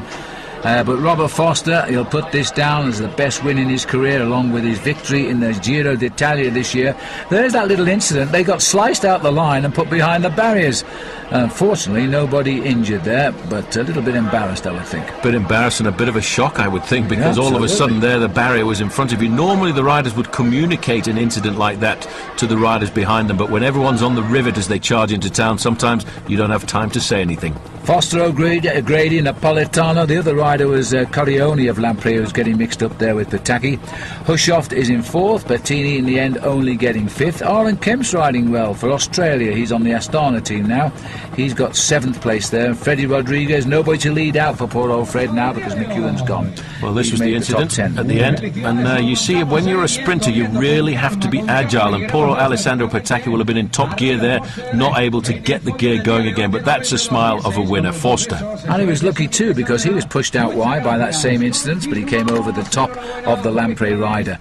There we are overall, though, again today, as we go to our second rest day and a long plane journey south. Valverde is still the overall leader. Now the boys know in the last week of the Vuelta there'll be trouble on the horizon all of the way to Madrid. Smiles at the moment, though, for, in fact, Alejandro Valverde, looking a very solid leader, and he's still not sure who his main rivals are.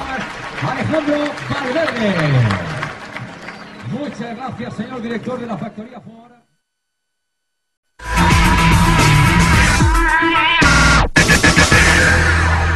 Stage 16, almost 1,500 miles completed, and this is an absolute brute. Why do they do it after the rest day? Well, that's always the case. Almeria is the starting point right on the Mediterranean. 2 first category climbs before the riders go up to the observation post at the top of Cala Alto. And by the way, the last first category climb is the same mountain but done in a slightly different direction. And going to a higher point as well. Well, amongst the non-starters, there were quite a few today. One of them, Alessandro Patacchi, is out now and on his way back home to Italy. That's where we're going to, the observatory here. And that might well see the riders who intend to be on the podium in Madrid finish together. This is the first time up then on the Alta de Cala, taking us to the 88-kilometre point, and it's really been a big dice today between Igor Martinez and Pietro Cauchioli, fighting it out now for the King of the Mountains competition, and so far Cauchioli is doing just about enough to keep that orange jersey on his shoulders. Well, this is the leading group of riders that got clear after about 40 kilometres of racing, built themselves an advantage at one stage of around about 7.5 minutes, but I think we may well very shortly, Phil, get a chance to get a more accurate time check. There is the orange jersey of leader of the King of the Mountains classification on the shoulders of Cauchioli, and as we go over the top here, the clock starts for the main field behind. Martinez also riding very well again today for Discovery. Double-pronged attack here, chance of getting into the lead in the King of the Mountains, and also, of course, consolidating what is now a good lead in the team championship as well. There's the finish, but we're not going quite up that way just yet. But we'll be there for the finish of the stage when we get through the 145-kilometre point. Well, Kurt Adler-Arvidsson was the CSC rider towards the back end of this group. Most of the big teams managed to get themselves represented, and the time gap at the top of the Cala Alto over the main field, 4 minutes and 57 seconds.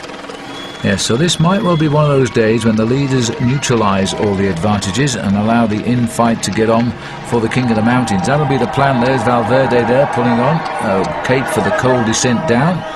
In that leading group, by the way, is Oscar Pereiro, who's still waiting to hear if he's won this year's Tour de France or not. Quite a big time gap, indicating, I think, that the riders who will eventually fight out final honours are all in this pack.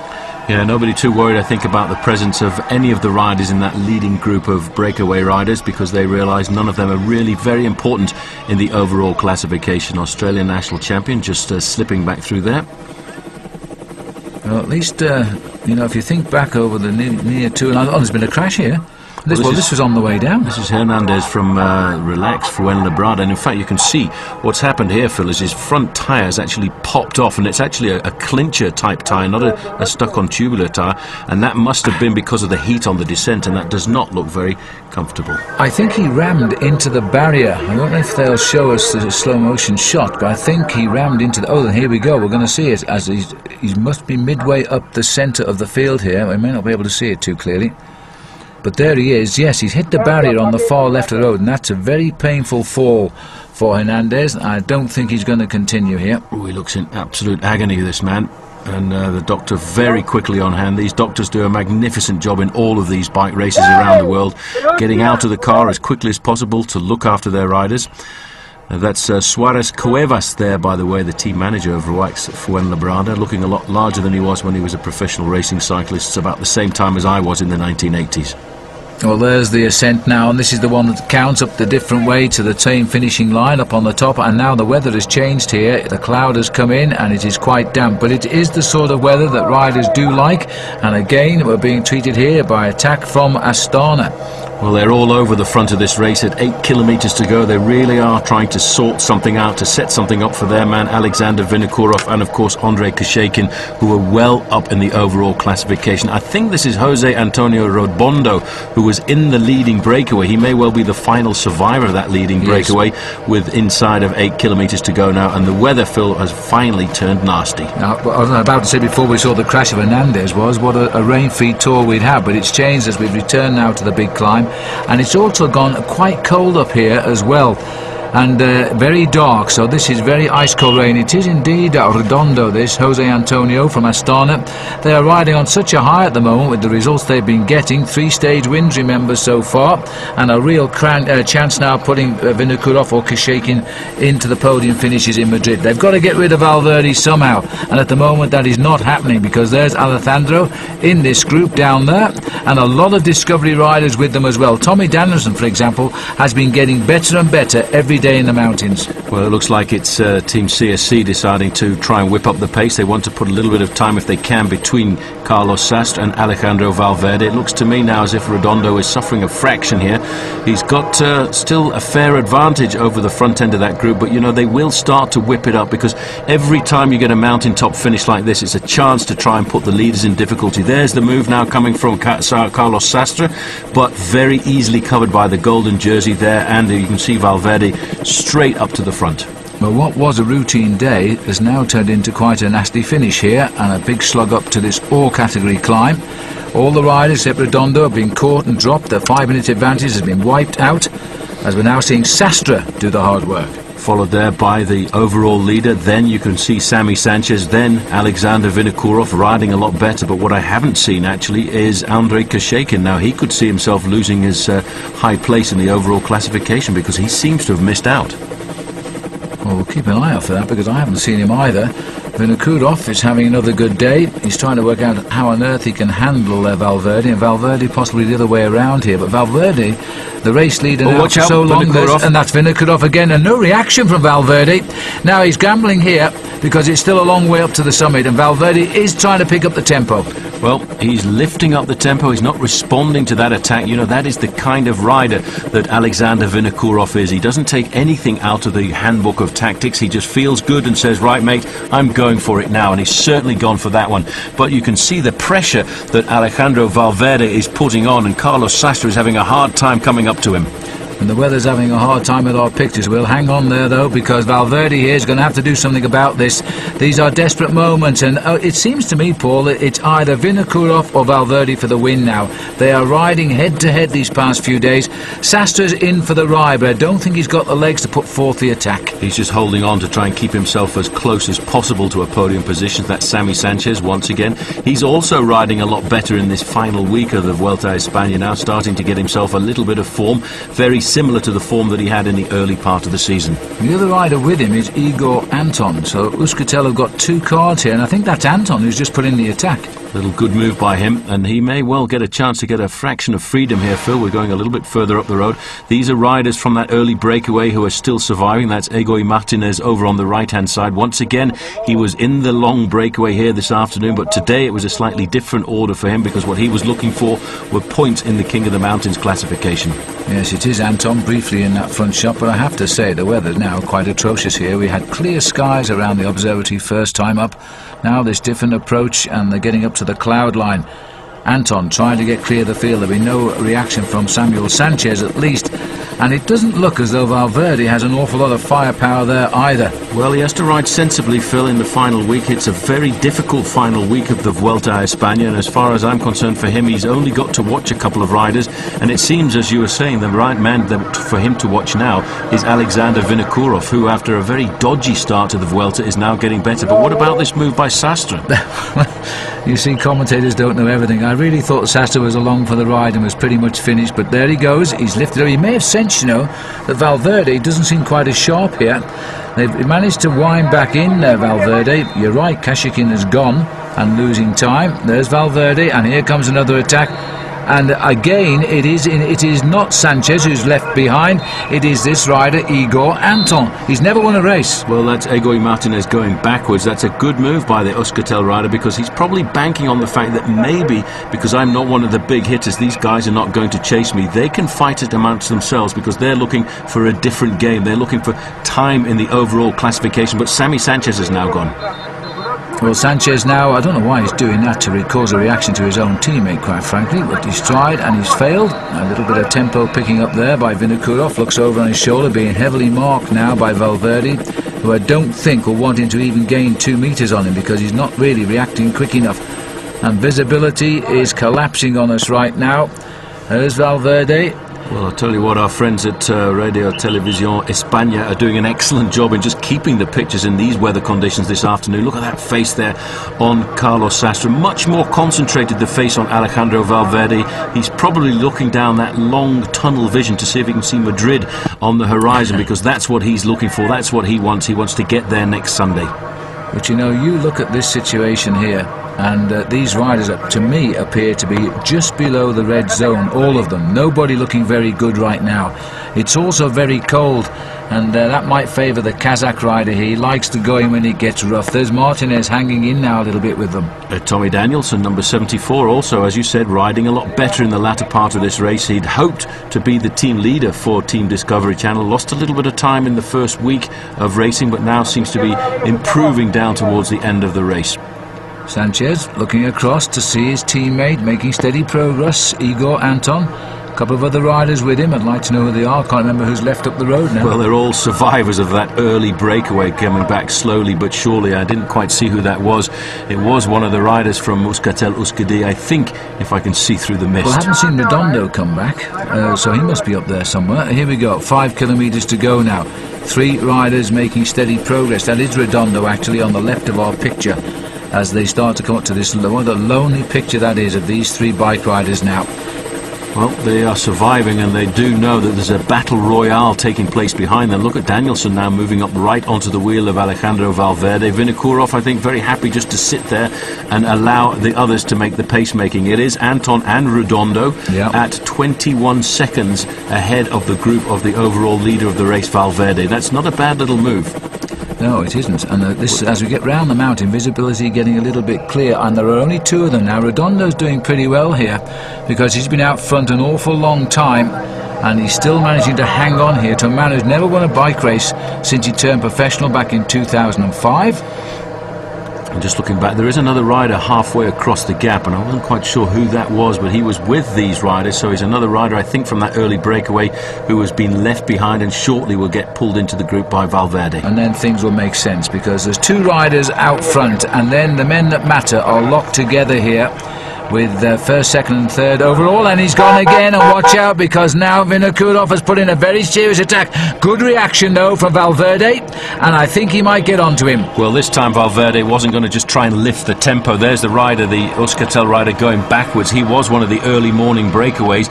Quick move there by Alejandro Valverde. Didn't want Vinokourov to get the advantage, but Vinokourov now, with a move like this, Phil, could be looking at a podium position in Madrid. Well, yes, because he could shake off that fourth place deficit. Sastre has not reacted whatsoever and has lost ground here. He only wants a few seconds advantage. Redondo has stopped. He's heard what has happened. This is the man from Astana, knew exactly what was happening with his team lead and said, right, I haven't got that much left, but what I've got, I'm going to give to you. Well, let's see if he's got anything left at all now to lift the pace and give Vinokourov a little break here, because Valverde made a tremendous sprint to catch on. Only 4 kilometres left to go. Redondo will give away his last few percent of energy now, and he's accelerating as well. And if he can just give Vinokourov a few kilometres, even 1 kilometre of rest, he might have some more power to go again. You know, you can be absolutely flat on the bike, but all of a sudden, when you know your team leader needs you can find something, especially in a situation like this, on a special day when you know it can mean the difference between losing and winning a race like the Vuelta a España. And this acceleration has actually brought us back now to Anton. Yes, and what terrific riding. And Redondo, Anton, look, he took a double take there, saying, goodness, that guy I thought had just dropped, and he's now brought back these two top riders in the Vuelta. And that's what they could be by the end of this day if the gap's open, because Kashin's disappeared today. And hats off to Redondo, and in fact the Kazakh rider Vinokourov, I think, is even saying something to him at the moment. First, 4th, 20th and 100th Redondo, and now he's launched him, and that was his job. Now what can Vinokourov has gone. Valverde, he's under pressure, but he's hanging in there. He's just sitting there looking. He knows this man wants to try and put time gaps between him and the other riders in front of him in the overall classification. Valverde on the defensive. All he's got to do is watch. He doesn't really have to do anything in a situation like this.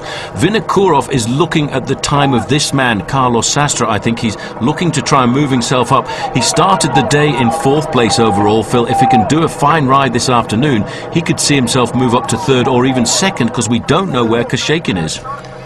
Well, I'm not sure, but Valverde said something then to Vinokourov. Took a great look at him, and coming up on the other side is Igor Anton.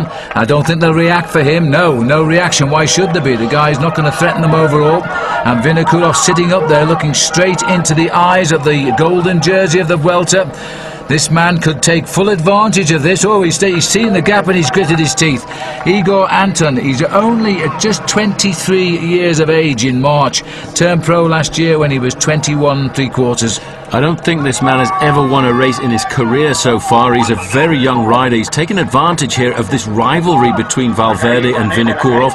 I don't think Vinokourov wants to drag Valverde to the finish, because he realises he is the man who's got the faster finish, and he's the man, if it's a win, it's another 20 seconds time bonus. But this slowing down has allowed the return of Sammy Sanchez and Carlos Sastre. Well, you know, it's another huge day in the mountains tomorrow. This tour is so tough now that these guys may decide to call it a truce and ride to the finish together now, because they've both tried, and Valverde really spent his whole day on the defensive. Just 3 kilometres left to go. Sastre's climbed himself back into the action. He did well to do that, so which means, though, there has been a stepping off of the gas pedal, and this rider, I think, is heading for his first ever victory. Well, he's got a 10-second advantage over some pretty serious riders. Now, if Alexander Vinokourov puts in another blistering attack like that one, he can wipe 10 seconds away very easily indeed. But this young man, Igor Anton, looks pretty comfortable now. Sammy Sanchez on the far side, he'll try and slow it down as much as possible. And you can see coming back of this, looks like Redondo is coming back again. He'll go straight to the front to help out his leader. Look at that. There he is. Oh, fantastic. 100th overall, but a job to do, and that's all that matters. Sanchez pedals by as well. The other two are content to watch each other. And look at how easy Tommy Danielson is. He was dropped off the back a fraction there, but he's now climbing very nicely indeed, and look at that, he's gone by everybody. Taking advantage, he knows now there's an in-battle between those two, and he's trying to take advantage and get a good result on the day rather than climb up. Well, he's dancing on the pedals, and right behind him is Sanchez. Vinokourov quickly taken order. Valverde has come. Meanwhile, about 10 seconds, forget that, make it 24 up the road. Anton is pedalling nicely towards victory. He's concentrating now, just trying to find a rhythm, trying to keep those gears ticking over. He'll look at his race computer to see how far it is exactly to go to the finish. He will have studied the race Bible. He knows now what the final kilometre or so are going to look like. He will have studied the gradients. He'll know whether or not he's going to go down to the finish or up to the finish line, and just try and consolidate on this advantage as much as possible. The way these guys are riding, Phil, they've actually thrown the stage away this afternoon. Sammy Sanchez is not going to make a move at all on the right-hand side in the orange, because he's the teammate of Igor Anton, and he wants his man to go away with the win. And you can't blame him. We are only 2 days away. These are the vicious days in the mountains now. 2 days away from La Pandera. And that is the brute which these riders will fear most of all. There's plenty of time to put matters to rights between those two, Valverde and Vinokourov. And Kashiki now seems to be dropping out of this race. There's a counter-attack from Tom Danielson. He's picked up the revs. He really has got stronger and stronger, and a chance to improve his overall position here. Well, he's looking to try and get himself a little bit of individual glory as well, but they're not giving him too much advantage here. It looks as if it's Redondo come to the front for Astana and Vinokourov to try and pull back Tommy Danielson. But what this will do, it will damage the advantage of Igor Anton, and then we could set up to another counter move by Alexander Vinokourov. Well, we're making our final ascent now. You saw the change of direction off the highway. Well, it's not really a highway, but you know what I mean. As now Danielson tries desperately here to reach Igor Anton. At the same time, the others, I think it's 2 kilometres, that banner. There's the gap, 34 seconds to Tommy Danielson, so about 38 seconds to the group containing the yellow jersey. Well, Danielson looking comfortable on his machine here, trying to eat into the advantage of this man. He really does look very comfortable, Tommy D. But this is the lone leader, Igor Anton. He's stamping on those pedals now, trying to find every last little bit of force, and it looks like Tommy Danielson is paid for that, because now Alexander Vinokourov goes again. And he stamped on those pedals now. Has he hurt Valverde, who's done nothing but defend his position on the mountain today? He hasn't tried to attack Vinokourov, who hasn't tried to drop him, I don't think, more than about, what, 4 times today? He's had a go. This man will always have a go. Right the way to Madrid, I would think he's going to have a go, and I'm sure he's starting to get a lot stronger in the latter part of this race. Carlos Sastre once again hanging in there, just hoping to keep himself on the podium, and Sammy Sanchez is the man now in a little bit of difficulty in the orange, just a little bit further back, about 50 metres. Well, suffering is the optional word there for the rider on the right, but he's hung in, and Carlos Sastre is a real fighter, and they haven't got rid of him. When they did, he came back. As far as Anton is concerned, victory is but around the corner here. His first ever victory as a pro, and he's ridden like a real champion today as he drives on through the mist and occasional rain here, and it's not so hot either. And there's another attack from Vinokourov. Who's going this time? Sastre just gets out and kicks in too. Vinokourov is trying to get rid of Valverde, but he cannot break the elastic. These guys will not let him go. They will not let him go at all. You can see the face, you can look into the eyes of Alexander Vinokourov, and it reads pain and agony, but I still want to crack you. I still want to see if I can get rid of everybody here. I want to win the stage, but I also want to move up to a podium position in Madrid, and that's amazing when you think in the first week of this race he was well outside the top 20. Well, he's steadily come back in, but I wonder if that original handicap of 2 minutes for Vinokourov will be just that bit too much to stop him winning this race, because he's certainly having a go. Kashikin has lost time now, so Vinokourov is on the podium when he gets to Madrid if he can hang in there. He is up to 3rd place overall. Valverde has done everything right so far, and now he's trying to put the frighteners on Vinokourov and ride at the front. Well, he's setting his tempo now. That's the best way to discourage any former attacks, although you do open yourself up to the surprise of being attacked from behind and not being able to respond that quickly. But the thing about Alejandro Valverde is he has the ability to change his tempo and cadence. He can climb and he can sprint. Oh, boy, this man, is he going to make it? He's really hurting now. but he's determined. He's dreaming of a first ever win, and what a win it would be for his Basque professional team in Spain. 38 seconds. He's still building at the moment, because after those brief accelerations they slow down quite drastically and the gaps open again. Well, that's what goes to his advantage, really. The fact is that they're not really organising their chase. They accelerate and slow down, and that basically takes down their overall average speed, and that is the good thing for this man, because he can grapple a couple more seconds each time. At 1 kilometre to go, he will get the clock starting once again, and if he's got 30 or 40 seconds here, Phil, they're not going to see him again. Absolutely not. There was that move that we saw before. That was how the attack was made, I think. It's not Sanchez, is it? No, that's Sanchez. This is the group behind. I think they just wanted to show how dangerous it was with somebody riding and walking in front of the riders. Well, the crowd are probably trying to keep warm here now. These boys are almost slowed to a standstill, and so the rider up front is going to be pulling away. Sanchez, of course, doing a great job of backing them off, but he might be setting up another attack here from either Valverde or Alexander Vinokourov. I don't think there'll be an attack from Sastre, but it might come from Tom Danielson. 37 seconds or a kilometre to go. Well, that's a winner. That's pretty fine, and I hope you noticed just exactly what Sammy Sanchez was doing. He was setting a false tempo on the front, and that was to offer a little bit of pacemaking to the other guys, but not a pace as fast as his own teammate, and that would be his advantage. Look at him looking over his shoulders. He's worried. He knows he's got a possible winning margin, but he won't feel that he can win this until he starts to get inside the final barriers. This is going to be his greatest moment here. One sometimes questions the need for barriers at the top of a mountain's finish, because there's not many people up here today. But this rider is riding to glory on the television screens around the world, and Igor Anton, who's never won a bike race, he's been a pro for 2 full seasons now, is about to get a stage win in the Vuelta España. Richly deserved. He's ridden very, very well, taking full advantage of his lowly position in the overall classification. 500 metres to go, and he's still holding on to around about a half-minute advantage. These guys now, all they're thinking about is setting themselves up for the sprint victory, and now as he gets closer to the finish, you can see the smile starting to appear on the lips there of Igor Anton. He knows he's got it. Be a long celebration, this, about 250 metres, I think, because time is of no importance to this rider, but the victory certainly is. And that's it. Yes, smiles now, the pain of the day all behind him, but there's 2 more days of severe pain to come in the mountains, so save a little bit. But as he comes to the line now, this is his moment in the Tour of Spain, and he gets another win for the Euskaltel team. Well, he's pretty happy with that. 4.5 hours in the saddle, but look at the average speed on the day, only 32 kilometres an hour. Sastre's been distanced again there. He's going to lose seconds here. All to the effort of Sanchez, trying to make it a 1-2. Remember, there's bonuses. Very important here for Valverde and Vinokourov, and Valverde's gone round Sanchez, so they're both going to get bonuses, but I think Valverde will nudge a little bit on him, and that's a big result psychologically for him, and Sanchez unlucky 4th. Just being tailed off again, losing a few more seconds. You just caught a sight of Carlos Sastre. This is Manuel Beltran coming up to the line. He too is keeping himself up in the top 10 in the overall classification. Well, some very good riding again being done by the riders on Discovery, uncontestable.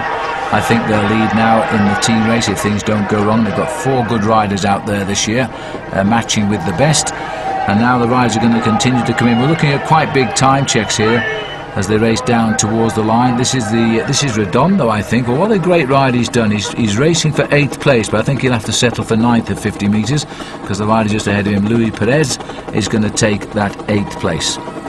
And also just moving up there as well, there's Stein de Volder is coming up in alongside Egoy Martinez, who's done a pretty impressive ride too. And that's again given us a day when Discovery get their 3 men over the line first. In fact, they've got 4 men over the line already. Yeah, I didn't see Tommy Danielson coming in 6th place.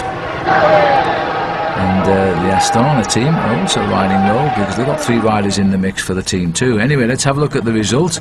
23 seconds the final margin, same time between Valverde and Vinokourov. Sanchez in the mix and Sastre in 5th place. Valverde will have increased his overall lead tonight on the eve of another tough day in the mountains. Tommy Danielson into 6th place, Beltran into 7th, and Redondo into 9th after a great piece of riding today, and De Volder continues to ride very, very well indeed. first win. This is how you do it when you get your flowers. Well, that was a very nice touch. A great win by this young man. Again, a good rider, I think, for Euskaltel-Euskadi for the future, and certainly a very courageous ride, taking advantage of the infighting of the top men. Look at that, Paul. Vinokourov sits now in second place, but the gap is still there. That time lost on stage 5, he's still feeling it. A minute 42, same time as Carlos Sastre. Kashikin goes down to 4th place. The Discovery boys are riding well. Tommy Danielson into 10th now. He really thought he was out of the hunt after stage 5, and he's climbing his way back in. But Alejandro Valverde lives to fight another day as he continues in the golden jersey.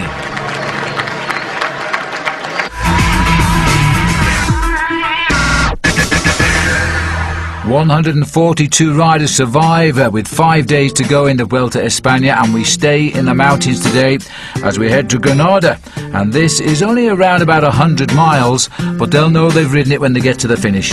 Leaving the Mediterranean behind them, the town of Adra, 166 kilometres down into the town of Granada. The very difficult climb down towards the end, the first category climb, is ideally suited to shake up the main field, but shouldn't really cause that much of a problem for the top men in the overall classification. And if thoughts were that the big boys would take it easy over the first climb of the day, in fact they haven't done so. There's been an attack, they've been caught, and now they're away again here. And this is Tom Danielson, who's riding better and better every day in this race. He's becoming the strong man of the squad.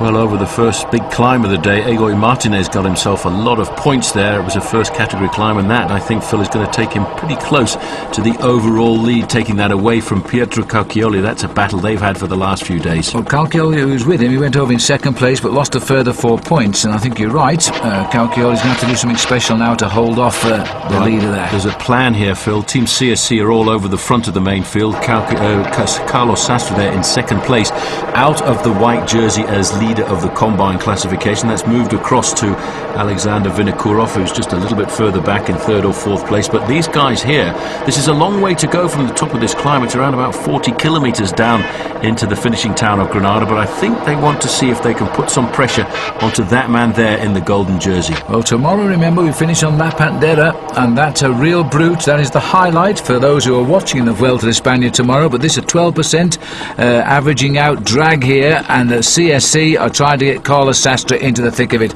But Vinokourov riding pretty cool, and his eternal shadow right behind him, Valverde. Well, this has sorted out the group of fraction, because, you know, we're down to probably around about 45 or 50 riders in this group, but most of the big names are pretty much present.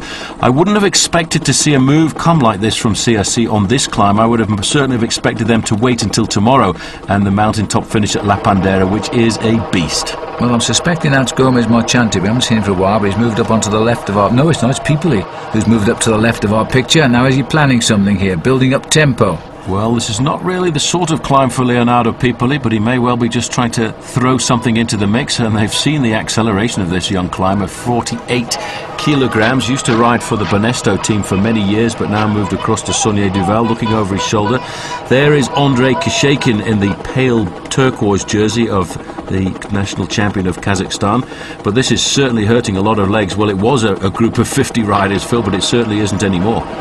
Well, Leonardo Pipoli, I wouldn't call him a young rider, Paul, at 34, but I think he meant a light rider. Did, yeah. But he got 2 stage wins in the Giro this year, and he has his moments. And this field now, again, is cracking up under the pressure. And Astana has decided to go again. The man that lost the time yesterday, Kashekin, is out to get it back. He wants to get himself back onto the podium if he can. They were trying to rattle the cage of this man, but today he's saying, I just had a bad day yesterday. Today you will see a new Andrei Kashekin. And in fact, it's putting a little bit of pressure, Phil, here onto the shoulders of Alexander Valverde. Looks across at Vinokourov, looks across at Carlos Sastre. Well, they are the men who have made this race, but I'm not sure they can do anything about each other at the moment. This is Luis Perez. He's joined Pipoli.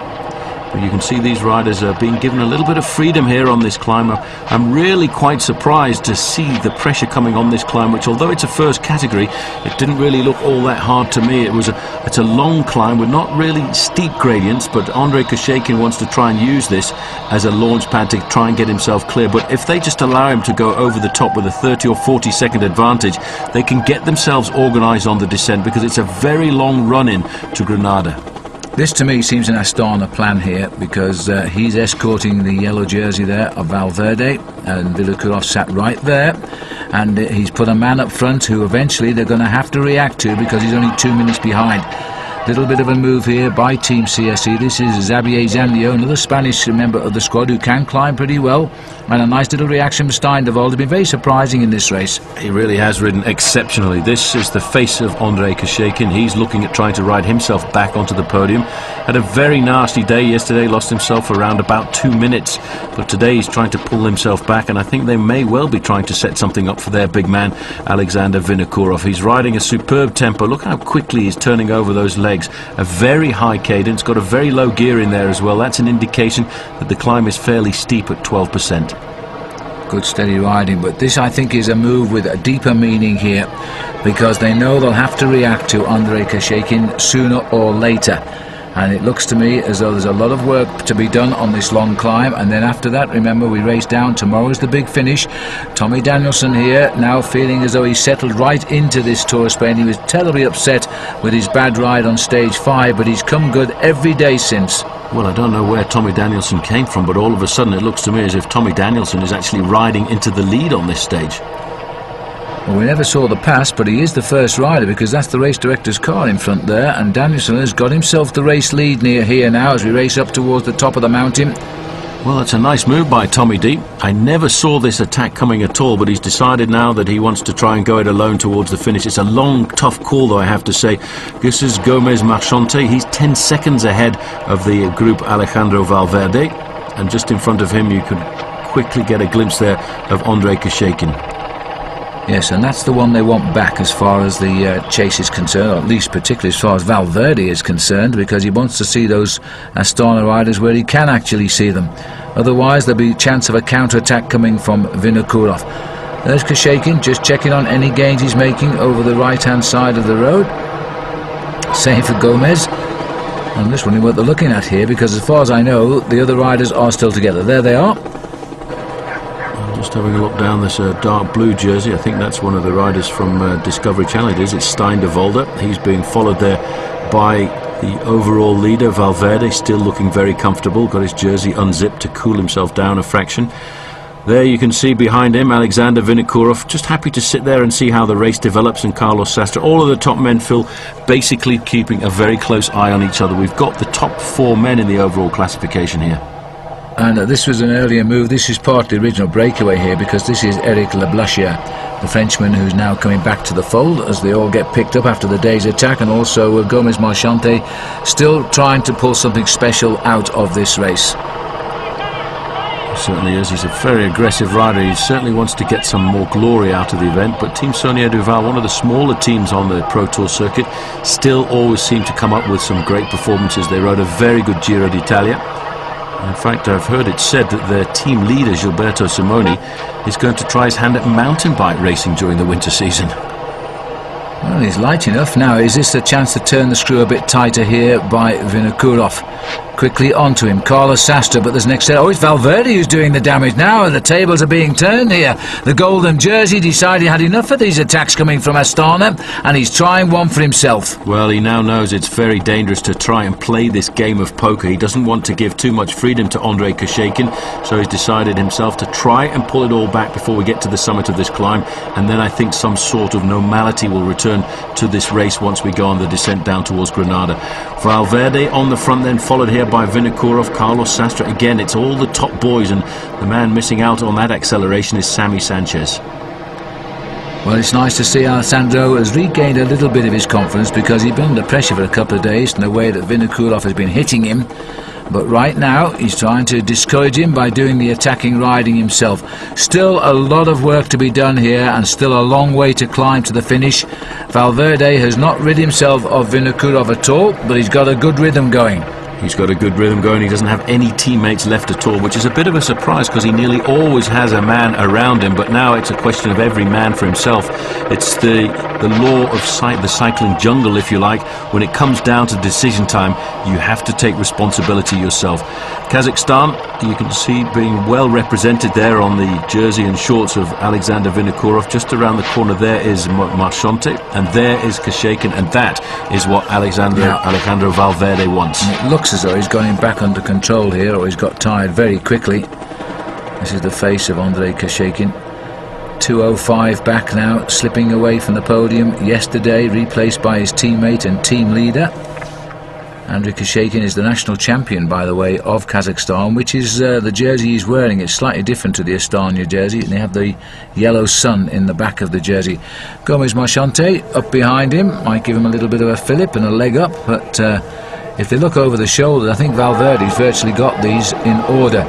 I'm just wondering if he was the sacrificial lamb, and whether, if they catch him, Vinokourov will have the strength to have a little go. Well, here's another one of the survivors of the early morning breakaway. Lars Bak was in that breakaway. He now is also coming backwards. I'm not sure how many riders, it's unclear, are left at the front of this race, but they keep on coming back, so there must be quite a few. Well, we do know that this man is leading the race, and how about that for a backdrop? It really is. This is the area of Spain, by the way, where a lot of the spaghetti westerns were filmed back in the 1960s, and it is a very dry part of the world, yeah. That was the move. He waited, and now he's gone. You see, I'm sure that Kashekin was the carrot, and it forced in the end Valverde to chase, and now he's having his dig. Well, that's what he wanted him to do, and he wanted to see whether or not the leader, Valverde, was going to take the responsibility of chasing down his teammate. It looks as if he's managed to find the legs. He's got to nail himself back now to the man at the front there, Vinokourov. Vinokourov now is starting to look rather dangerous. Well, I don't think there's any reaction. I don't think Sastra's got anything left in those legs to help him, and I don't know if Valverde can do any more. This might be the moment here. I don't think he's got enough road left to take the golden jersey, but he can certainly close it down. The battle on the Pandera tomorrow is going to be rather fierce. The man who's in the lead in this combination competition, that was the wrong caption, by the way. That's not Kashekin now. This is Vinokourov, and he's in search of an even higher finish in Madrid. You know what, I have a feeling there, Phil, Valverde is starting to recover. He's starting to come back slowly. He hasn't panicked at all. I think he's in control of this situation. As we can see here, Gomez Marchante is still in the company here of Andrei Kashekin. Now this is actually rather dangerous. I thought Kashekin had been brought back. Now if Alexander Vinokourov gets to Kashekin, then it could be dangerous for this man. And Sastra again having to be content to follow. He hasn't quite got the little bit extra. Vinokourov has come up to his mate. That's it, and Andrei says, oh, there you are, where have you been? Right, now we've got two of them here. And Gomez Marchante is going to find himself in the middle of a crossfire. Second, fourth and fifth overall, and the first and third place riders are just behind. Well, there won't be any help, I don't think, coming here from Carlos Sastre. Once again, he's right on the edge of the red zone, so he's leaving all of the pacemaking to the overall leader. And just to prove me wrong, he's come alongside him to give him a little bit of a hand. It's pretty windy up here. There are the cars just around the corner, so they're not too far behind. Well, Sastra's got to use any energy he might have left right now, otherwise he's losing a podium finish as well. 14 seconds now for the three leaders. This is beginning to look like it might be the start of something big, because I thought Kashekin was getting tired, but maybe he isn't. Well, helping hand there for Vinokourov didn't look all that good, Phil. He actually looked as if he was rocking and rolling just a little bit. And they are starting to stop the cars now, and there you can just see around the corner there the pale blue jersey of the rider from Kazakhstan and the white jersey of Vinokourov. 14 seconds is not very much, and Valverde is a very good descender. They're not far from the top of this climb here, and if they can just go over the top 15 or 20 seconds adrift, he should be able to nail it back in the first couple of corners. Well, Valverde is trying now to get rid of Sastre with a little bit of extra effort. The crowd is shouting in his ear now, trying to get the Spanish hero to do the job properly and fight back into this, because it's the Kazakhs who are really delivering the blows just now. 139 kilometres done when they get over the top. It's still a long way to the finish, and it could be a real battle royale, one of the big pursuits indeed. Well, it's a fairly technical descent to begin with, then after that it's a fairly flat run into the city of Granada, which is an absolutely magnificent city. And there's the move again. Alejandro Valverde says, mate, I'm going to go alone. He knows now's the time to put the acceleration in. He knows he has to close it down as quickly as possible, because this is a pretty dangerous moment for him. Photographer Graham Watson there getting the shot of the day. Valverde trying to distance Carlos Sastre. And then it's off down the mountain at the other side. This is going to be a terrific pursuit now down to the finishing line at the bottom of the mountain. And Valverde is under pressure. He shouldn't lose the gap. He still has quite a nice lead over Vinokourov, but a day when Vinokourov once more is proving he has the strength and he's prepared to use it and try and nibble a little bit more off the overall lead. Never scared at all to have a go, but that was a well-defined plan, I reckon, there between Kashekin and Alexander Vinokourov. They waited to put this man under pressure. They knew he had to chase down Andrei Kashekin because he is still in 2 minutes in arrears, a danger for the overall classification. And once he'd used all of his effort, wow, didn't Alexander Vinokourov hit him hard. And another good day too for Johan Brunel's Discovery Channel team. Tommy Danielson's gone over the top maximum points first. Kashekin, Vinokourov, Gomez, Marchante, Valverde, Sastre in that order behind. But because Cauchioli and Igor Martinez haven't scored, it'll mean now Martinez has the lead in the King of the Mountains for Discovery. Well, he's just about made the junction there. I've got a funny feeling that is the golden jersey there, Phil, as we head up towards the top here with Tommy Danielson. Just going over the top. Just a little bit of a downhill. Made it anyway. Just a little bit of a downhill. And it looked to me as if we just saw the junction there of the golden jersey coming back to Alexander Vinokourov, and the race referee getting out smartly because he's expecting everybody now to come back to Tommy. Well, having seen the ascent up this mountain, I reckon this is going to be a very twisty drop, this one. Could be very skillful indeed. Tom Danielson now in a position to race for a stage win, and that should be some great consolation for his stage 5 flop.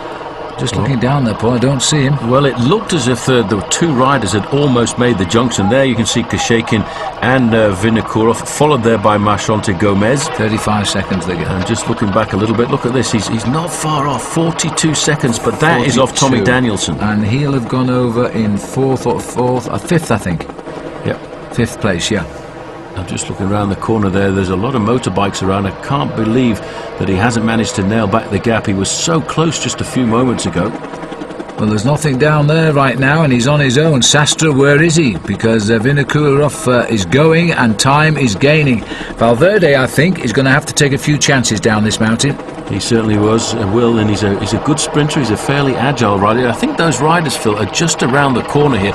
He can't be more than 10 or 15 seconds, and I think he got a bit of a fright when he saw that motorbike. Sure. Well, this is actually a very tortuous descent. Brake hard and lean right over here.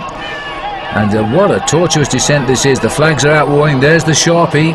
And Valverde's had to really slam on the anchors to get round that one. Now there they are. You're absolutely right. And he's coming back. He's coming back. He's taking all kinds of risks going round these corners. He's full on. He's not touching his brakes. He knows that this afternoon he's got to pull himself back to those riders in front of him around the corner. Every time he gets a slightly technical corner, you see how that knee goes out? That's just to put the centre of gravity down a fraction to keep the pace nice and high. There they are. He's about 2 or 3 bike lengths away from them. But look at the speed. 75 kilometres an hour. There is Alexander Vinokourov et al. Yes, 47 miles an hour on the way down here. Fantastic descending by Alejandro Valverde, and we're in the hot seat to see it as he now starts to rapidly close in. Look, they've looked over his shoulder. Kashekin's more or less pointed, I think, to warn Vinokourov that the yellow jersey is here. And now we're going to have a 4-man descent after Tom Danielson. Well, I don't know if you just noticed, we kicked up to 85 kilometres an hour there in the straighter part of the course. Well, Alejandro Valverde, well done. But Vinokourov says, mate, you haven't got me yet. I'm going again. That's amazing. That is amazing. He was warned by Kashekin and he's actually opened up a gap again. It's been a tremendous cut and thrust tour this year, and Vinokourov, despite losing that time, simply will not give up trying. He's gone again. He's a battler. He's a real warrior. A man from Kazakhstan knows how to go out on the warpath, and that's what he's doing right here on this descent. You know, they were all back together there as far as I was concerned. It was almost a re-junction, but not as far as Alexander Vinokourov thought, but he hasn't got that much. He's got about 100 metres, but still, Alejandro Valverde won't have any mates in this group now. They're all going to sit on him and let him chase down the man in front. And he must have given some serious effort there on that descent. Now, how much has he got left here?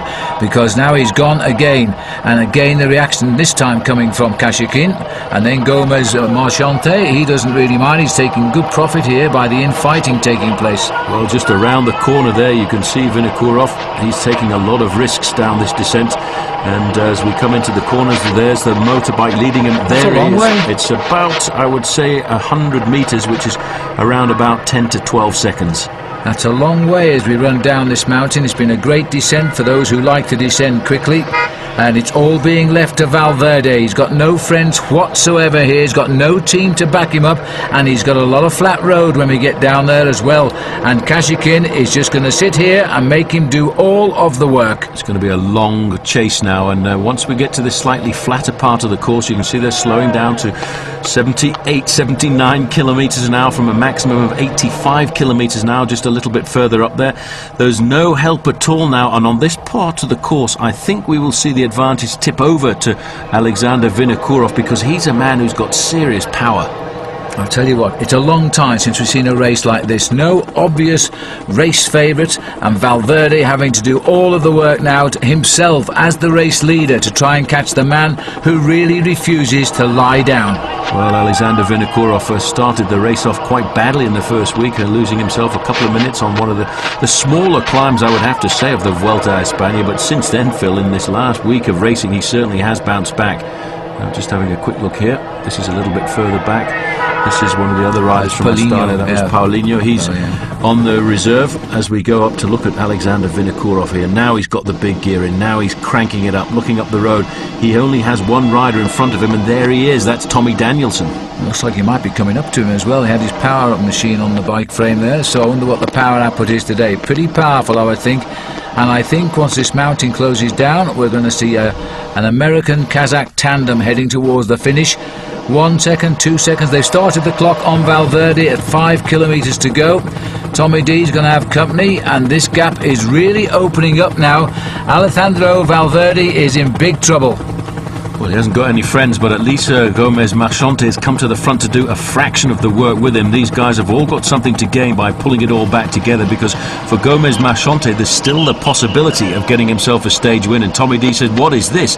This is the Kazakhstan Railways coming through. He must wonder where the rest are now, because they've got them both together. At least Tommy Danielson quick to react, but just how fast was Vinokourov going when he passed Tommy Danielson? Now the two. If Tommy can recover, that's going to be a terrific help now for Vinokourov, because there ain't nobody back here. Gomez is trying, but the pace doesn't lift that much. No, these guys are really basically trying to survive. We've got the clock. Oh, look at that. That's Phil, from a moment ago when they were all together, it's stretched out to almost the 1 minute mark. This is a turning point. This is enormous. If these gains continue, then it's going to be a new golden jersey after something like 8 days in gold, and I really thought that was the change for good for Valverde. He's now really under pressure. There could be seconds between them at the finish, and Valverde is fighting for his race lead now, and he's going down fighting too. Well, he will go down fighting. He's a proud rider from Spain and Case d'España. He's on the front. He's got to defend this lead, but I don't think he expected that last attack from Alexander Vinokourov. He'd done the job. He'd nailed the deficit on the climb, nailed it back again on the descent. It was all pretty much back together, but that was discounting the unbelievable tactical nous of Alexander Vinokourov, who says, mate, I'm off again. Well, that was a demon descent by Alexander Vinokourov. Look ahead, nothing, only motorcycles in front, and this group could be getting a bit swell up a little bit in size now, and Sergio Paulinho, teammate of Vinokourov, coming back into the fray as well. Stéphane Goubert on the back there for AG2R, the Frenchman who very often rides quite well. But look at this, Valverde completely and utterly on the defensive from a man who's completely controlled recently. Well, this has been a terrific day. 4 kilometres to go now. 1 minute and 3 seconds into the tunnel go the leaders. And this is the, well, not the leaders, these are the chasers after the leader. We can't take you through the tunnel, I'm afraid. The cameras don't work.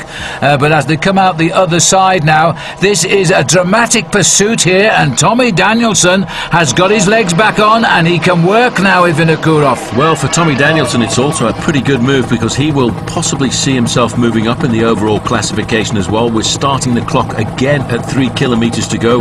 Alexander Vinokourov, immediately he sees the slowing down of Tommy D. He goes straight by to whip the pace, making up once more. He is looking at a stage victory this afternoon, and he's also looking at the possibility of changing the overall lead, which is something I was not expecting on a stage like today. Well, on this road to Granada, this is the day, really, it's supposed to have been the calm before the storm, because tomorrow is the big mountain finish on Pandera. And here we have another typical move by this Kazakh rider to try and take the golden jersey on a day they thought they would just have a little bit of a rest, heading towards it. But no, they're fighting on, and now the gap is opening, and Tommy Danielson is firing here. Because, you know, Paul, if they get down to the finish, I wonder if Vinokourov will repay him by thanking him and giving him the win. He may well do. He needs a little bit of help because it's a long ride from the finish of that final climb there to the finish line, so he needs Tommy Danielson to work with him. Here's a move coming by Sammy Sanchez now. He has leapt out of the pack as well.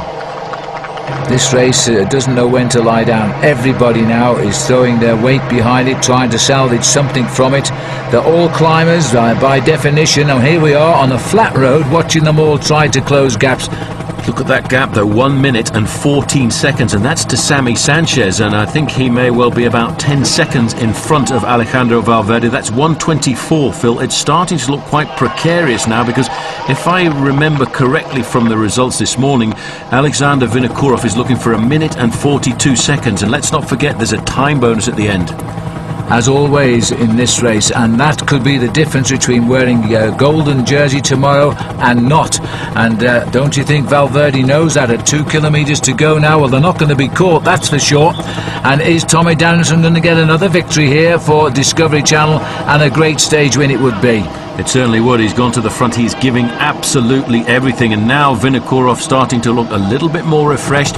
He's had a hard time on the climb. He was the man who set it up with his teammate further back in third place on the road. Sammy Sanchez, Phil, is also riding himself high up in the overall classification with this move. Euskaltel's had a great tour, Discovery's had a great tour. Boy, the Astana team's had a great tour, and Case Depon have had a great tour, but they've always been on the defensive.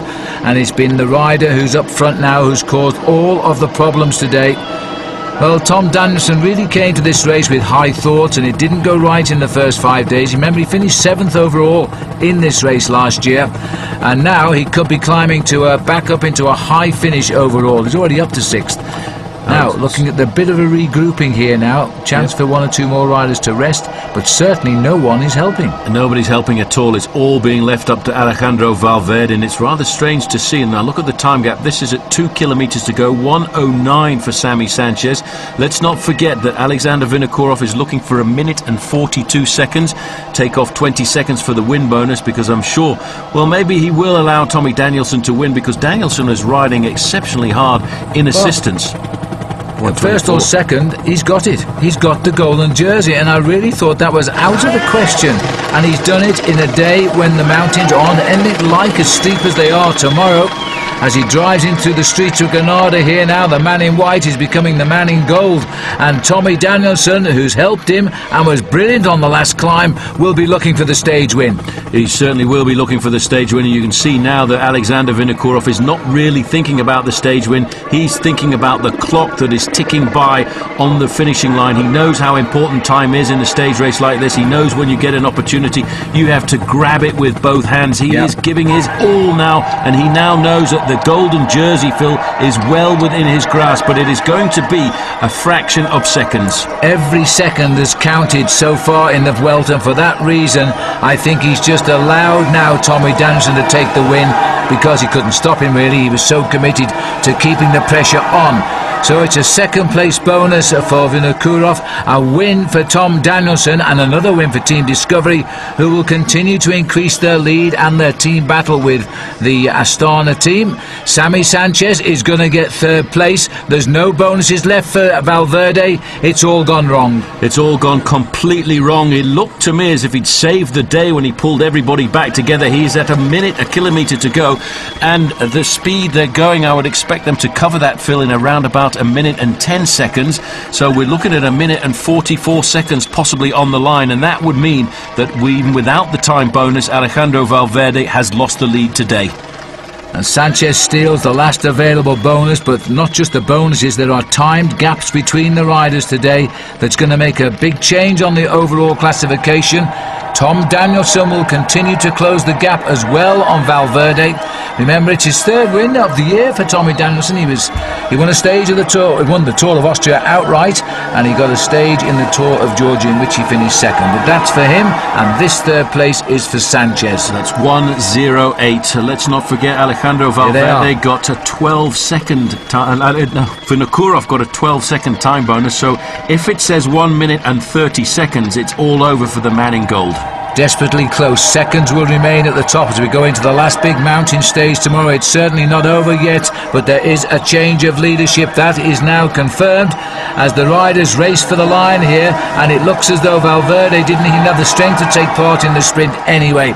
He quickly looked at his watch. He'll know he doesn't need to go to the podium. There is a new leader yet again in the Vuelta. Alexander Vinokourov has taken something like 10 days to reverse a 2-minute deficit. Well, I reckon it's going to be a very slim margin. Quick calculation would say at around about 8 seconds. That's not very much, and we've got a massive mountain stage tomorrow. It could all turn back again to the good for that man who rides away with his golden jersey this afternoon, because for him, he's lost it.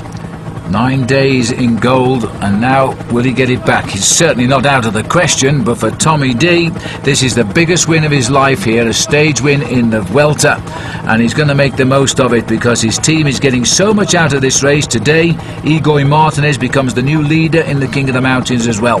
Danielson, same time as Vinokourov, then came Sanchez, a minute 10, a minute 39, a massive loss on such a comparatively easy stage after what we've been through and what is to come.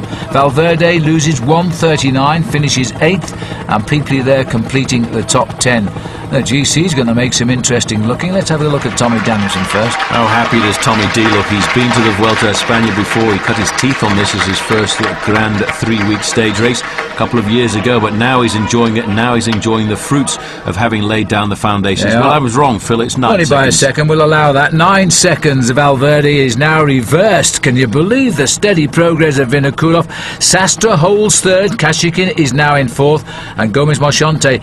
Tommy D is staying in 6th place, 6 minutes 9 seconds back. It's a long deficit, but he's had a great tour now, and a 6th place finish in Madrid will also be his best ever finish.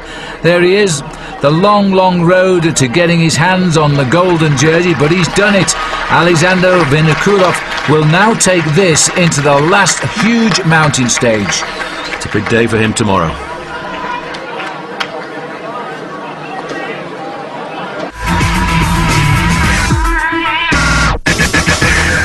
It's a big day for every day in the survivors of this race, I think, now, as we run down the final big mountain climb here to the top of the Pandera, a famous mountain, and this has been one terrific race. A last chance for Valverde to get his own back.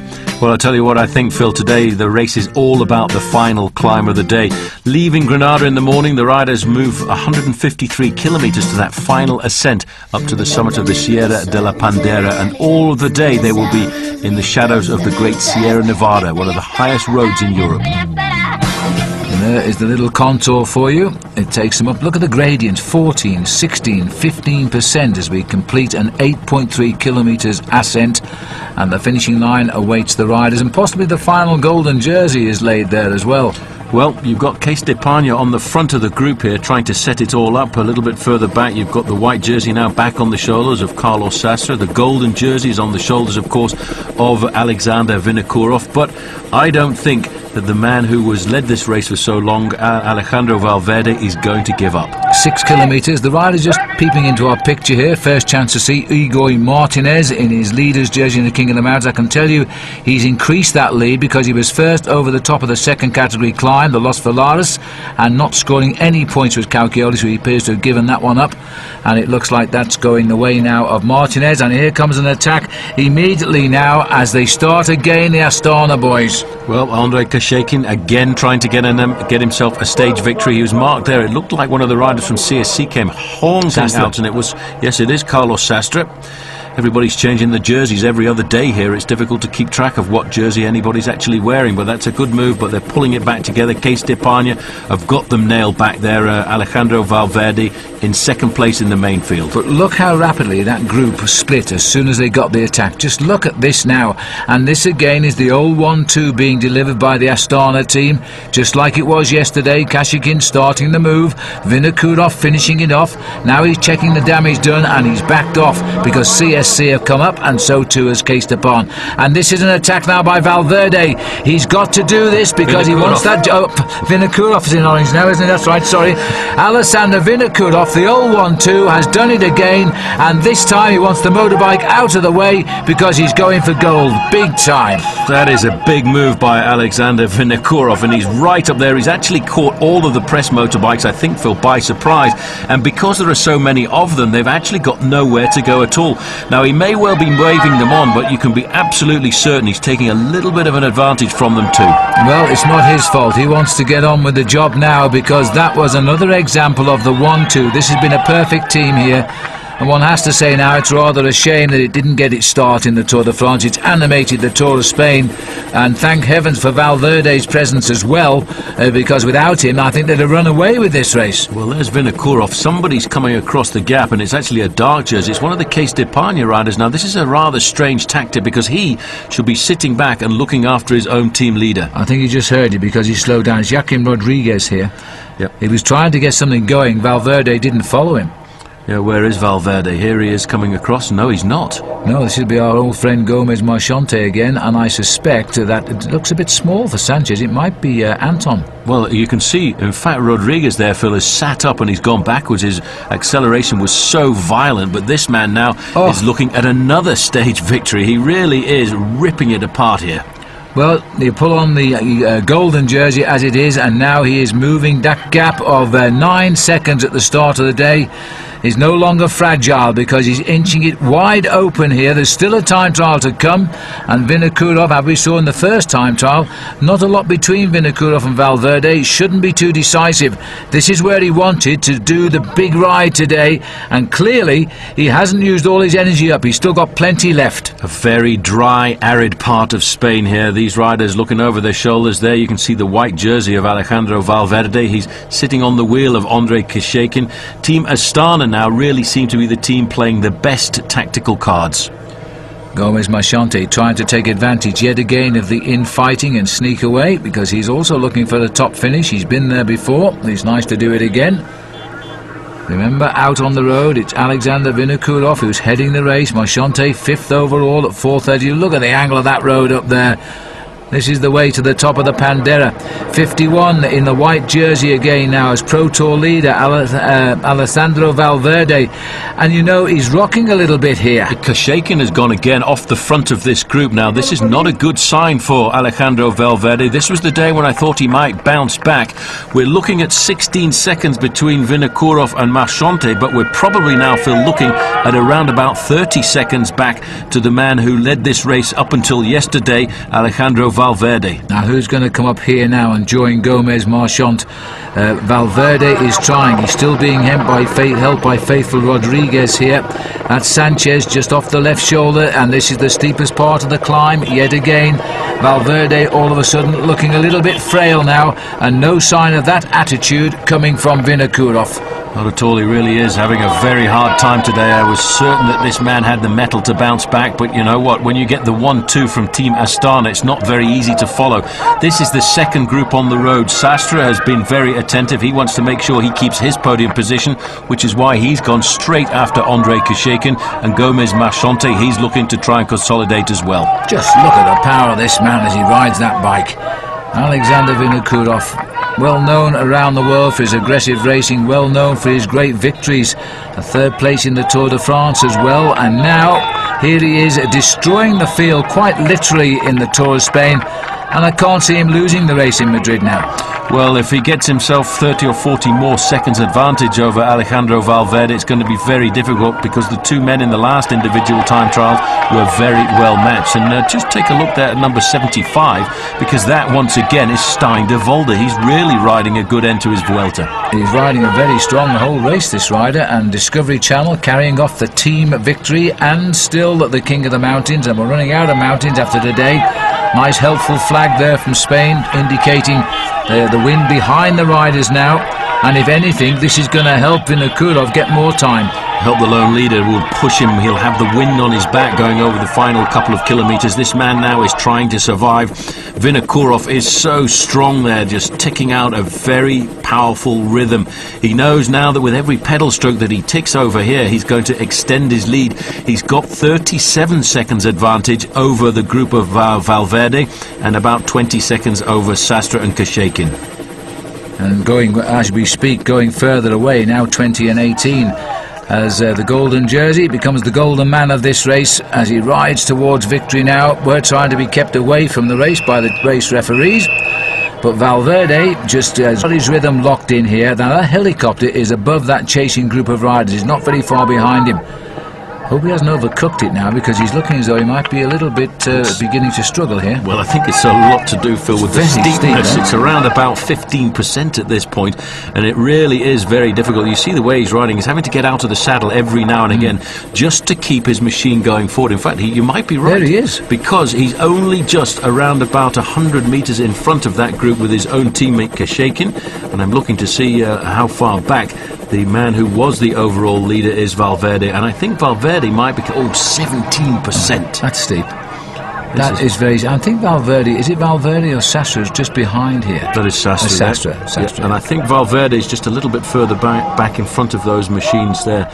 And so he may well be riding himself back in. There is... Yes, it is, because there is Rodriguez. He will be pacing number 51 Valverde back into this group, and he may well be saving the day. Well, these boys have really fought for this race. They're not giving up. They're going to fight all the way to the line here. Gomez Marchante has had a great race. He's only found a handful of riders who have been slightly better, and he's going to give it another shot here now. And Kashekin is going after him. There's the Valverde group, and that is Anton there, who's swung over to the right of the road. Igor Anton. He's had his moment. Rodriguez continues to pace up, and Pierre Pipoli is in there too. Well, it looks as if Alejandro Valverde is pulling himself back in there, because from 37 seconds it's now down to 32 seconds, and maybe Alexander Vinokourov has just a little bit overassumed on his abilities here, because this is a beast of a climb. 16-17%, it really hurts and digs in. Well, he went from about 5.5 kilometres out, and that was before the road really got steep. There they are, just off his shoulder now, around 16%. He tried to look round them, but he couldn't. No, he's going to have another go, and this time he'll see somebody coming, have a second take. Doesn't know who it is, except it won't be Valverde, but I don't know whether he'll spot that.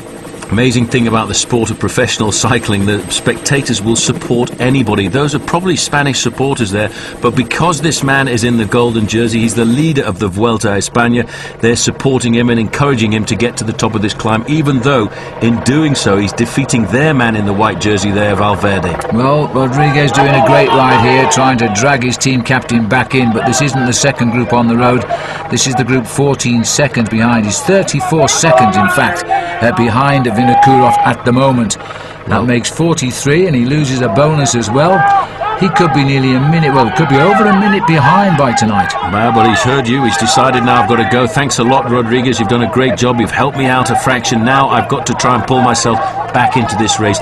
You never must panic when you're the former leader of a race like this. You've got to try and consolidate, you've got to try and ride at your own rhythm, because sometimes if you try and follow a rider like Alexander Vinokourov, you can absolutely pop, and instead of losing 20 or 30 seconds, you can lose 20 or 30 minutes. Oh, look at that. It's a terrific camera angle, but it does give you some idea of how steep this road is to the top of the Pandera. It's the cruelest climb of the race, and Alexander Vinokourov, I think, is beginning to struggle just that little bit now. I hope he got his gears right for this climb, because he made his move very early on. He was hoping to get big gains. They're not coming, and Valverde might claw his way back here. He may well do. He's just got to control himself. Look how difficult this is. He looks over his shoulder thinking, oh, I wonder when the top is going to come. This is such a beast of a climb. And Kashekin has shed the other riders. Now he's taking off in lone pursuit. That's amazing, and nobody, we missed the jump there, but nobody has even tried to catch him up. Remember, it's the 1-2 the other way round at the start of the climb. Now he's shouting at the guys to get out of the way. He's coming up. Well, this is a terrific battle, the final showdown here, and the gap is stretching. 30 seconds. Well, Alejandro Valverde completely and utterly on his own now. Well, joined by Sammy Sanchez. Well, no, it's not Sammy Sanchez. Anton has got there. So you can see the sky is starting to get heavy as well. I hope these guys get to the top before the heavens open and it starts to rain. Vinokourov is really suffering now. This man here, Andrei Kashekin, his teammate, is theoretically the much better climber. He's more slightly built and, in fact, he's ridden across the gap. Well, that's a tremendous effort, and this is a rider who was in trouble only yesterday, and now I think for once Vinokourov can't wait to have him alongside him here, just like he was glad to have Tommy Danielson along for the ride, because now we've got the old firm again, the two boys from Kazakhstan.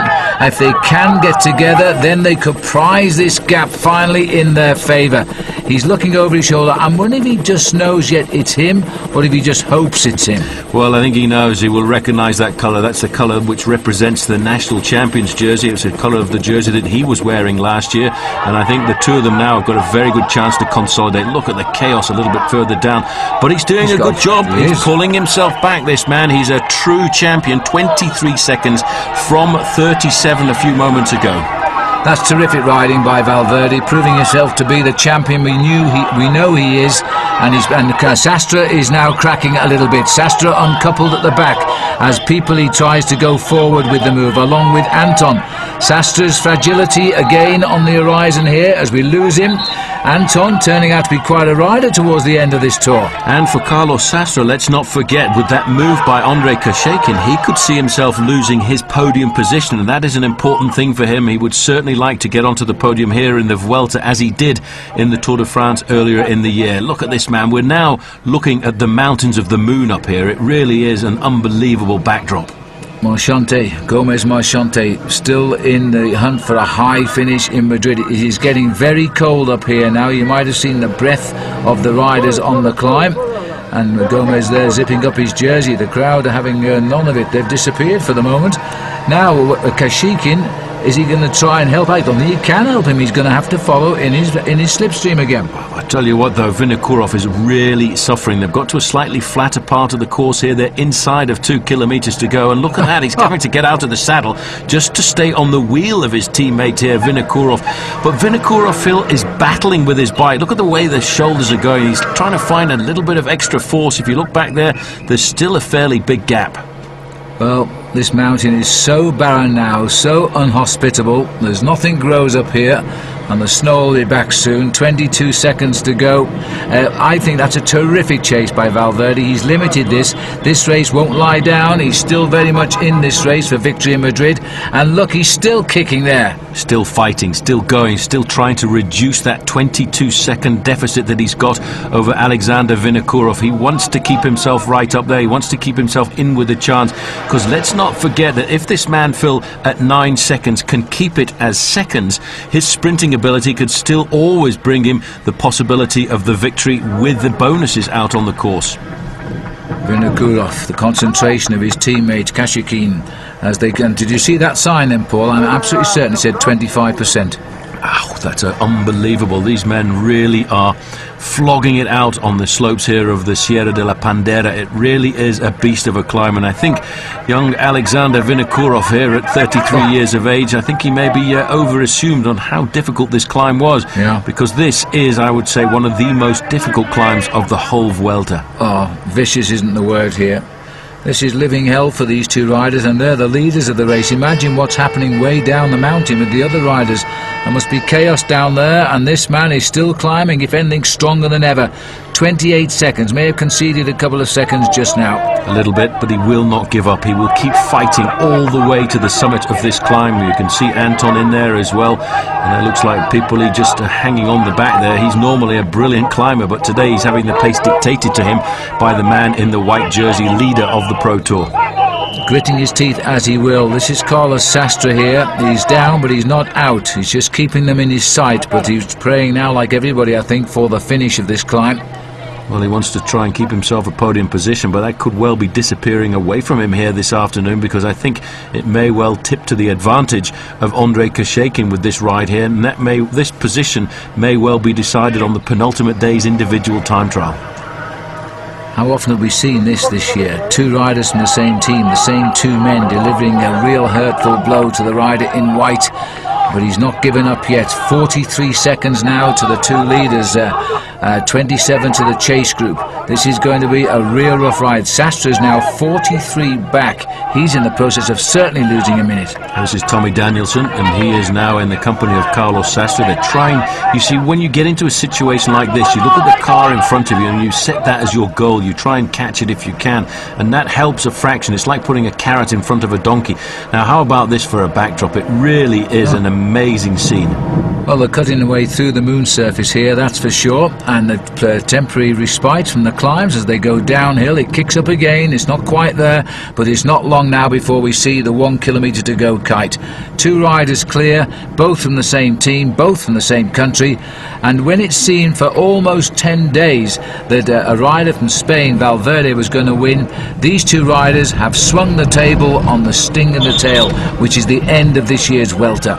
Well, we're inside now the last 300 or 400 metres for Alexander Vinokourov and Andrei Kashekin. I feel certain that he will allow his teammate to take the victory. He's probably more worried about getting to the top in front of Valverde, and maybe not so concerned with the time bonuses available. Well, there's the inside pass for Andrei Kashekin, and I think you're right. I think he'll let him go. He makes sure he gets the same time, though, and then you get the second place time bonus. This will be a nice little win for the national champion of Kazakhstan, and yet another win for the team. They are eating the Vuelta alive. He increases his overall lead. Only a question now is by how much, and it's been a terrific show of defiance by Valverde, who really came good towards the end of this climb. This is Gomez Marchand. He's still clear. He's going to come up for the third place finish here, and then we should see Valverde sprinting in behind him. Well, he's done a good job, this young man here, as he comes up to the top. There is Valverde coming up, and he's trying to make sure he keeps that gap as little as possible to keep himself in with a chance of still winning this race. So there he is in fourth place, Valverde. Pipoli comes over in fifth. Igor Anton there is the rider who gets sixth, and those are the real men who've conquered the climb today. Tommy Danielson perhaps not quite as hot as he was yesterday, but he's coming in anyway there in a fighting eighth place, and he's inside in less than a minute of the winner. Well, I have to say, Phil, even though the gaps are not as big as I expected them to, this is a fairly impressive performance by Team Astana, and Alexander Vinokourov allowing his teammate and national champion to get himself the win. He consolidates now, and now he's starting to look like a serious contender for the win on Sunday. Well, they're also going to have a real big tussle here. Fortunately, there's time in hand over Astana Discovery Channel, so they'll keep the lead in Discovery. There's the result of the stage, though. Kashekin gets his win now for the team. Astana, a 1-2. Marchante, a grey, another good ride for him. Valverde in fourth place, right down the list to the top 10, and Carlos Sastre looking a little bit frail. 48 seconds off the list, and a 2-second gain by Tommy Danielson on Sastre. Might be important later. There he is. This time it's Kashekin, the road race champion of Kazakhstan, who gets the victory and the congratulations. But it's the overall that's going to take a nice little look at now for these boys, because Vinokourov now leads by almost a minute, 53 seconds over Valverde. It's not done and dusted yet. Kashekin is now back on the podium in third. Sastre down to fourth, where he finished in the Tour de France, and he's been in fourth before here. And Igor Anton completing the top 10. But Tom Danielson consolidating, I think, his sixth place overall. Well, a big smile on his face now. He now realises he's laying down the foundations for a big win. And a lot of riders gave up today.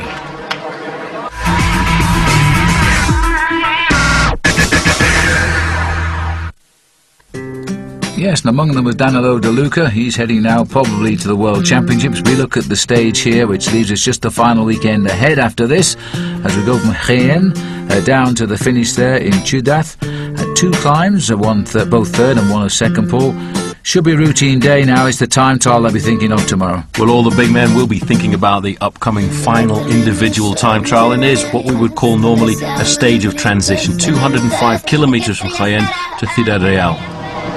And as we suspected, a breakaway of little consequence away all day. It looks like a truce has been called for the moment between the big battle between Valverde and Vinokourov. And this is the breakaway. Fofanov is the rider from in Kazakhstan, dare I say. And the Team CSC rider who has attacked is Lars Bak of Denmark, trying to steal a march approaching the finish. Well, it's Fofanov in third from the back. Well, third from the front, I should say, in the green shorts, and Jose Luis Arrieta at the back here. And the gaps have appeared, and it may well be that Lars Bak has created the surprise. Oh, he's got a terrific lead here, and this is pretty much a straight finish now, and these guys are so fast at the moment, there's no way they can even get onto each other's wheels. Just look at the effort being made here by Arrieta at the back. They're just about closing it down as they swing up towards the finish now. Lars Bak could be his big moment, being chased by the rider. Had that long breakaway about 2 weeks ago, and that was David Loosely from the Lamprey team. And just look at this now. Bak, I think, has just done too much, and he has left too much to go. This could be a win for Loosely. They've opened the door there for some reason, because through on the inside has gone the rider from AG2R, Jose Luis Arrieta. Do you know, I think they've been looking at the wrong man, because I think he's going to win. Well, he was a man in fourth position a long way back, and he's seen the chance here. One of the oldest riders in the breakaway at 35. At 35, and if he hangs on here from Fofanov, and he has, that is without doubt the finest victory of his career. No, it's not going to make any difference overall, because here's the remnants of the breakaway coming in, but it's certainly going to be a nice victory for him.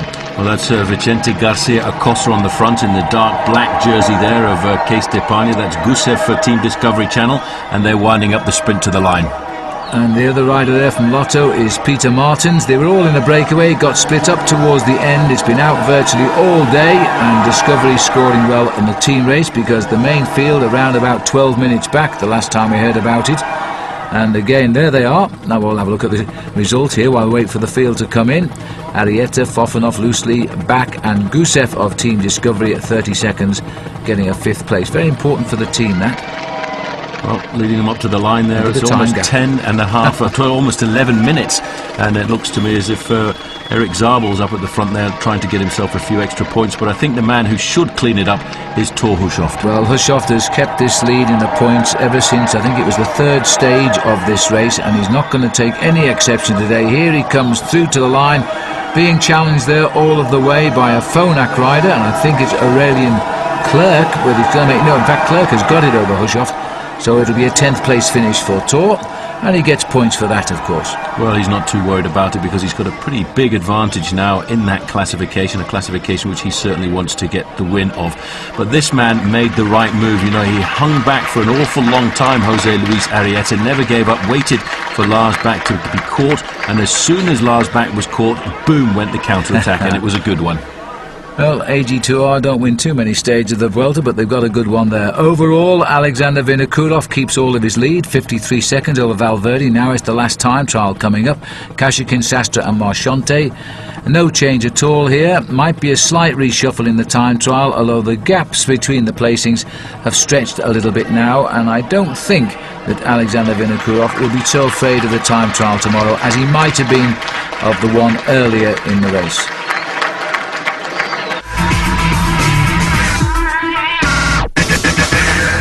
And it looks like 134 riders are going to make the finish here now on this final weekend of the Vuelta España, as we look at the 27.5 kilometre time trial route before tomorrow's ride into Madrid. Well, a fairly good route for the riders, a circular route going away from Rivas Futura, which is a football stadium, right in the outskirts of Madrid. It's a little bit lumpy down towards the end, and if you don't save something for the final few kilometres of the 27.5 kilometre test, you could see yourself losing time in the last 5Ks. But how much time? And that's the answer here now as we watch Thor Hushovd arriving as well. And I don't think Thor's going to worry too much about not getting points on this, because he's made that jersey his own. Well, that was Laszlo Bodrogi coming in there with the first best time at 34.05. A very good individual time trialist. His is the mark that I think will stand up there for quite some time. And once again, Stuart O'Grady has got the second best time at the moment, but a little disappointing, I think, Phil, David Miller in only 5th place. Yes, Miller actually said before the race he wanted to win this time trial because he's now heading to the World Championships, but it hasn't happened. Valverde gets the countdown, not from the last position as it was the last time he rode the time trial. Can he gain any of that time back? I don't think he can gain the best part of a minute in just 27 kilometres. A little bit too short, but cast your mind back, Phil, to a time trial we commentated on that was 24 kilometres in length, and a man by the name of Greg LeMond came back from a 50-second deficit. You were right on that occasion. I was lucky. Vladimir Karpis, not a bad time trial. It's just come in now. Second place. Bodrogi still sitting on the best time. He's the former time trial champion of Hungary, and now the last man to go. Alexander Vinokourov of Kazakhstan carries the golden jersey into the last 2 days of the Vuelta España. Now, is he going to go out on a high note and beat Valverde again and steal a few more seconds? Well, I think he'll make that an important note for him. He's going out very gingerly there, not very fast at all. Nice and sensible. A bit of a tricky corner there to begin with. Now at 11.3 kilometres, Andrei Kashekin has got, I think, just about the 8th or 9th best time. Not a bad time for him. Not a bad time, but as you can see there, Tommy Danielson's 14.44. And Miller's 14.49, and Kashekin's gone through in 14.44 as well. So same time as Tommy Danielson at the moment. This is Valverde. I wonder how he's feeling. He'll know by now if he's going good. Well, as soon as you come out of the starting blocks, you get an idea, an indication, the legs start talking to you. So let's have a look. This is actually a pretty impressive time. We've still got a while to go before we get to that time check. 11.3 kilometres. Best time at the moment is Gusev, and in fact, that's gone through and been beaten by Valverde. This man, Phil, is fighting. Yes, he is, and he's had just that one bad moment which cost him the race lead and probably the Tour, but has he done something here to just gain a few more seconds back? Here's Sastre too.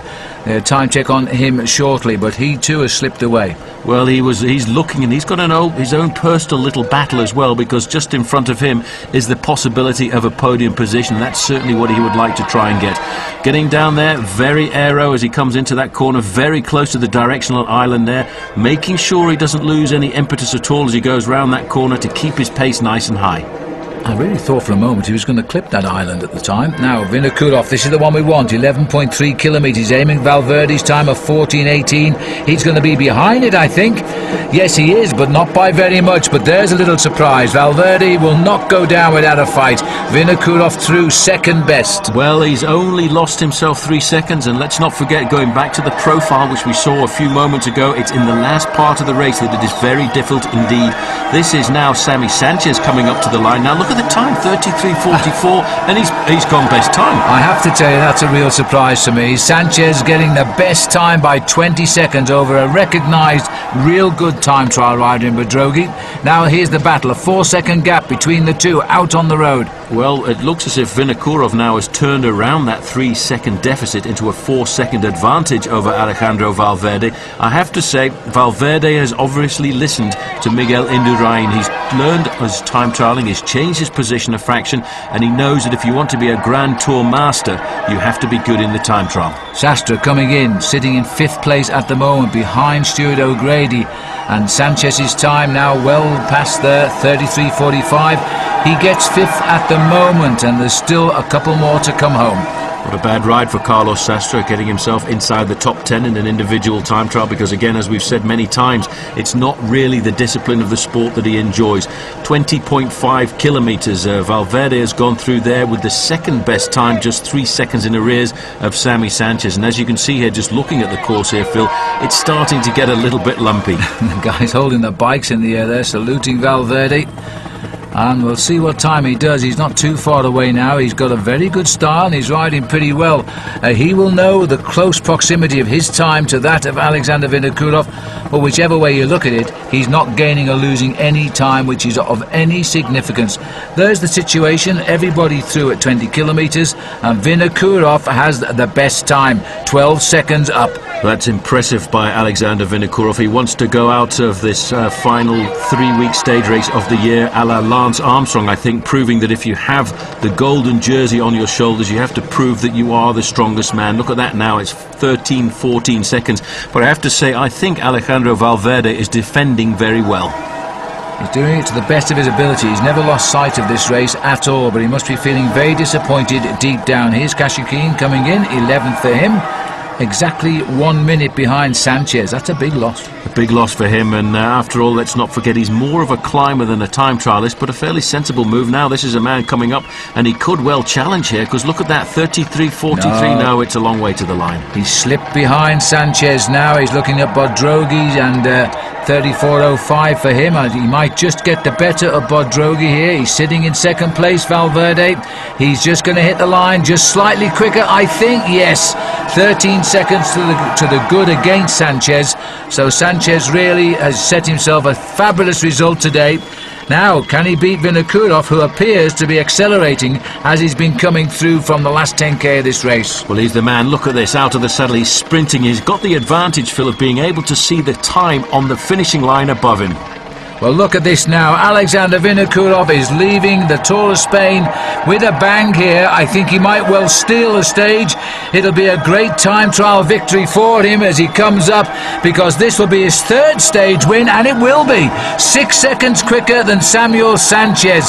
He goes to Madrid tomorrow as the winner, and don't forget today, Paul, was his 33rd birthday. Happy birthday, Alexander Vinokourov. A great performance by him, proving once again that if you are the overall winner of a Grand Tour, the best way to go out is as the winner of the final individual time trial. Just a la Lance Armstrong. Vinokourov 6 seconds better than Sanchez, 19 quicker than Valverde, so his lead now will go out to over 1 minute.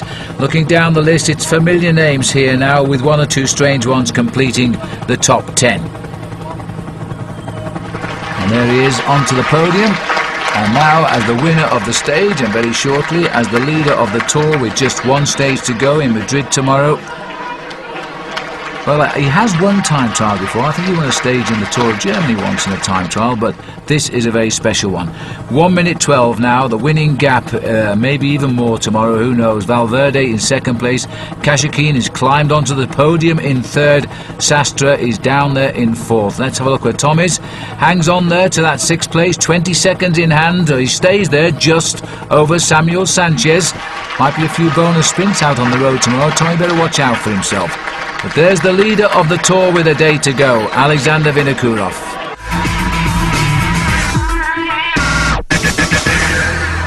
So to stage 21, par procession as it was, all coming into Madrid together under the escort of the Astana team, the all-conquering Astana team.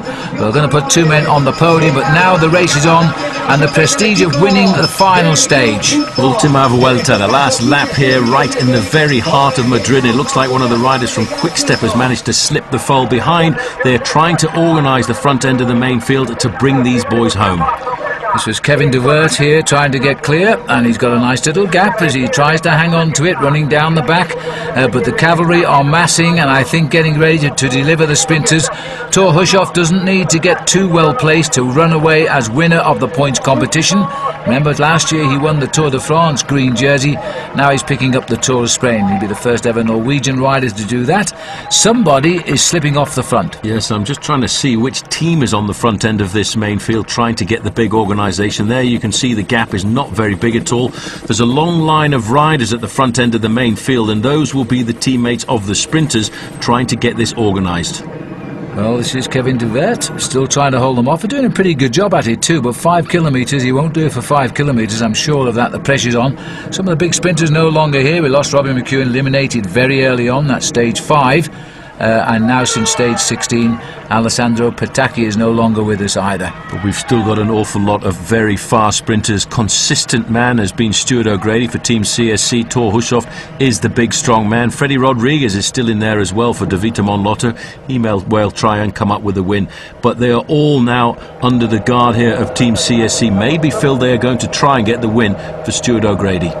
Well, I have to say it would be nice for Stuart to land one, because he's been consistently placed. He's riding exceptionally well since recovering from his crashes. Now can he go out on a big note here, because the upcoming World Championships, I reckon he'll be one of the favourites. It's a good course for a rider like O'Grady. There's the long thin line of CSC. They've still got to tame Kevin de Weert, but it shouldn't take too much longer. Well, I think it's pretty much done there. There's de Weert over on the right hand side of the course, and Team CSC all over the front end of this main field. 5 kilometres, we're inside that now. It's going to take these guys around about 4.5 minutes now to get to the finish line. Look at this speed. Well, heavily on with the brakes as they fan out and come around this rather tight turn at the top. It's a chance for the sprinters to reposition and get up behind the teammates as they line up for the finish now. This is the final circuit, don't forget. Well, I remember a couple of years ago, Max van Heeswijk caused a great surprise to all the sprinters by jumping out of the bunch in the final corner and catching them all by surprise. Just caught a quick glimpse there as well, I think, Phil, of the Australian national champion, Will Walters at Walker. He was in there just sitting in the back, so it looks as if he's managed to get round his first 3-week Grand Tour. He certainly has, and you're quite right, you did. I saw him too. He won the Under-23 championship, but he was also the first Australian to cross the line, so in effect he was also the national Australian road champion. Russell Van Hout was the rider who pulled on that jersey. But I've noticed that riding in Europe this year, he has actually been wearing the Australian national champion's jersey. I'm not quite sure about the rules there, but anyway, I think he looks good in it, and he was the first man to cross the line. I'm pretty sure the Australians won't run the two events concurrently because it was quite embarrassing at the time. Anyway, 3 kilometres to go now as these riders start to sort themselves out. There's still no organisation down there. Still a few guys. CSC probably have best control of the peloton, but others are trying to get on terms. Robert Foster's also in here still, don't forget, and he picked off the last stage of the Giro d'Italia. He's won already. 38.5 miles an hour for the riders setting the pace. We're ticking off the kilometres here at 60 seconds a pop. These men have got complete control. They've got it lined out nicely. Stuart O'Grady's back there in about 4th or 5th position, looking very good. The team will lead him out and try and take him up to the last 200 metres and then swing off. But you can be sure there are other riders in there as well waiting for their moment to pounce. CSC, and the last man in the line is Stuart O'Grady at the moment as they now make this sweeping right-hand turn here, now flat out entering the centre of Madrid again. They've encircled the city for the best part of an hour now, and this time is for keeps. Well, that is unbelievable speed. We're rocketing at 60 kilometres an hour, 38 miles an hour, as you said just a moment ago. Lost them a little bit down the avenue there, but when they do come out of the tree line there at 2 kilometres to go, I'm sure we'll still see Team CSC on the front in complete and utter control. They've taken the responsibility now of keeping it fast and furious.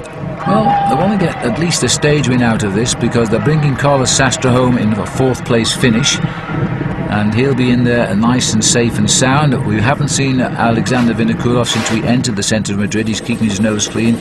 And hopefully will stay out of trouble now. He's inside those 3 kilometres to go, which means an accident now won't affect the results. He'll get the time of the winner. Well, watch out for the confusion. The Phonak rider in there, by the way, is Aurélien Clerc. He's been pretty close to the win as well, but it looks as if another team has taken over responsibility at the hairpin bend at 1 kilometre to go, and it looks to me like Milram. It is amazing, that turn, and somebody's nearly hit. I think somebody hit that Somebody's cone. gone down. Oh, somebody did go down. I saw the riders flinch away, and it was a CSC rider. No, it's a Castapon rider. Yep, he's gone down pretty hard there. Can't quite grasp who that is, but he should be all right. He'll get the same time and he will finish the Vuelta a España. Now, somebody has made a very brave move over on the right-hand side because of all that confusion, and it looks like a Rabobank rider. Well, he's making a sudden dive for the finish here, but it's going to be a desperate run on his own on the far rails because the whole field have gone after him here now.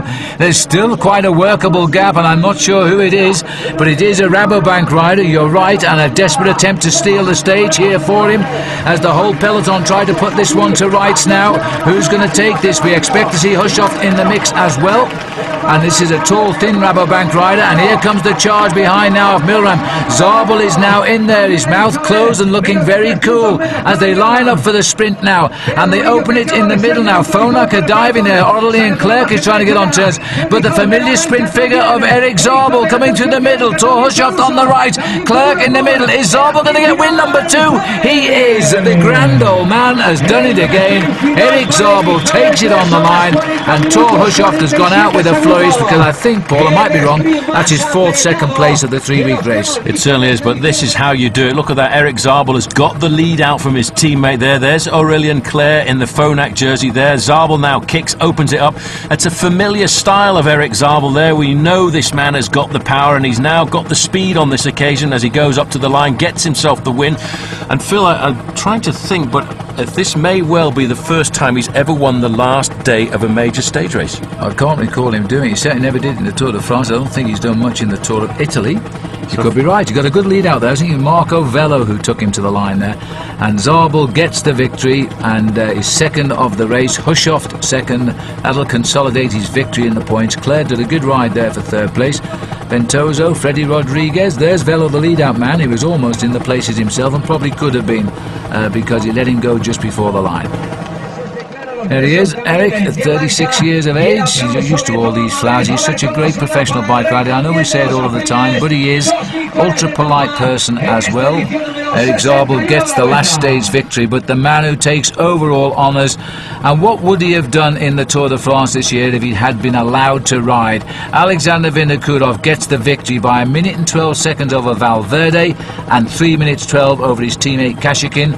Tommy Danielson improves on 1 place on his result last year, finishes the race in 6th. Yeah, good ride by Tommy Danielson, very solid indeed. Sammy Sanchez also moved up yesterday with his performance, but look at all these Discovery riders in the top 20. Stein de Volder, I reckon that's a good ride by him, but the best ride was done by this man, and we almost discounted him, Phil, in the first week of the race when he lost 2 minutes on the first mountaintop finish. I really thought he cooked his goose, to be absolutely honest, losing 2 minutes on stage 5. He came back good. It took him a long time to get it back though, but now he's going to get to the final golden jersey, and that's all that matters. A big result too for Discovery Channel because they got a win in the team race. Hope you've enjoyed this. It was a great tour of Spain, and until the next time, for Paul Sherwin, I'm Phil Liggett saying so long, and we'll see you again soon. Goodbye.